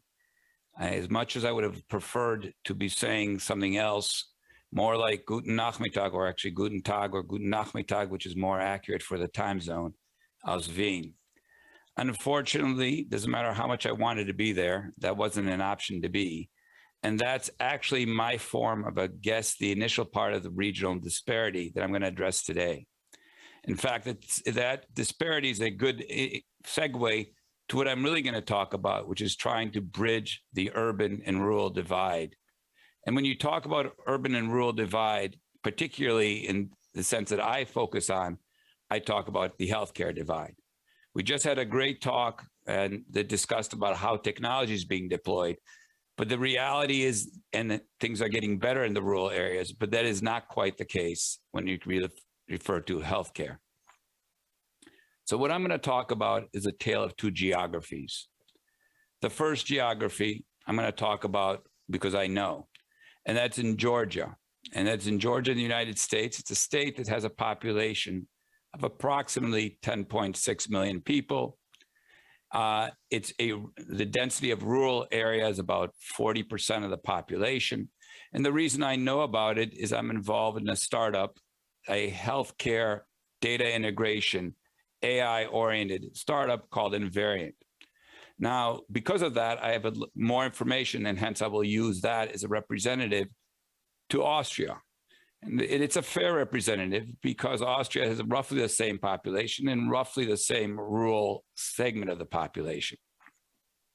When we talk about disparity, what do we really talk about? Well, we're not talking about the general practitioners or the physician's assistants.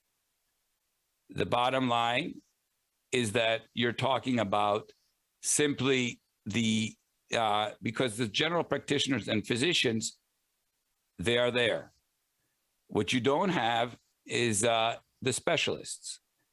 In Georgia, you have, when you compare the Atlanta metropolitan area and you compare the rest of the rural community, the cardiologists are about 114 of them in Atlanta, whereas in the rural community, it's only 11. And when you compare the OBGYNs in the Atlanta area, there's 755, but there's only 98 in the rural community.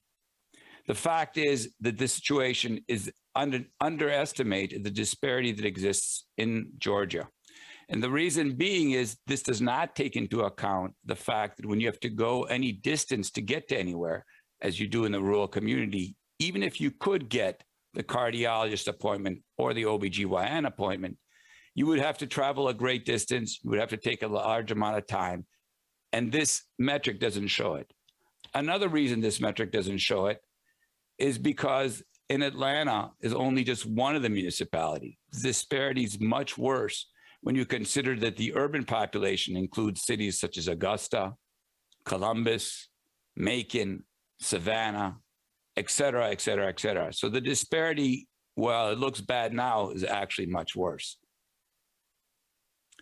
So what are we actually trying to address? Well, like President Klaus, I actually take the instructions quite literally.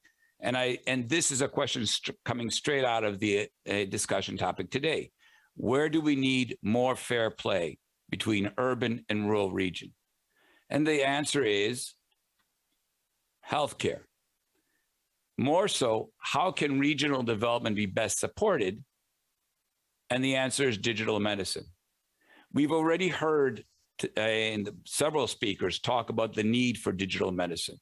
This morning, we heard people, at least one of the speakers mentioned telemedicine.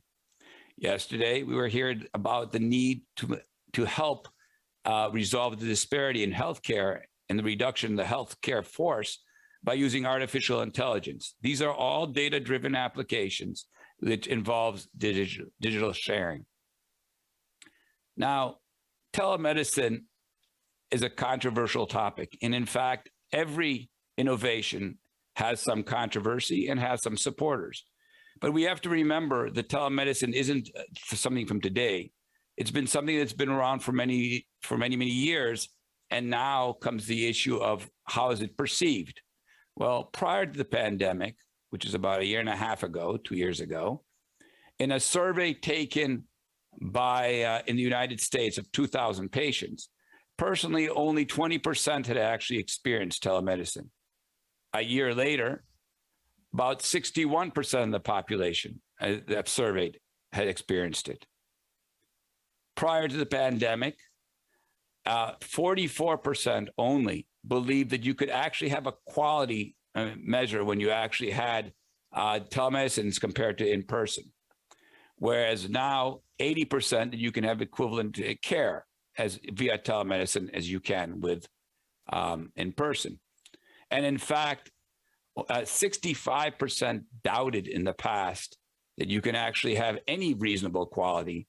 And today, about 88% wish to pursue and keep their telemedicine option post the pandemic. Now, doesn't matter if you are dealing with information that is in a in-person visit or you're dealing with a remote visit, you care that all your data is available to the care team that you've got. And that's not just what's stored digitally in the electronic medical records. If that's all you have, you're losing out on significant possibilities. For example, we are all wearing wearables. We all have medical devices around us. We all go to pop up in various different clinics, and we should all be able to take account for the genomes that we have information about. This should all be integrated into one global digital record that should be available to your care team, whether you're in person or in a telemedicine visit. So the question is, with that, what can you do? And our recent effort has been to create what's called cooperative care. Rather than just going to having your one doctor, you can have your entire team see your entire record and you interact with them. So they can interact with you, you can interact with them, and they can interact with each other. Doesn't matter where they're physically located. It doesn't matter even if they're the same time zone or not. This way you can get the best possible care with the doctors getting the best, most common information. And this should resolve the issue of not having a person nearby to interact with you. So we're not just trying to take and provide a personal care and just trying to resolve the rural and urban disparity. What we're trying to do is not only equate them, but we're trying to improve them both by having such a group sharing of information and a group interaction. But that's not sufficient. We can and we should do more. In fact, we were told, and discussions have been made on how artificial intelligence can supplement that of the personal care. Doesn't matter if you've got somebody next to you or if you don't have anybody near you. You should be able to have the best quality information, and your care team should be able to provide it the best possible guidance. So from an idea that stemmed at Georgetown University Medical Center, an idea to predict which kind of drug should be given to which patient once a doctor has already diagnosed the ailment of the patient. This idea of finding the most similar patient in the patient database and comparing you to that patient who has suffered from the same illness and was prescribed one of the possible drugs was tried out in a hospital in Taiwan using their medical records. This technology was licensed by McSellar Technologies, and as we speak, is being deployed or being investigated in Medical University in Graz. So what are we talking about? Well, we took the entire medical information that we have, and that's, as I said, the medical records, the wearables, the pop-up clinic information, and so on and so forth, and you map it into a graph. Why a graph? Well, a graph is easy to understand, a graph is easy to generate, and graphs are easy to compare against other graphs. What are the other graphs? Those are the graphs of all the patients in the databases to find the graph that is most similar to you. So when you take such a graph, you can have a mapping. And if you happen to be if you happen to be most similar to a female patient who's 67 years of age, who's being diagnosed with bronchial pneumonia, you could potentially have prescribed her this set of medications.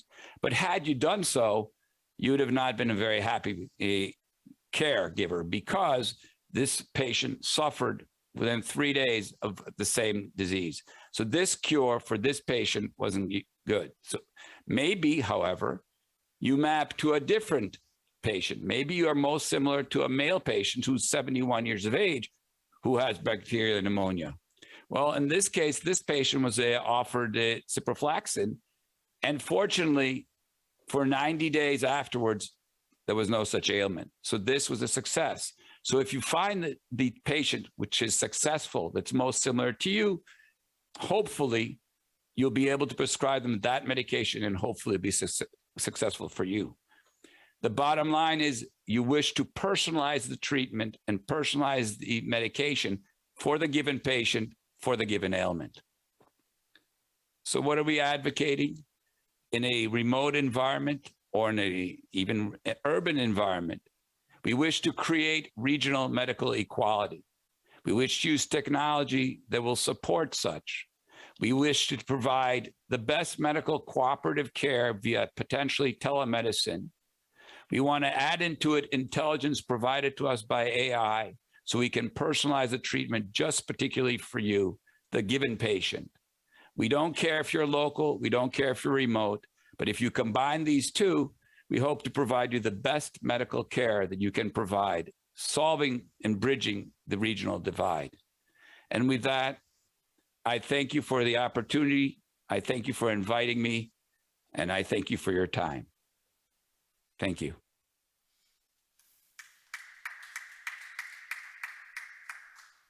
Thank you very much, Ofe Frieda. Is digitalization a game changer? Our next panel discussion tries to answer this and other questions. The panel will be moderated by Hedwig Morvay, Director, Strategy and Europe at Erste Foundation and former Executive Director at the European Fund for the Balkans. She will be joined by Ofe Frieda, Oskar Menzer, Jan Sechter, and Karin Dager.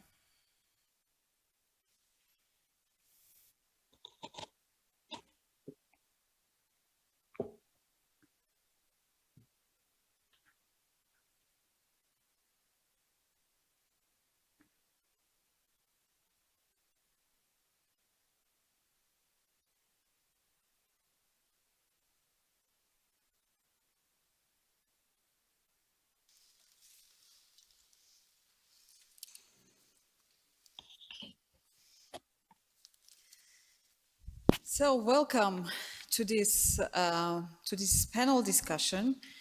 And dear gentlemen, thank you for joining me here today. You talked about regional development. You mentioned digital growth. I think both of these topics are so broad and so interesting. And combined, I really think that we can kind of provoke an exciting discussion around it. I feel that there is so much to be told, even though you already reflected on diverse issues related to that. I would not make another round of introduction because you were already introduced. And having in mind that two of you had already your interventions, unfortunately, Mr. Andreas Reichert had to leave urgently for private reasons. I would like to ask Mr. Oskar Menzer to reflect on what has been said and also to share with us his views on this combined and very broad topic. Thank you, Hedwig. A pleasure to be here once again in this panel, especially because the topic is very dear to my heart. We're talking about digitalization, and reflecting on that, my own journey with digitalization started, or everybody's journey started about 40 years ago, when we started getting our first pocket calculators.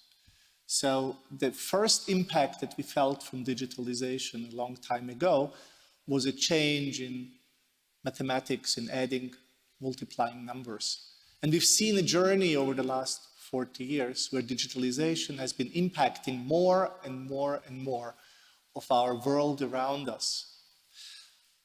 What we also see is that the change is accelerating. So digitalization is creating change around us at a faster and faster pace.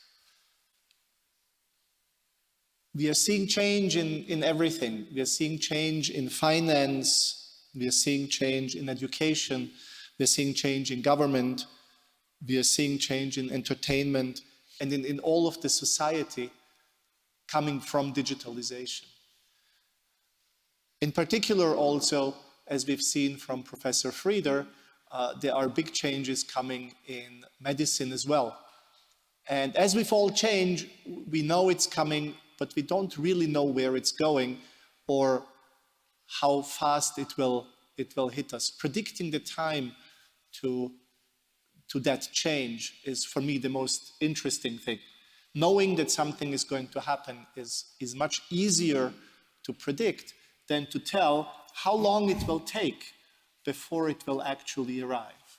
We've seen many examples, of course, of this in the last 2 days. And so with this little introduction, I'll pass back to Dick. Thank you, Mr. Frieder. It would be so great if you would be sitting here with us. It was very exciting to listen to your presentation and your ideas about how to kind of overcome this urban-rural gap when it comes to healthcare. And you presented some novelties, some innovative kind of initiatives in which you are participating yourself. How would you link it now to this situation with the pandemics? What could be added to this already existing observation, this observation of the already existing divide between these types of two communities when it comes to healthcare? Well, the pandemic has moved. There's an old saying that necessity is the motherhood of innovation. Necessity is also the motherhood of change. There's no doubt that telemedicine was growing. It skyrocketed due to the pandemic.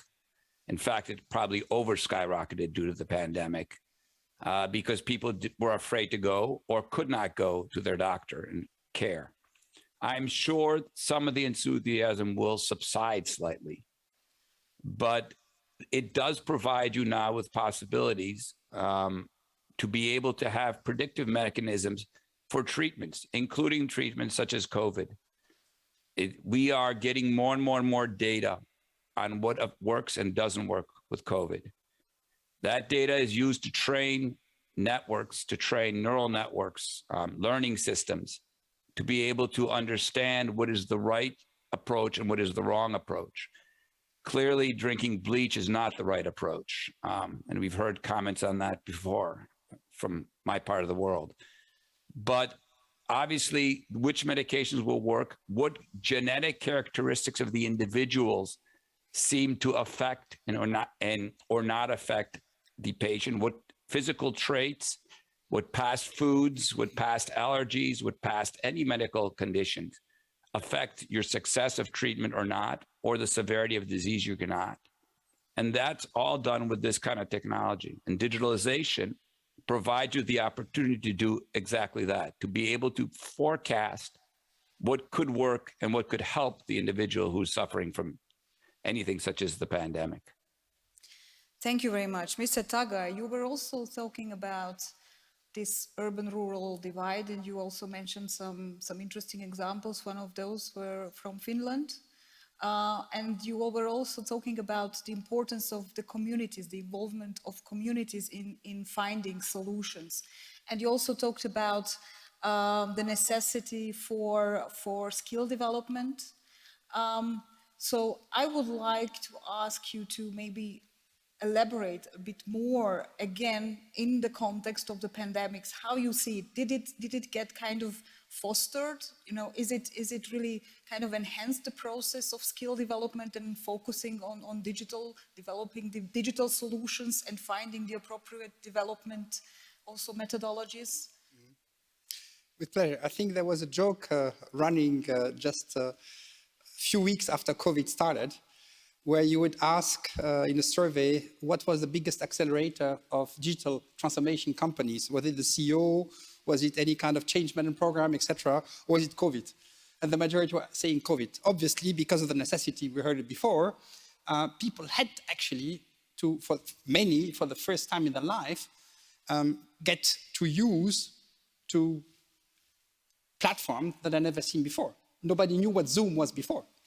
Right? Just as an example. So I think the first necessity was actually to get in touch with the technology related to communication. We all were using smartphones, or the majority, 90% penetration in most of the market. I think it's something else if you are in a work environment where you had like 1 or twice a year video conferencing that is forced, or if you have thousands per day in mid-sized company, I would say today. Okay, so that enhanced also the way of interacting with people, because it's not only about listening or watching, it's also about co-designing, chatting, giving your opinion, forced, I would say, survey. So the digital platform today that are, let's say, embedded in the majority of the process in corporates increased the participation on innovative thinking. In the past, you would run a workshop. 1/3 was very actively participating. 1/3 were more on the listening mode, and 1/3 didn't know why they were there and were just waiting until the time passes. Now, with the digital platforms, you actually enable the participation to everyone that is present. And for that, you need obviously to train them, to educate them, to raise the awareness on what platform to use. So I think the awareness, just because of communications and participation of these, let's say, networks, enhanced dramatically I would say, the digital basic skills, right? Now, more and more is required because it's not only about communicating, but probably being involved in sorting out a problem in a city. For instance, in rural areas or in regional, let's say, less populated environments, you cannot offer the same level of service. A city or the municipality does not have the same means. So, for instance, if you see a graffiti on a wall, or if you see, some dust that need to be cleaned, right? A problem, a garbage or so, instead of waiting that there is a regular service coming and provided by the city to fix it, if you embrace digital platforms and educate your citizens, they probably become part of the solution. That is, if you see a problem, a graffiti, you make a picture of it and you just post it on an app. Or if you see garbage full, you eventually post it as well with geolocalization. The municipality would know and will provide a service level that says everyone that highlights the problem in the city, I will fix it within 24 hours. So that's a classical digital services that enables an efficient way of living together, but also cost efficient as well. And I can go on and on with these kind of services. But I think the motherhood of all the platforms is definitely being able to communicate and interact with other people. Thank you very much. Mr. Zechte, when we talk about processes and policy processes and involving communities, finding solutions, well, you're obviously one of the policymakers. You are a decision maker coming from the government. What would you say about the success of really developing inclusive models of policymaking in this area? And how does it really work in your experience? Thank you. My diplomatic work, and my colleague from Czech Embassy to Vienna is here, Jakub Novák, was to support local and regional cross-border cooperation from neighborhood country to Austria or from Austria to transfer ideas in cooperation to the Czech Republic. Wherever it was required from partner. This bottom-up approach was very necessary, not to be a great designer or demiurge of cross-border cooperation. It is important to find a topic where can you really contribute in a real way for cross-border cooperation. The very orientation for local and regional authorities can be done from diplomatic service, or what can and cannot be changed because national and European regulation prevent it, is valuable for local and regional partner. As I mentioned in my speech, not everything is far from obvious in cross-border cooperation. There are many barriers, administrative barriers, languages. There are regulations. We spent with my colleague today, because it's my job in Ministry of Transportation, we spent 1 hour in discussion with my lower Austria partner for transportation today. We bring our railway connections across the border. It's not liberalization in the European Union. You need a cross-border and bilateral agreement for it, for regional train connection. I remember, because our Congress is, main topic is held, how important was our help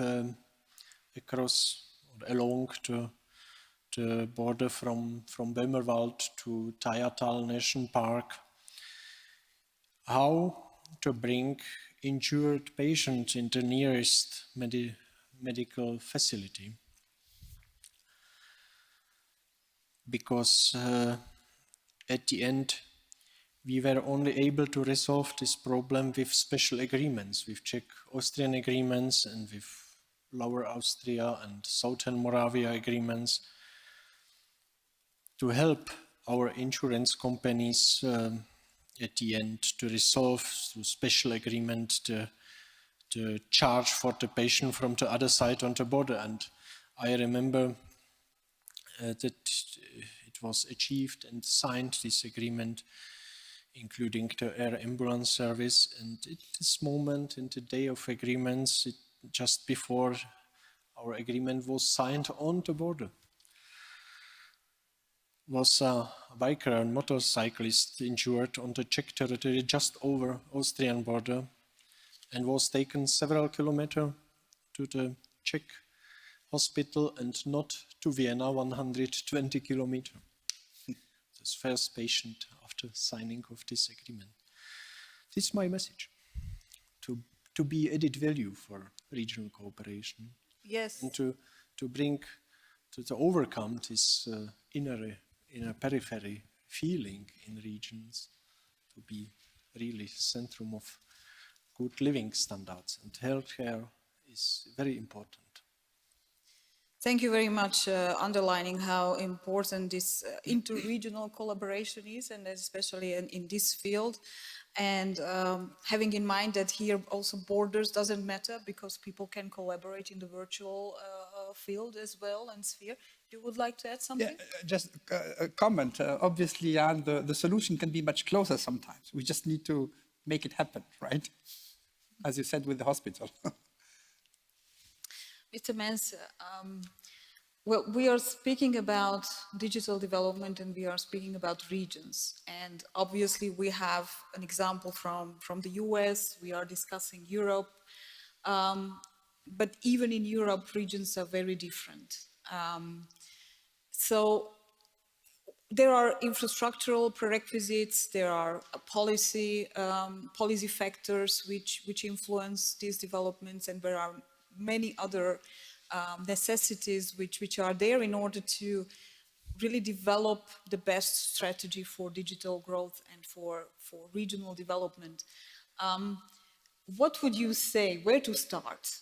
I mean, we were mentioning here today many things, among others, the AI as well, and it's kind of the role of AI and these new technologies in the medical service. So these are huge, you know, from one end to the other. It's really where to start when we speak about we have to build up people's skills. Some people have smartphones, but they don't know much to do with it.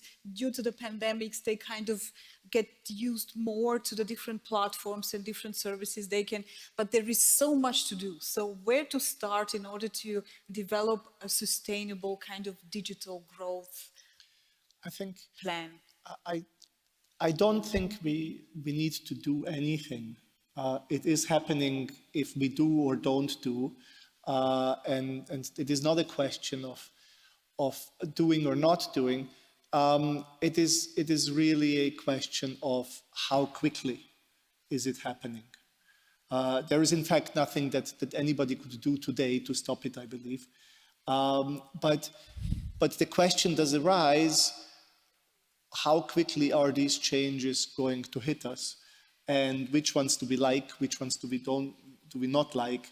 And how can we soften the blow of the changes that are not good for us and amplify the intensity of the ones that are beneficial? And then, of course, it's different in different regions and for different people and in different environments. For example, in medicine, by bringing in digitalization, there is a lot of change that is threatening the status quo. And there's a lot of resistance in medicine to digitalization. There is very little resistance to digitalization in bringing broadband to remote regions, because nobody is going to say, I don't want Wi-Fi or an internet connection in my village because it's going to harm me. Very unlikely that somebody would have a problem with the expansion of that. However, changing one's profession because digitalization is impacting it then requires education, it requires some time to pass for people to get used to it, or for new people to come in to take over. It requires education, and that education is starting earlier and earlier, as we have seen earlier in this conference. Dan Schechtman was talking about starting science education in kindergarten. And so we are seeing the education pushing earlier and earlier.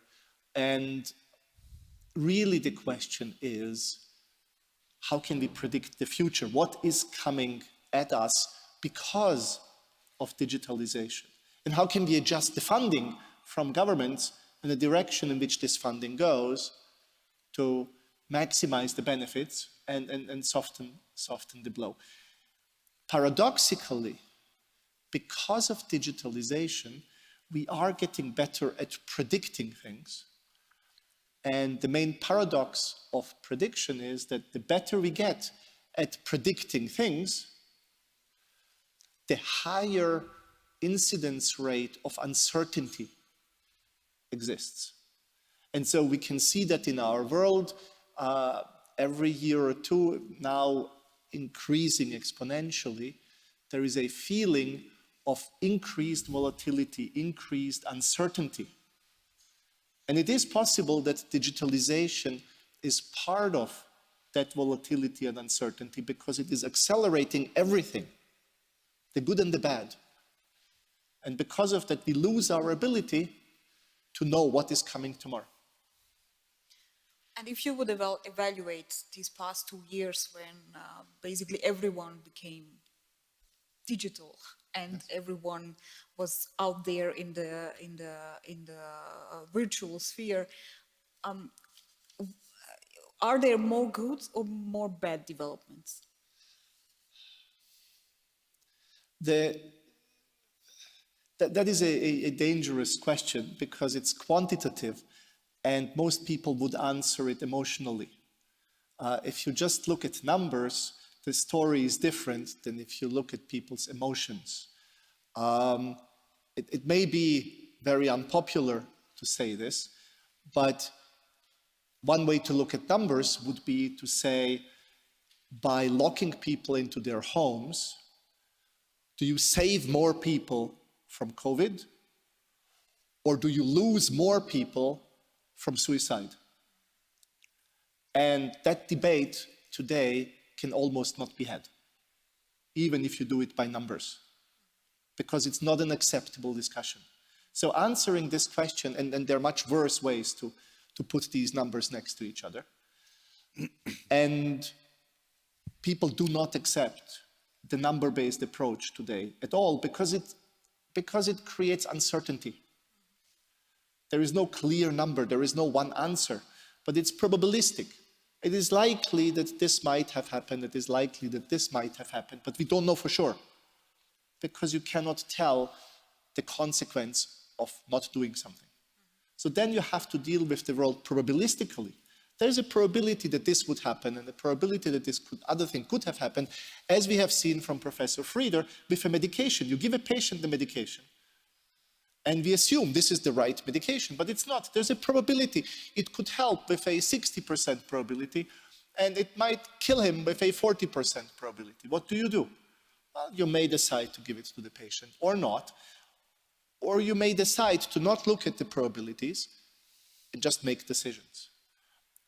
There are two parts of society today. One that likes clear decisions, yes or no, truth and false, right and wrong. And there's another part of society which accepts risk and probabilities and uncertainty. And we see a lot of conflict between these two groups of people, as we've seen at this Congress as well, which has been really enlightening on that front. Mr. Frieder, any comments on that? We cannot hear you. You're muted, probably. Actually, I'm happy to answer to that. First of all, you were talking about what is the likelihood of accelerating or the whole movement of to generalization. And Oscar did answer that it's not a question of a need to accelerate or not, it's just happening. But it's also because the various services that are brought to you are by necessity motivating people. In the United States, education, particularly higher education, is extremely expensive, unfortunately. But as such, there are programs that are generating via digitalization virtually free or very cheap graduate programs on a massive online open courses. They themselves are generating a large number of excitement and a large motivation, and therefore people are moving towards digitalization. They're also providing opportunities by having data sources that they can investigate and utilize, and those data sources are helping policymakers make decisions, such as the open data set that was just released by Google that talks about vaccination access travel times, so they can guess where people are going and how long it takes or the like, or discussions about what symptoms are occurring. So all these, and if they're occurring, what are some of the conversations to be able to convince people that most of those statements that are brought out are fake.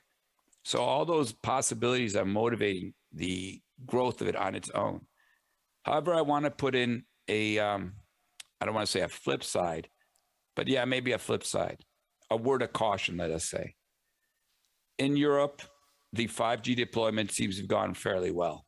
For those of you in the United States, or those who are listening from the United States, you are well aware that about a week ago, we were about to lose our airports because the 5G deployment that we were going to have, and was going to cause problems for flights.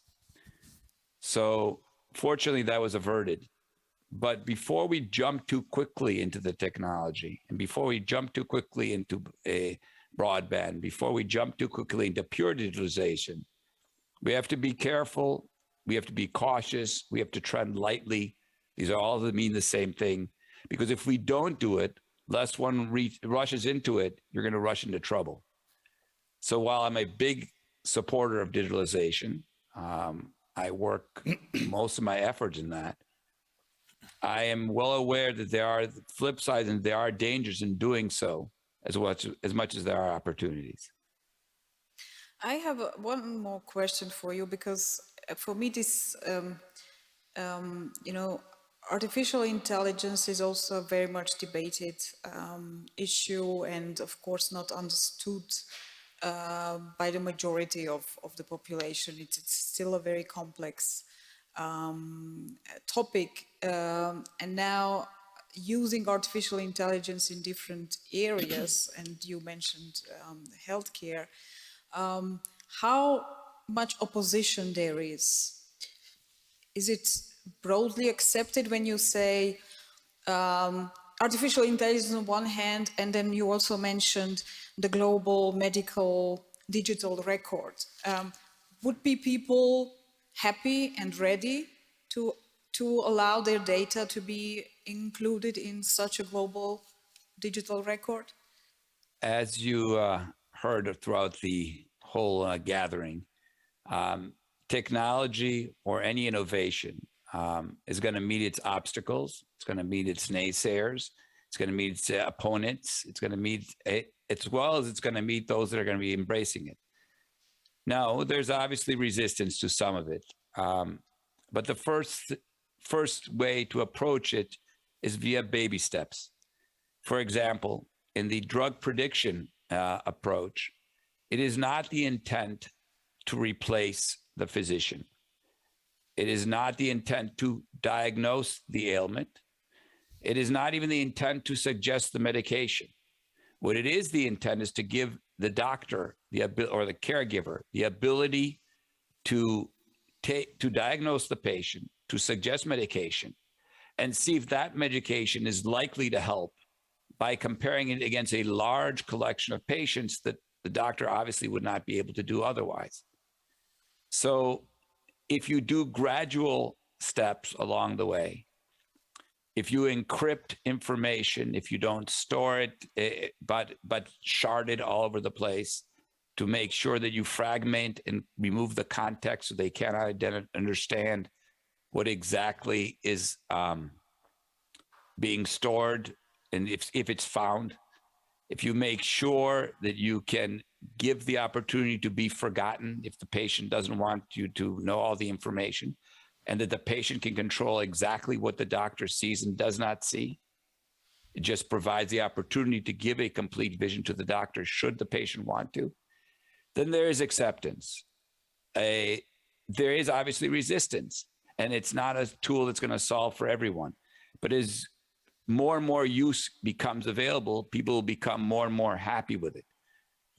History is full of things that people would have said nobody would want. Even going back from the days that basically who would want an icebox after all they delivered milk to you every day. So you can go back, and there's always going to be opposition, but there is gradual acceptance, again, because necessity is there. So people do it. It provides tools that you don't have before, and people like better tools. Yes, I completely agree with that. On the other hand, it's basically we don't know much about how really our data is processed and how we should protect ourselves. So my question was basically based on that even if people are positive about an idea, basically they don't understand what that means. So I wonder, this fast development, and especially in such sensitive areas like sharing your healthcare data globally, how can we follow this fast development process with awareness raising and education to really make it then acceptable, but informed, acceptable by an informed decision of the individual. Your data must be patient-centric. Your data must be owned and controlled purely by the patient. It should never be stored in a way that if it's anybody access it, they can get any information. The guarantees have to be given. Education has to be there. Fail-safe mechanisms have to be provided. And the patient must be the patient. The individual must know exactly how the data is controlled, and that the patient must have the full control of their individual record. What to give to which to doctor, what to store, what not to store, what to integrate, what not to integrate, how long it should live, and when it should be removed, should be strictly and only controlled by the patient. And mechanisms and techniques, and they exist, our system does it, to be able to let the patient make sure that the doctor sees only what it wants and only if the patient authorizes it. And it's never in a format that anybody could get to it that would make any sense to anybody else.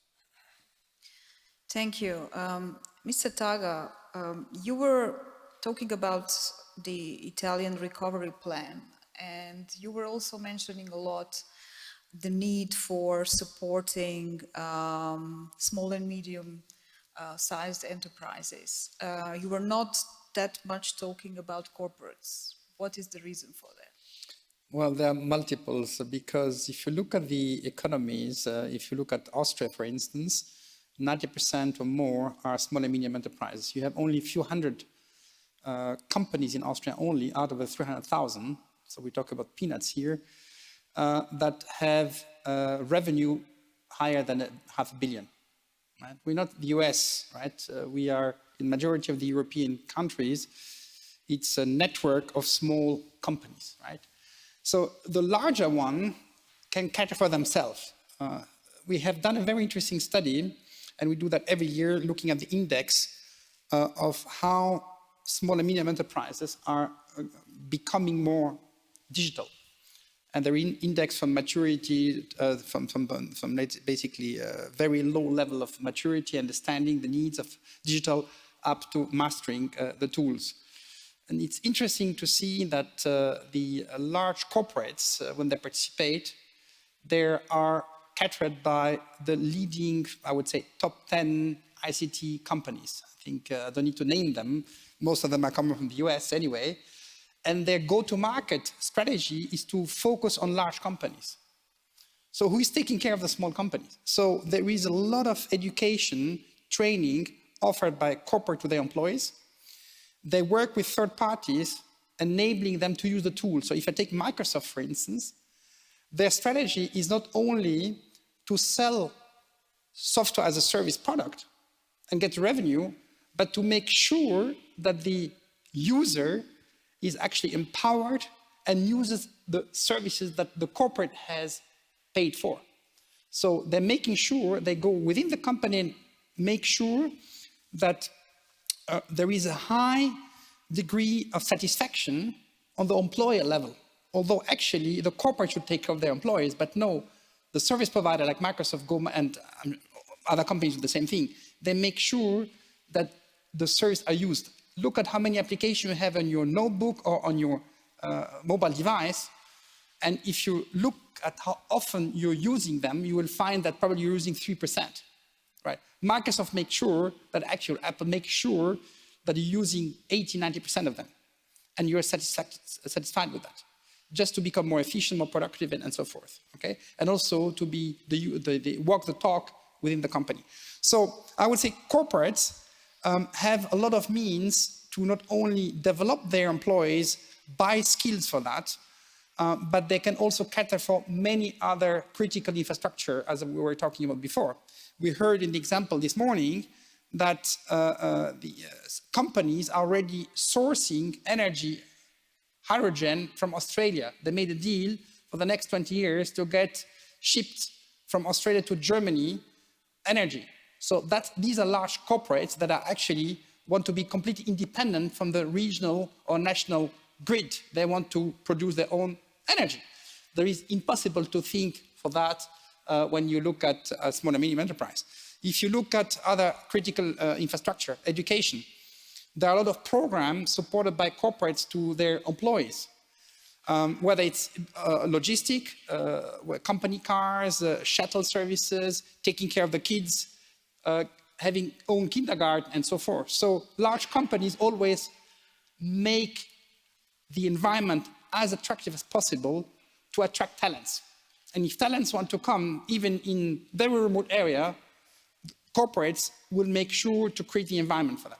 Now, what I was giving as an example today is that as they have so many means to train their employees, they can, with very little and incremental cost, provide these services to the ecosystem, the regional ecosystem, with small and medium enterprise that cannot afford a course on artificial intelligence, how artificial intelligence can help you in becoming more effective in one or the other area, right?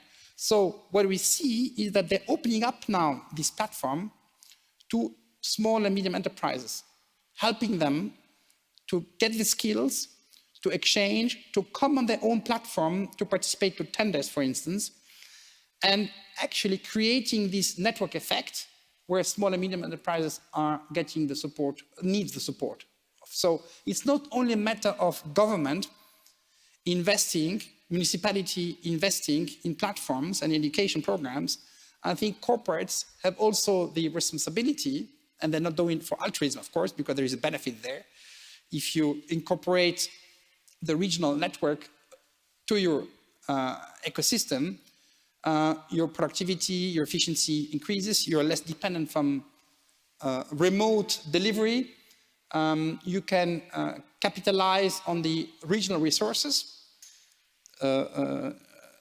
people moving from one company to the other, so you educate others eventually to join you later, or the other way around.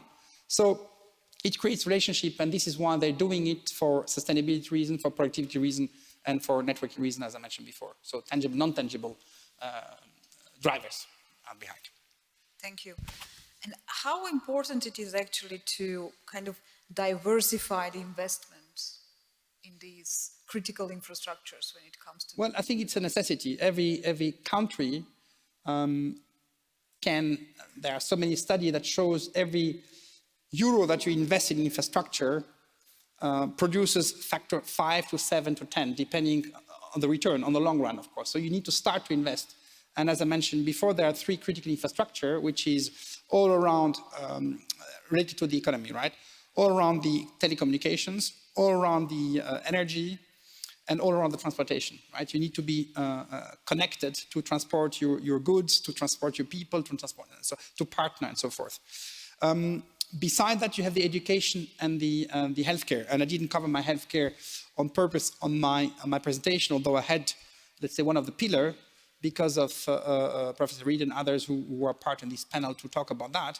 My question to Professor Reed would be, I very much understand how you embrace the collaboration, leveraging ICT services to do remote support, but you still need to provide the logistics to transport patients because you cannot resolve 100% of the problems through only, let's say, remote care, diagnostic and so forth. You need to see the patient at one point.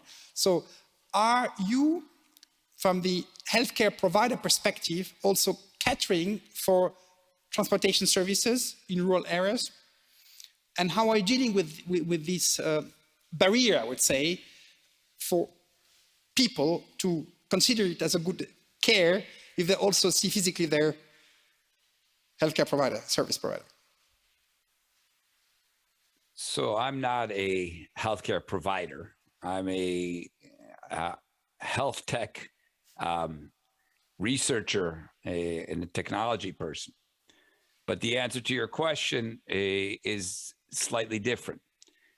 The fact is that many in the rural communities have the ability to get to a general practitioner, and those will have some of the facilities they need. The question is, can they be able to interact and get information from the specialist as opposed to just the general practitioner? And can they all do combined? So treatment is one thing, interaction is another. Obviously, you're going to need to go to the hospital. You're not going to do that over telemedicine. But if you're going to be able to do consultation and evaluation, a lot of the readings you can take have done with telemetry and the information that you've obtained in some other way. More so, you can go get your tests done and then interact with the doctor after the doctor gets results. So that is another possibility. But obviously, you're right. You eventually have to get to the physical care by going to the physical location. That's true. No free lunch, and there's no way around it. Thank you. I have a question about, Mr. Mensa said that not much has to be done. It's kind of developing by itself. You meant for the digital developments.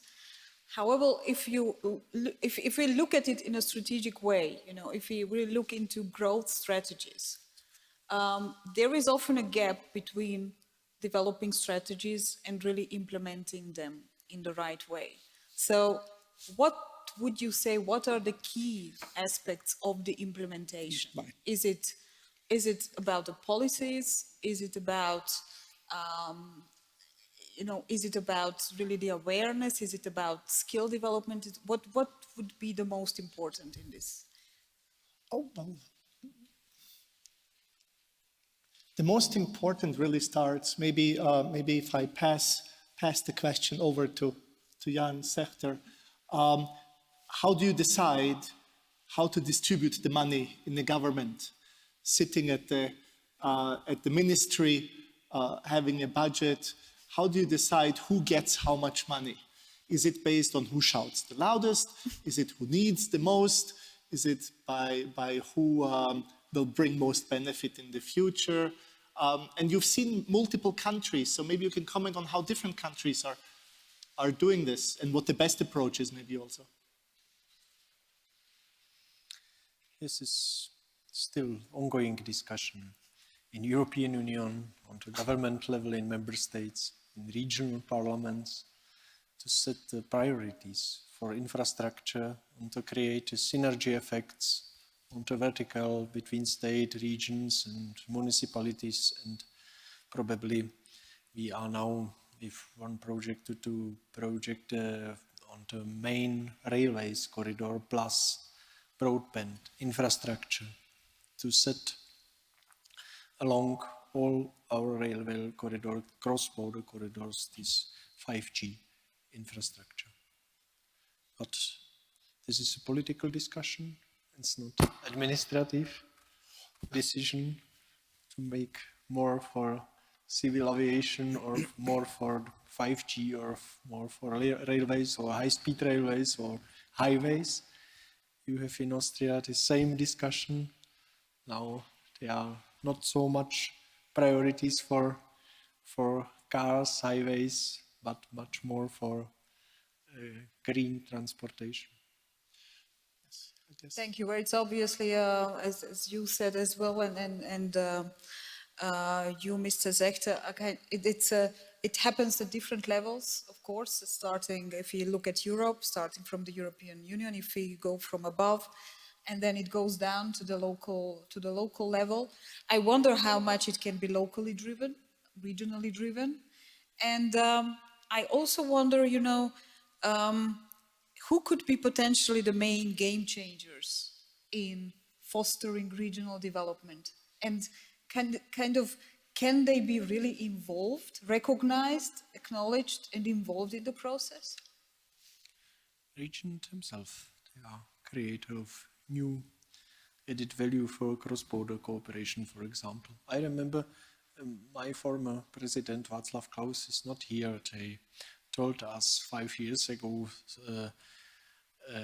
since we are helping so much to support cross-border regional cooperation, there is probably better relationship between Brno in the Czech Republic in Southern Moravia and Sankt Pölten than between Sankt Pölten and Vienna.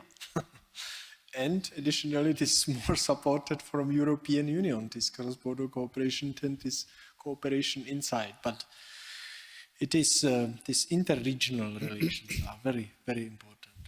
You cannot create island with 5G broadband without interconnectivity, trans-European interconnectivity. You Yes, need this vertical cooperation. That's also the beauty of this, that again, you cross borders without, noticing them, obviously.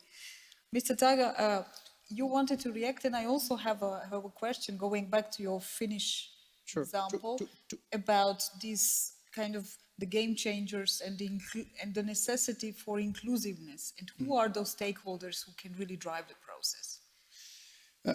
2 points I'd like to make when it comes to funding. In my presentation, I showed how Italy championed, so to say, the access to 191.5 billions.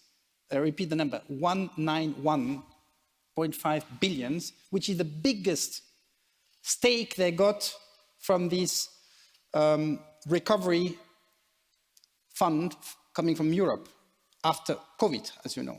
So they made bids that are credible, built on realistic plans that create value for Italians in multiple areas. And you saw that apart from the infrastructure funding, up to 78% in certain areas were actually dedicated for digital skills.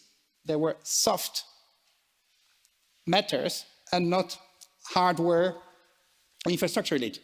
So there are regular funds put at the disposal of the European Commission member countries, and you just need to prepare yourself and to show a credible plan that creates value. In the past, we've seen that Poland was one of the winners, but recently Italy. So there are constant flows of funds, and you just need to pitch and show it in a credible manner. The second one I'd like to give as an example is Austria, when they did the bid for 5G, because 5G came quite often here, which is the fifth mobile generation. They designed the auction compared, if I take the US, where the US operator paid 20, 30 billions just to access to something that is free. You just access spectrum that belongs to the state, actually, but there is nothing that is tangible. We're just talking the right of transmitting waves. And that, in Austria, to stimulate the deployment, was done in an auction where if an operator deploys fast, according to the plan, once they own the spectrum, they get a bonus. They got the payment that they've done for the auction, the proceedings, are paid back in part. Why?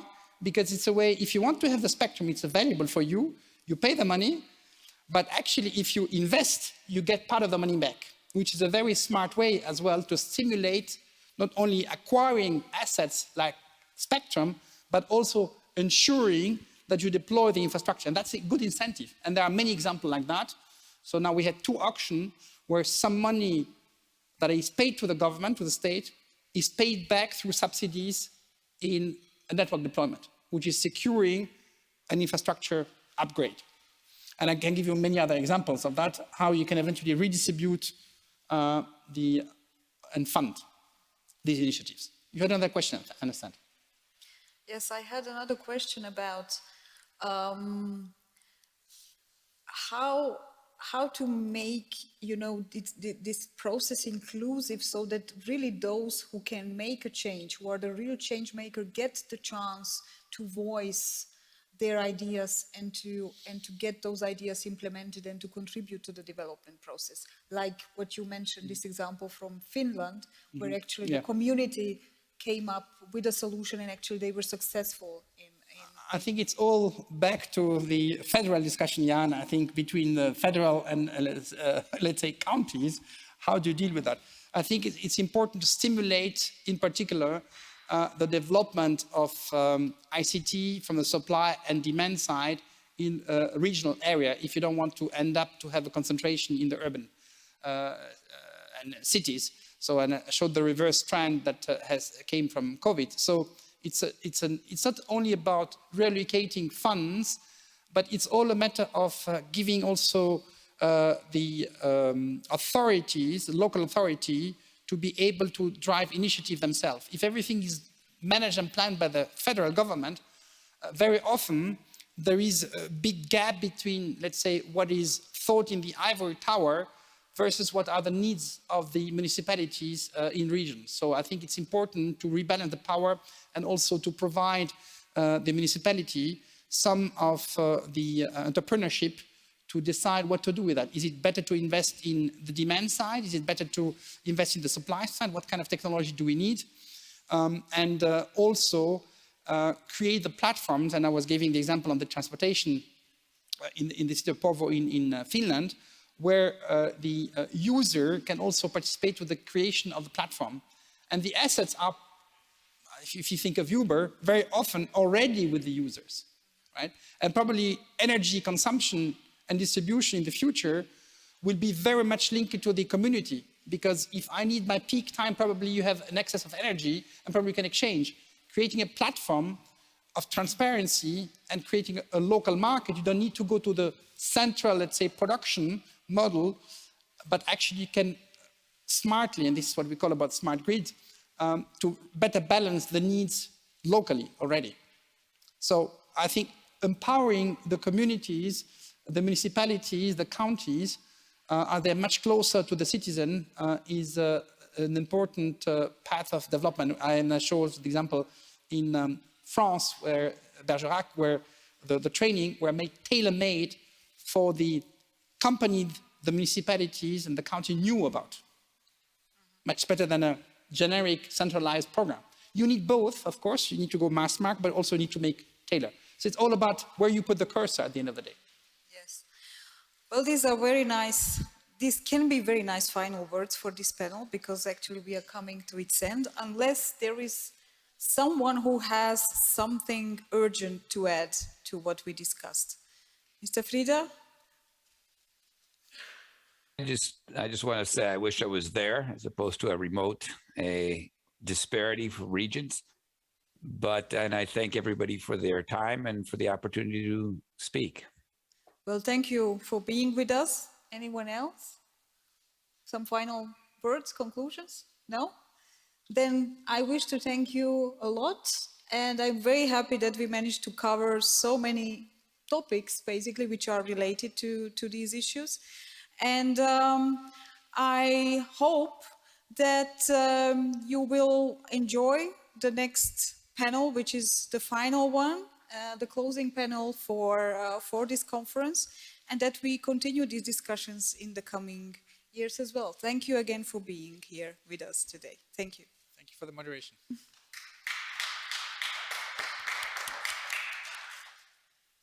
Thank you very much to the panelists for this very interesting discussion. Now we'll have a final short break. Please be back at 20 to 6 so we can start with our final panel of the day.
Welcome back again. Our final panel discussion of this year's Vienna Congress will discuss how profound consulting can make all the difference.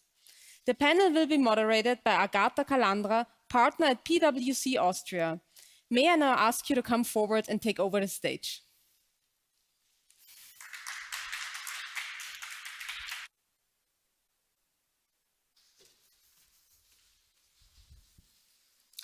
So, good afternoon and welcome to our final panel, Consulting Quo Vadis.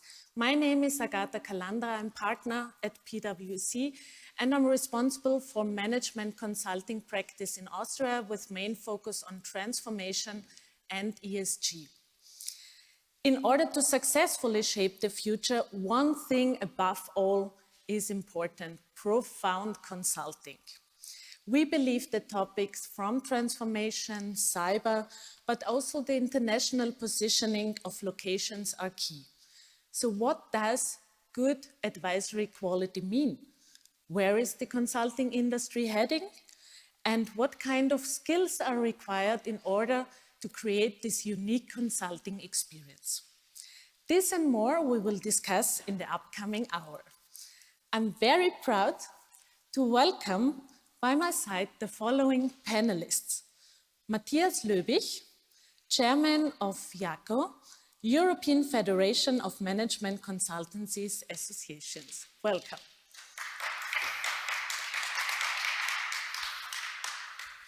Then Robert Bodenstein, he is Chairman ICMCI, International Council of Management Consulting Institutes. Welcome. Dr. Sarah Spiekermann, Professor, Vienna University of Economics and Business, Information Processing and Management.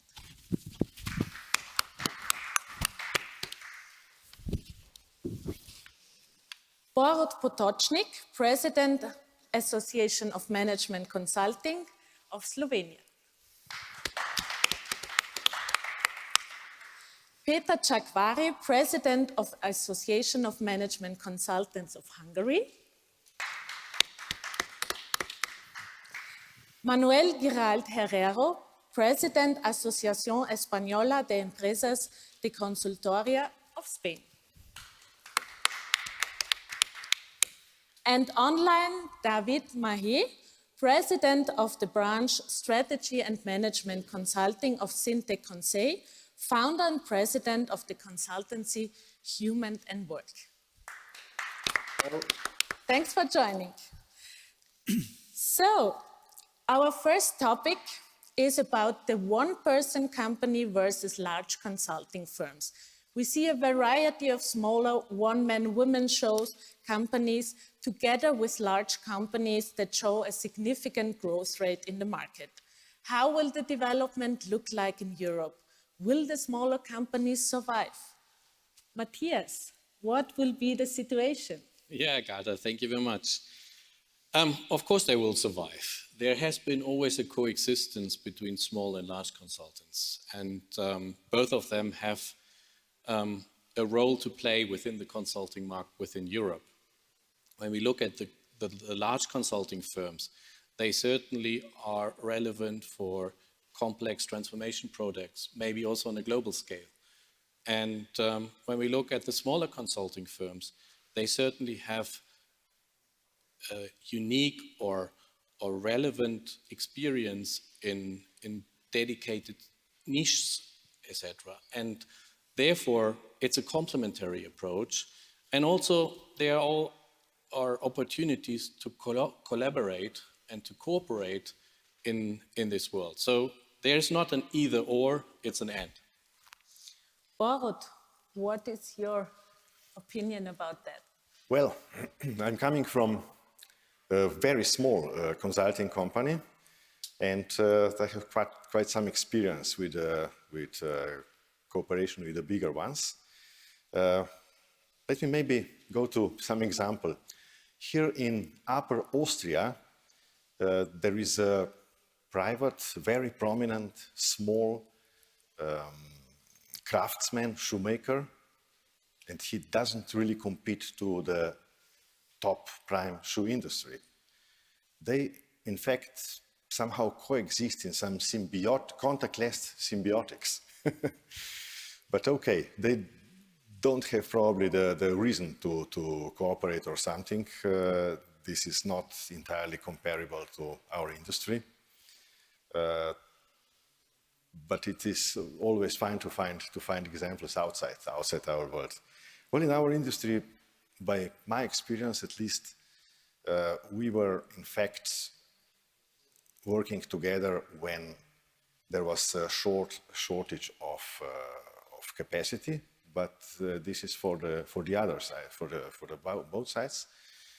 And okay, I have been in some projects like that, but this is not so interesting. The more interesting were sort of special projects, very interesting new things where really forces of minds were connected to discover or to set up something new for some clients. In generally, I think that we really don't cooperate enough. That this should be a really rich, value-adding, maybe even new business modeling. Peter, how does it look like in Hungary? Well, it's a remarkable dimension. I mean, large firms versus sole proprietors and everyone in between. But I think the fault line is not exactly on this axis. The fault line, just to build on what Borut has just said, the fault line is somewhere between those who primarily sell capacity in the consulting market and those who have proprietary know-how in the market. Because those extreme ends have totally different development paths, totally different strategies in the market, pretty much regardless of whether they are small or large. Now, obviously, a large firm has a better potential to create proprietary know-how and to leverage. So, I mean, that's not even a question. But the jury's still out. Who's where? So the individuals, freelancers, sole proprietors, small firms, still have the potential to be on that side of the market. Is just a matter of how strong their foundations are in the consulting disciplines. So I'm afraid I don't have a yes or no to this question, but I hope I could open a different dimension. Thank you. Robert, please explore it a little bit on this, about the situation worldwide.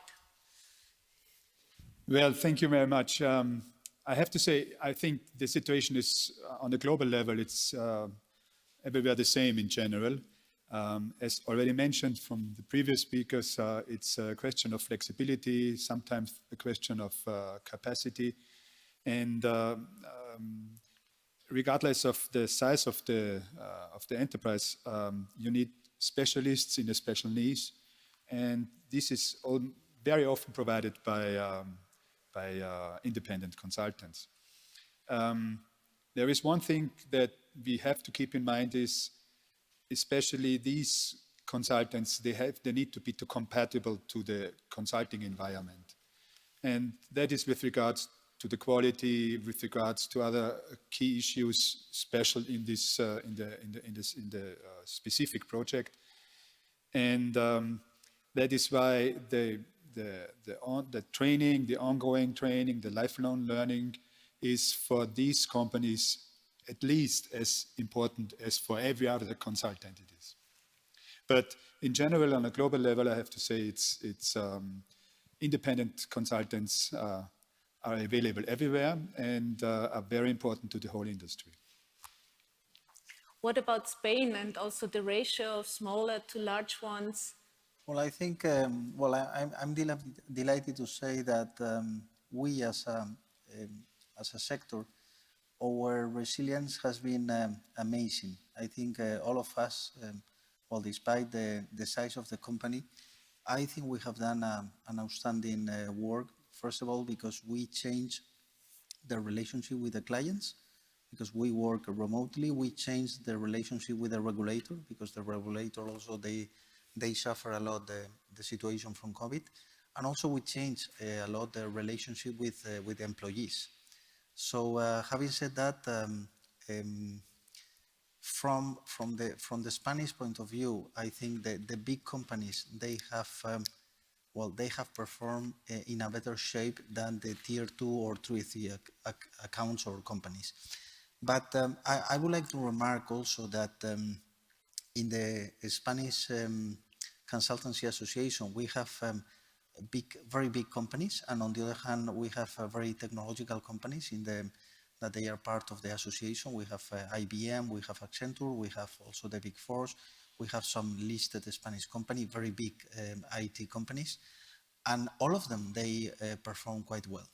But on the other hand, we have tier 2 companies, and the information that we receive is that they change dramatically some relationship with clients, and the final impact in the P&Ls has been very positive. Thank you. So the war of talents has arrived already. So companies are facing enormous shortage in skills. Alone in Europe, it's about 1 million experts that are missing. So I would be very much interested what kind of measures have been taken already and what can we do in order really to remedy the shortage of the skilled workers. Matthias. Yeah, I think we are in the middle of a war of talent, and that will not go away in the midterm, or short term and midterm. And from a consulting perspective, I think there are a couple of things which need to happen. Of course, the industry itself and the type of work we do needs to be interesting and challenging for everyone who works in the consulting industry. And I think that's an environment we can provide. Nevertheless, recruiting and also training and providing an environment, not only from a work-life balance, but also from the challenges and the opportunities there are in consulting, we have to communicate what we do, not only for businesses, but also for the society and on a global level. So the recruiting piece, starting very early in universities, building and informing about what consulting is about and how it can contribute to personal career development is important. The other aspect is the retaining part. So the consulting industry has always been seen as a very challenging business or job compared to work-life balance. And I think that has changed a lot as well. And specifically with the pandemic, traveling has reduced significantly, and it won't come back in the same way it has been before. So retaining our consultants within the industry is an important aspect as well. And I think we have much more opportunities going forward to make that happen.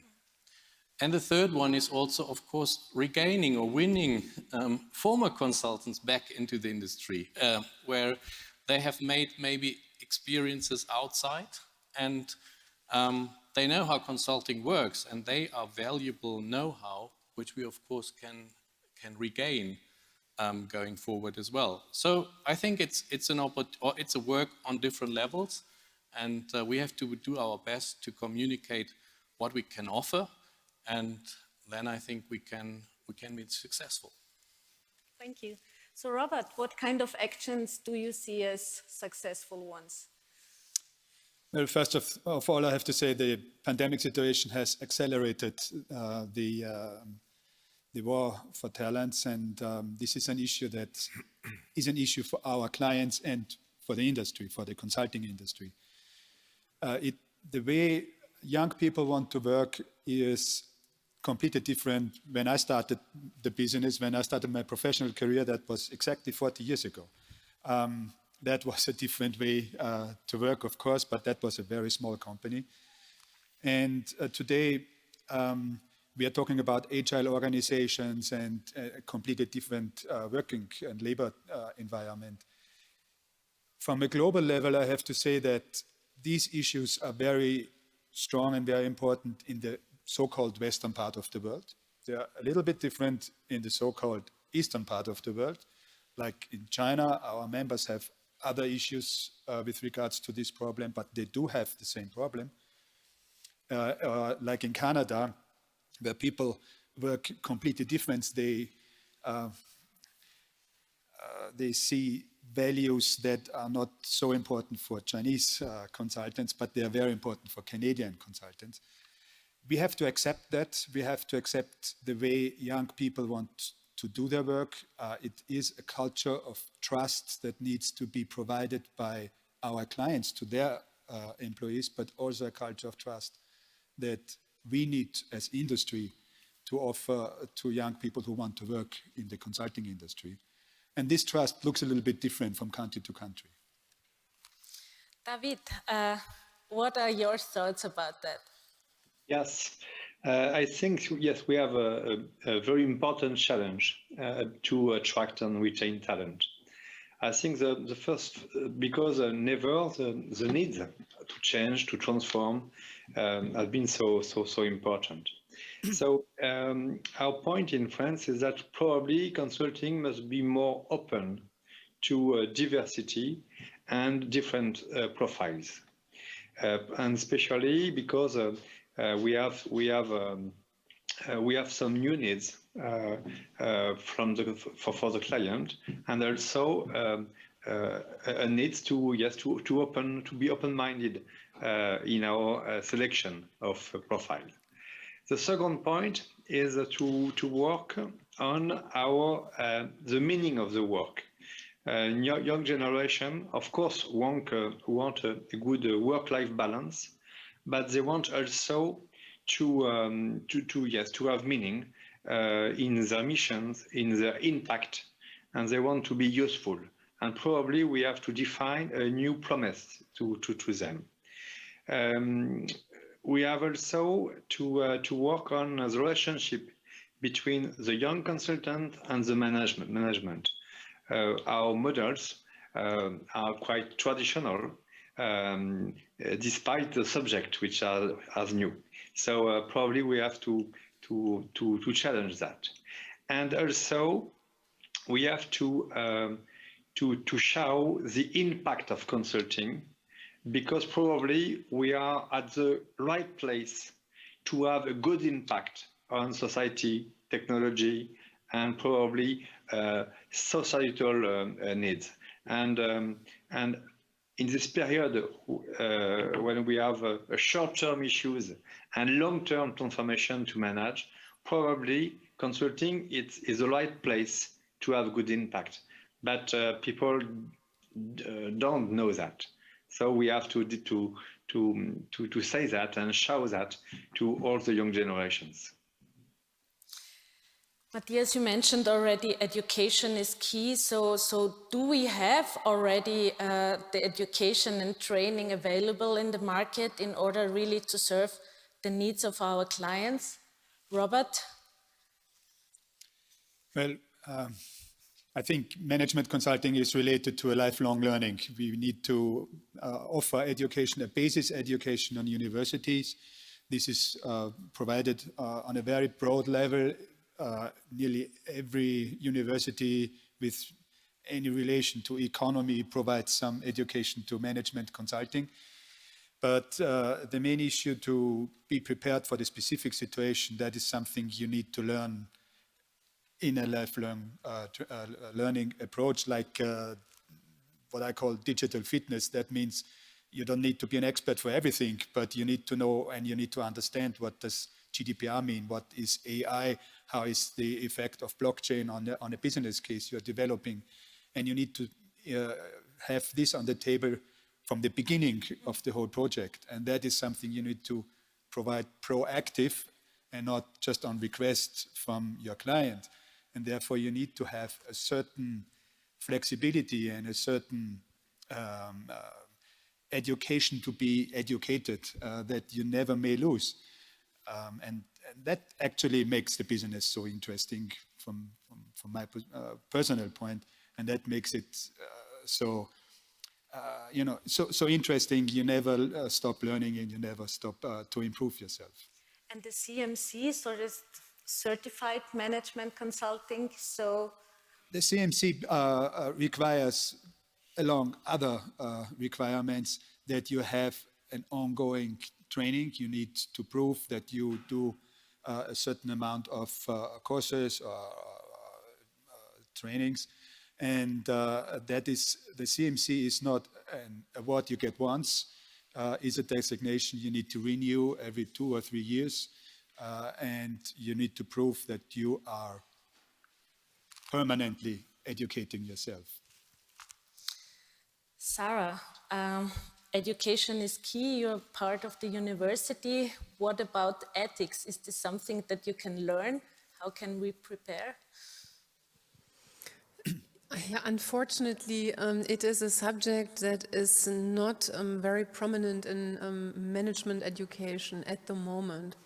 There are first courses, of course, to look at sustainability goals and so on, but really ethics and values and what that implies and how you change the value proposition of a business and strategy, for instance, or how you bring values into a corporate IT system or into startups is something that is not really taught at the moment.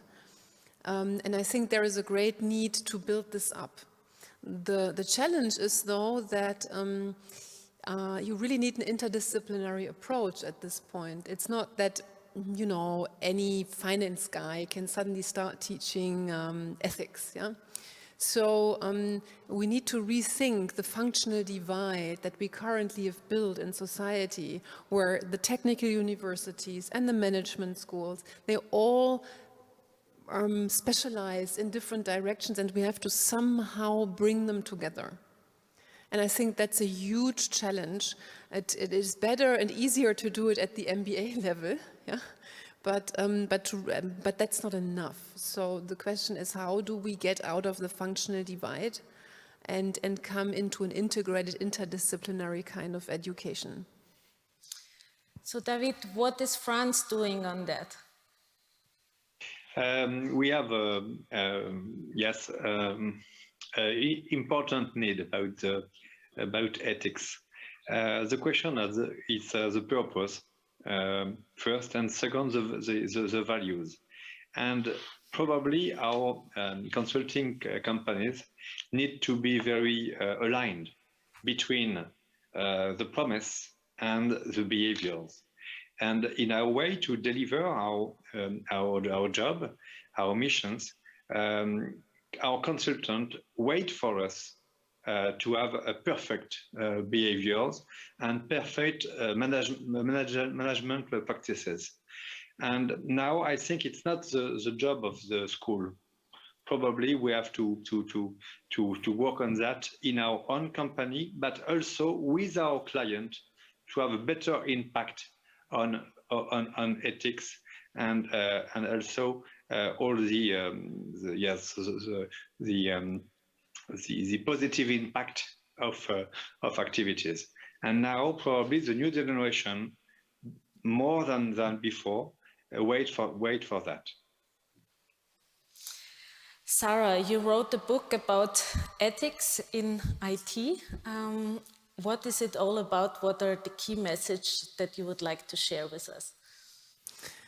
Yeah, I know many people say it's a book, but actually it's much more than that, because what I did is I co-chaired the first international standard, process standard on how to bring ethics and values into IT systems for the largest engineering association in the world, IEEE, who has 420,000 members and standardizes things like wireless LAN.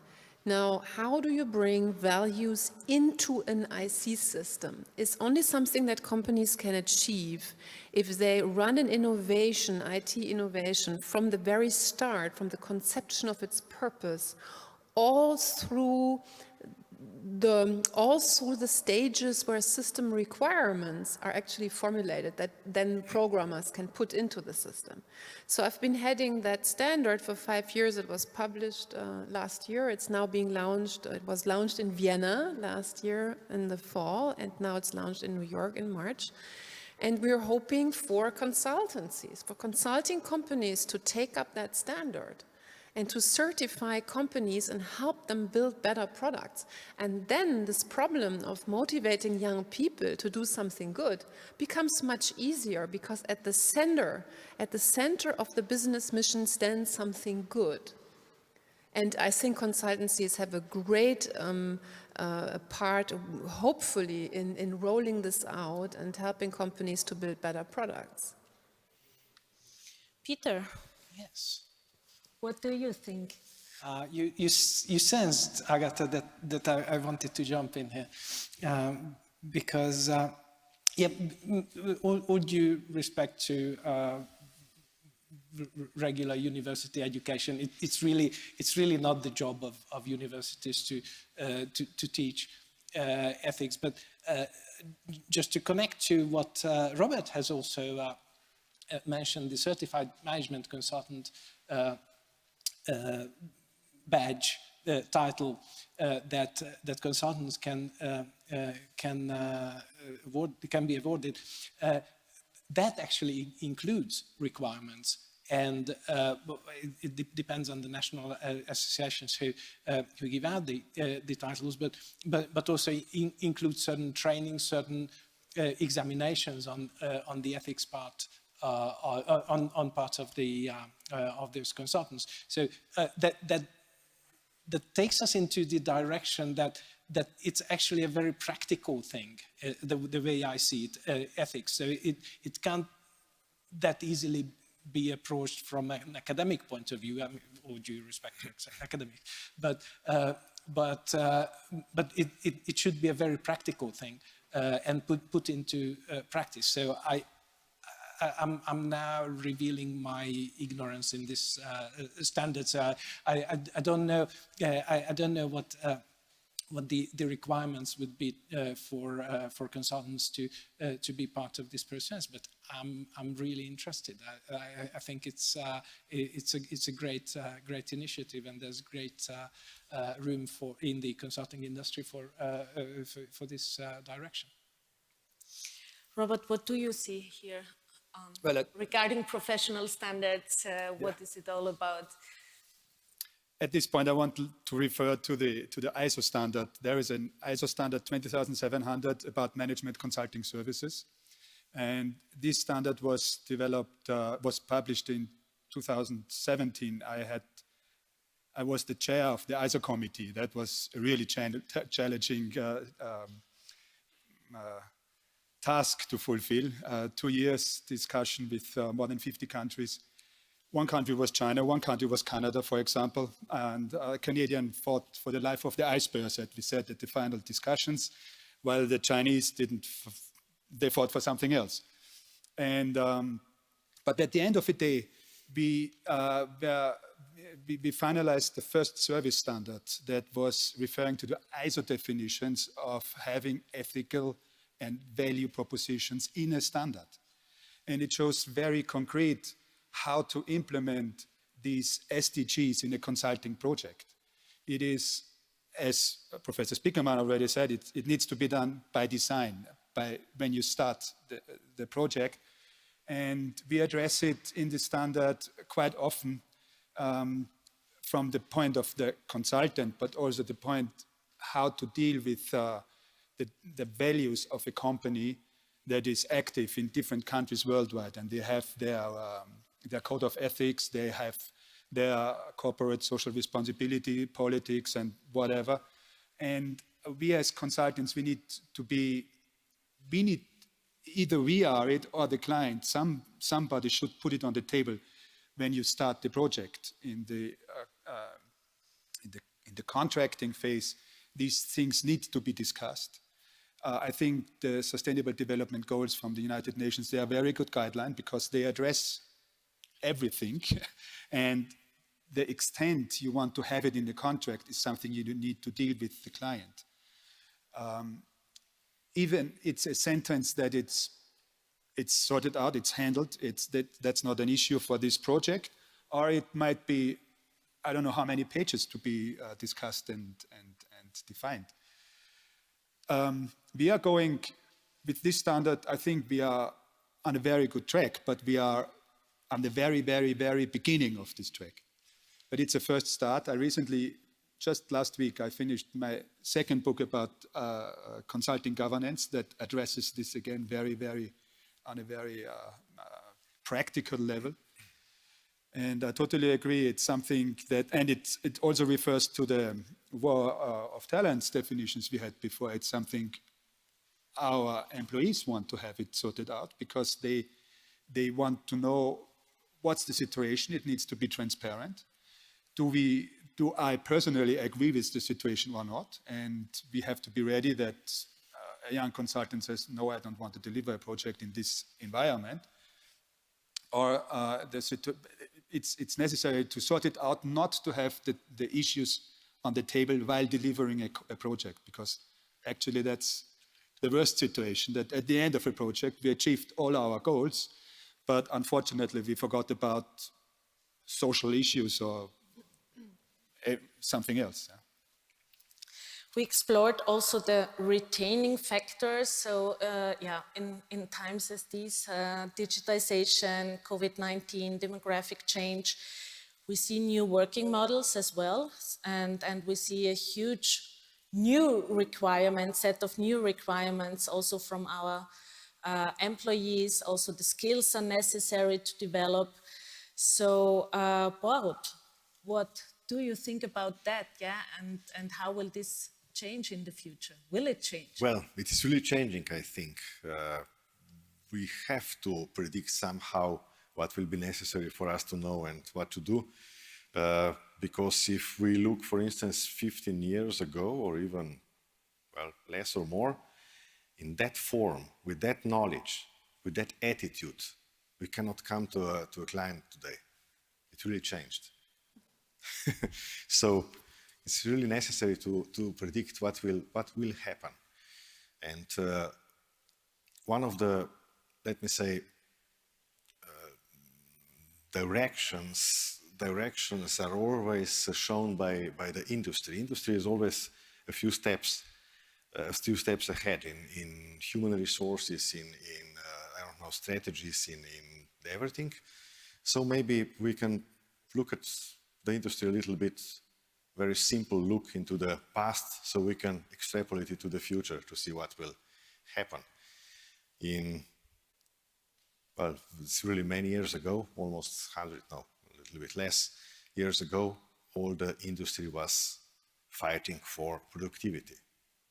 There were no, at the beginning, there are no productivity methodologies available, and consultants were working with the industry on first productivity implementations.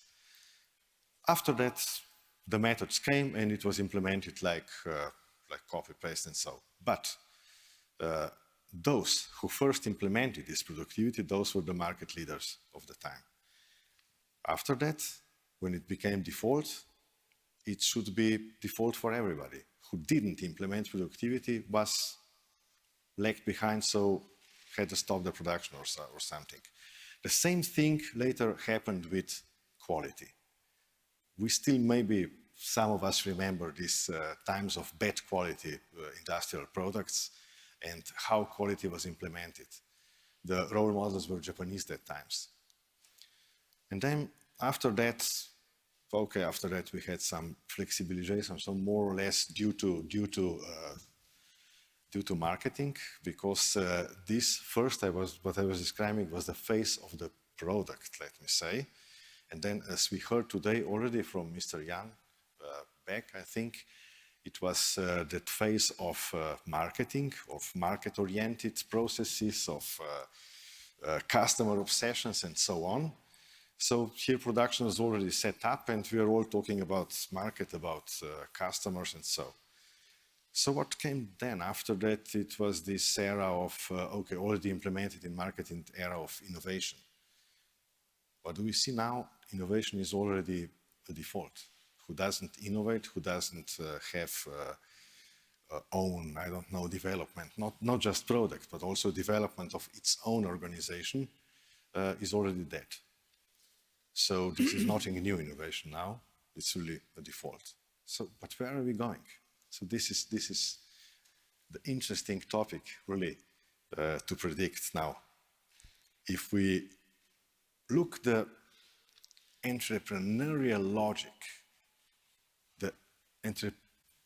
let me say, enterprise is based on 3 pillars. One is operations or the product, the other is market, and the third one is, well, more or less it's the team or the resources, the finance, everything around that.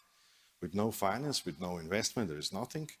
With no team is nothing. So this is sort of maybe the pillar we are in generally have to look in the future. What should that mean? We have also already some signs. The extremely, let me say, extremely educated workforce is already going from one to another. We have already sort of organic organizations, not only the rigid companies or corporations and so, but they are sort of combining the ownership, combining the processes, everything. So this is maybe the direction we are going to go. And for a consultant who is always a step ahead, it's an interesting issue, I think, for these future times. Thank you. Maybe we can explore a little bit the new job profile of consultants. So will it still in the future be the person, the consultant of relevance, or will there be consulting robots that will do everything for us and for our clients, of course? Consulting is a people's business, and robots, artificial intelligence, however you call it, it might support, but it will not replace us. AI is not able to predict, it's not able to assume, it's able to analyze and to give a clear picture of a certain situation.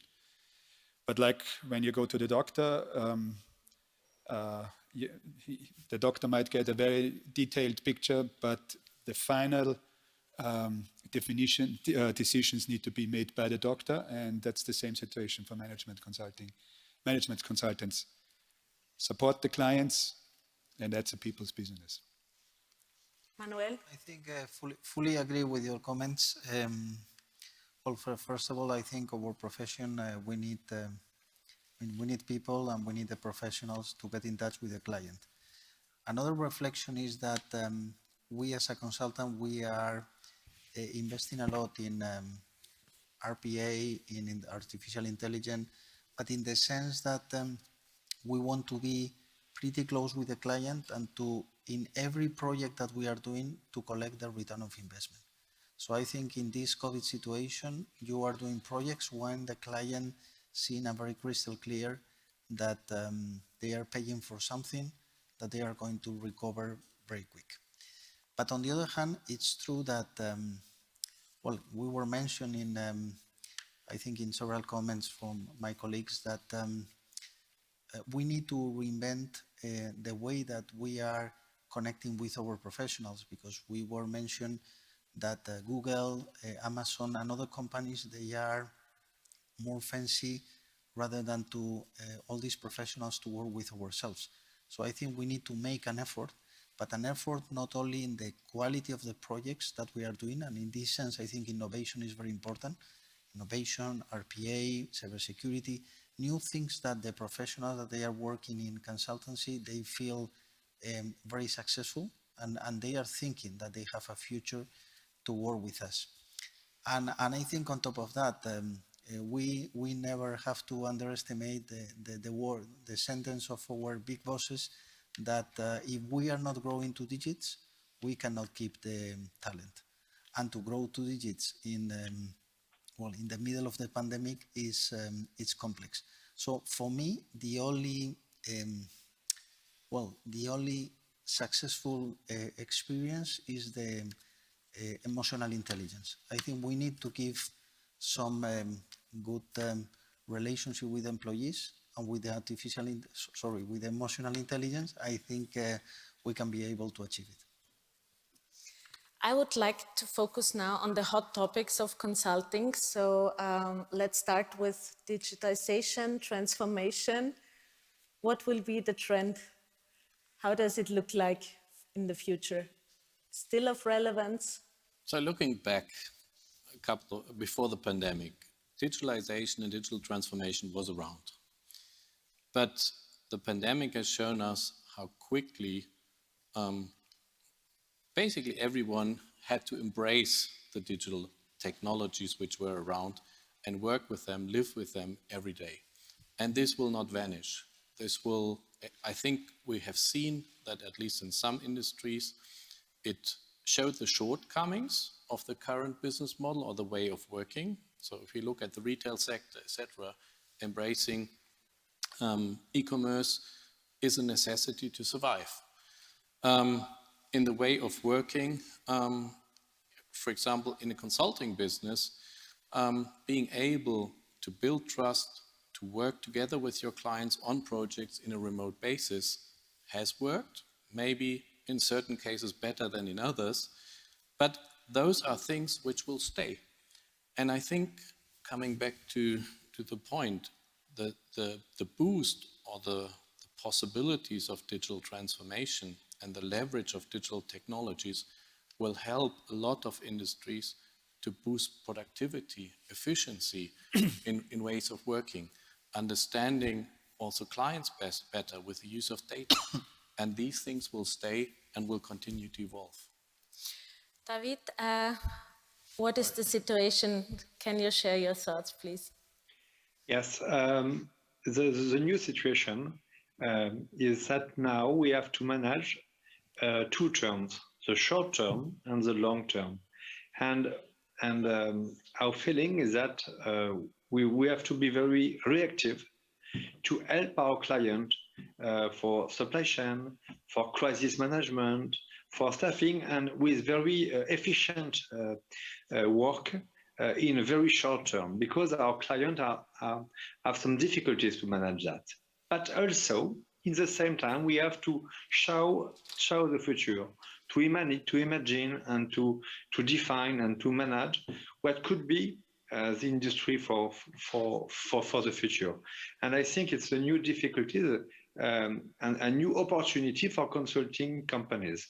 The new way to produce, the new way to use the technology, the new way to understand what are the new digital transformation we are going to face.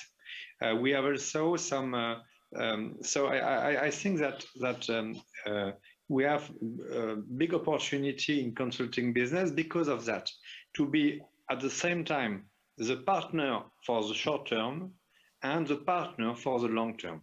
And I think that we have some change because now we have not the time to be sure, to have visibility, to understand everything. So we must manage our business with with much reactivity and probably a new way to manage our relationship with the client. Sarah, you were already knocking.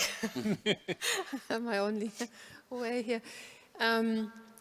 I find this very interesting that people say the digital transformation now starts somehow. No, the digital transformation has started in the late 80s and in the 90s, and we have, and the consulting business has had a huge stake in transforming companies all along.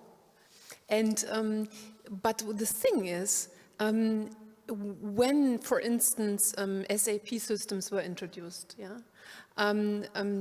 sourcing was optimized. What happened is also that due to the standardized workflows that were introduced, we have a coldening of the ecosystem within companies. the companies might be more efficient and productive in financial terms still at the moment, and they could save considerable cost. But it has also left companies in a completely different social ecosystem than they used to be years ago. And the question is whether this can continue like that. Already, with the introduction of CRM systems, we have had considerable ethical problems starting to appear, for instance, when it comes to data protection. And now we try to bring the ethics back in with the GDPR and so on. And the same thing will happen if you now promise as consultancy companies, oh, we'll make your people work from home.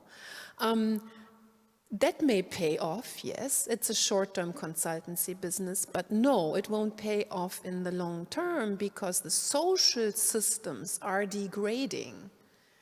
And they have already degraded for decades. So here, for consultancy companies, it's a huge challenge because, yes, the business case is here to make a digital home office, to organize that for a company, but I don't think that it's so easy, and that will leave deep traces within organizations. And my personal hypothesis is that in the long term, this productivity and efficiency stories will cripple companies from within, and it will make them extremely vulnerable for small and medium enterprises to catch up on a more humane environment for working. Manuel? Well, I fully agree with all the different comments that we have said, and I think my reflection is that starting from the beginning, I think our sector is we have the capability to change dramatically from one year to another. So we are pretty flexible. When there are some problems, I think we as a consultant, we are changing our mind very, very quick. And I think this is very important because at the end of the day, we are selling talent, and we are selling new innovative solutions that the way that we are selling right now projects are, I think, pretty different than 5 years ago. And we change our mind very quick. So in my sense, I'm pretty comfortable that I think in Europe we are going to grow dramatically in the following years. Could be the main reflection is to open new ideas and how the mature markets are reacting in all this innovation. And which is the comparison with the emerging markets? Because I think that the emerging markets is a very complex and a very different animal in the sense that, emerging markets, they don't have, a lot of talent, and could be we need to send a lot of expats, to develop new projects, because in the emerging markets, my reflection is they are starting a lot of consultancy projects from the scratch, and they want to develop everything. So the question is how they can be able to develop all these ideas, no?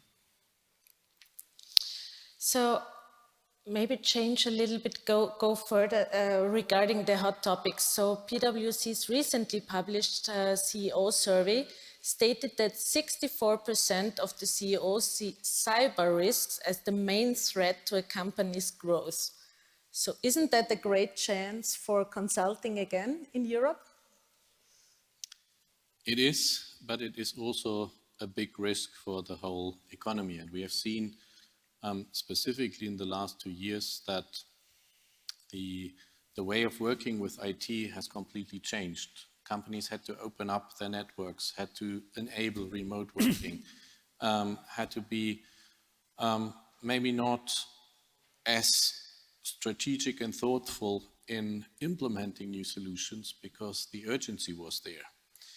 And now it's the time definitely to look into those risks and making the the working environment, the IT environment, secure again. And cyber risk is one of the big threats around, which is not a local problem, it's a global problem. And there's a lot to do to not only educate, but also help and consult firms on getting back to a secure track again. It's a risk you can't ignore and is probably one of the most underestimated topics right now. Absolutely. So I'm in EY we were developing 25 years ago, so it was 1996, 1997, so long time ago, Global Information Security Survey. So like PwC, we were connecting all over the world different surveys with CIOs and Chief Information Security Officers. And you know, all the cybersecurity matters, it's getting more important in the whole organizations, in all the different companies all over the world. Having said that, I think with the pandemic, well, the situation changed dramatically in the sense that from one day to another, everybody is connecting remotely. So all the virtual private network connections, it's, it's critical. It's critical also the privacy, and it's critical, well, to secure all the different assets that employees and also clients they have in the day-to-day basis, how they are developing the work. And I think my last comment is we need to retain the talent. We need to retain all these cybersecurity experts, because for me, one of the most important challenges is the very technical guys. They are delighted to arise all the technical deficiencies, but we as a consultant, the most important thing is to understand the impact from the technical part to the business side. So sometimes we are investing a lot of time to try to educate to the clients what that means, very complex words like cross-site scripting or other ransomware. But at the end of the day, the clients, they don't care. What they want is to solve their economic problems. What about Slovenia, Hungary? Well, about digitalization,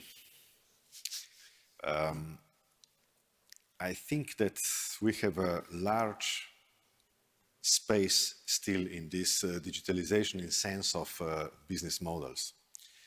We're quite good in automation of the processes. Well, okay, this is one, let me say, kind of digitalization. This was what we have done really 20 or 30 years ago. But now I think the other branches we are talking about is different business models, which in fact are built on some products or services which were entirely not possible without digital. And this is still a lot we can do here. Well, I'm not going to answer your question. I'm going to tell you what I learned today. And that is that what I just realized now was that the risks that are created by the more and more complex information systems cannot be properly mitigated by creating rules. So that's where the ethics part comes in. I mean, maybe it's an oversimplifying interpretation of this thing, but this is how I understand, and this is how the mosaics start to come together in my head. That the risk of information systems is something that we cannot. I mean, we can fight the fire with GDPR rules and creating I don't know, threats to the industry, but we can't really solve it until the responsibility is felt by the developers, until the quality is built in from theory up in the in the systems. And that's where I see that a whole new dimension is opening for the consulting industry. I would now love to focus on ESG. So ESG is the new digital. So we see a tremendous need from large companies right now. Really, they need this kind of support ranging from strategy to transformation to reporting. ESG itself, yeah, it's a very complex topic. There's a wide range of services also for consulting. And we see that depending on the maturity level and on the size of companies, yeah, the need is different, but the pressure on all companies will be stronger. And not only from investors, regulators, right now we also see from customers, suppliers, and of course employees. So what, is it just a trend? Is it really ESG as the license to operate in the future? What are your thoughts about that? I think that's the second big chance. First chance, digitalization. Second is ESG. And as we get very nervous signs that we are running out of time, I want to keep my statement as short as possible. These two chances, cybersecurity is more or less a threat, and I wouldn't build up my business on threats. I would like to build it up on chances. But complementing your point, it's not a trend anymore. It's something which is a wave which is starting, and it will not go away. It will transform business models. It will have a huge impact on how companies, the society work together. And it's also about responsibility of each and everyone today. And that's therefore not a trend. It will continue and it will stay. Very good. Any final comment? Good. So this was our exciting round, and thanks for listening. Thanks for contributing. So you all, I hope, at the screens, you were able to take important statements with you. And yeah, last but not least, I would like to thank Alfred Hahl and UBIT Austria for organizing this great panel. Thanks a lot for that, Alfred. And yeah, see you in 2023. Stay healthy. Bye-bye. Yours, Agata Calandra.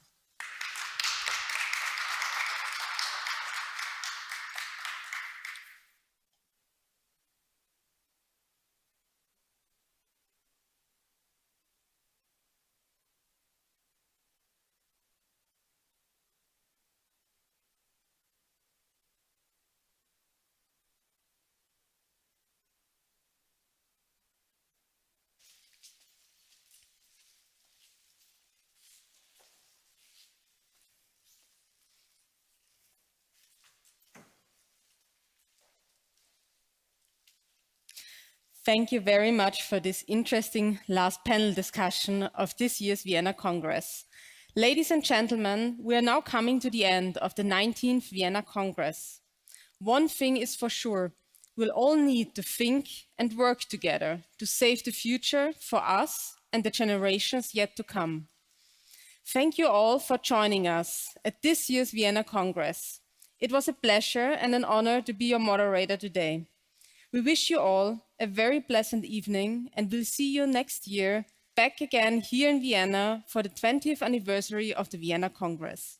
Good night.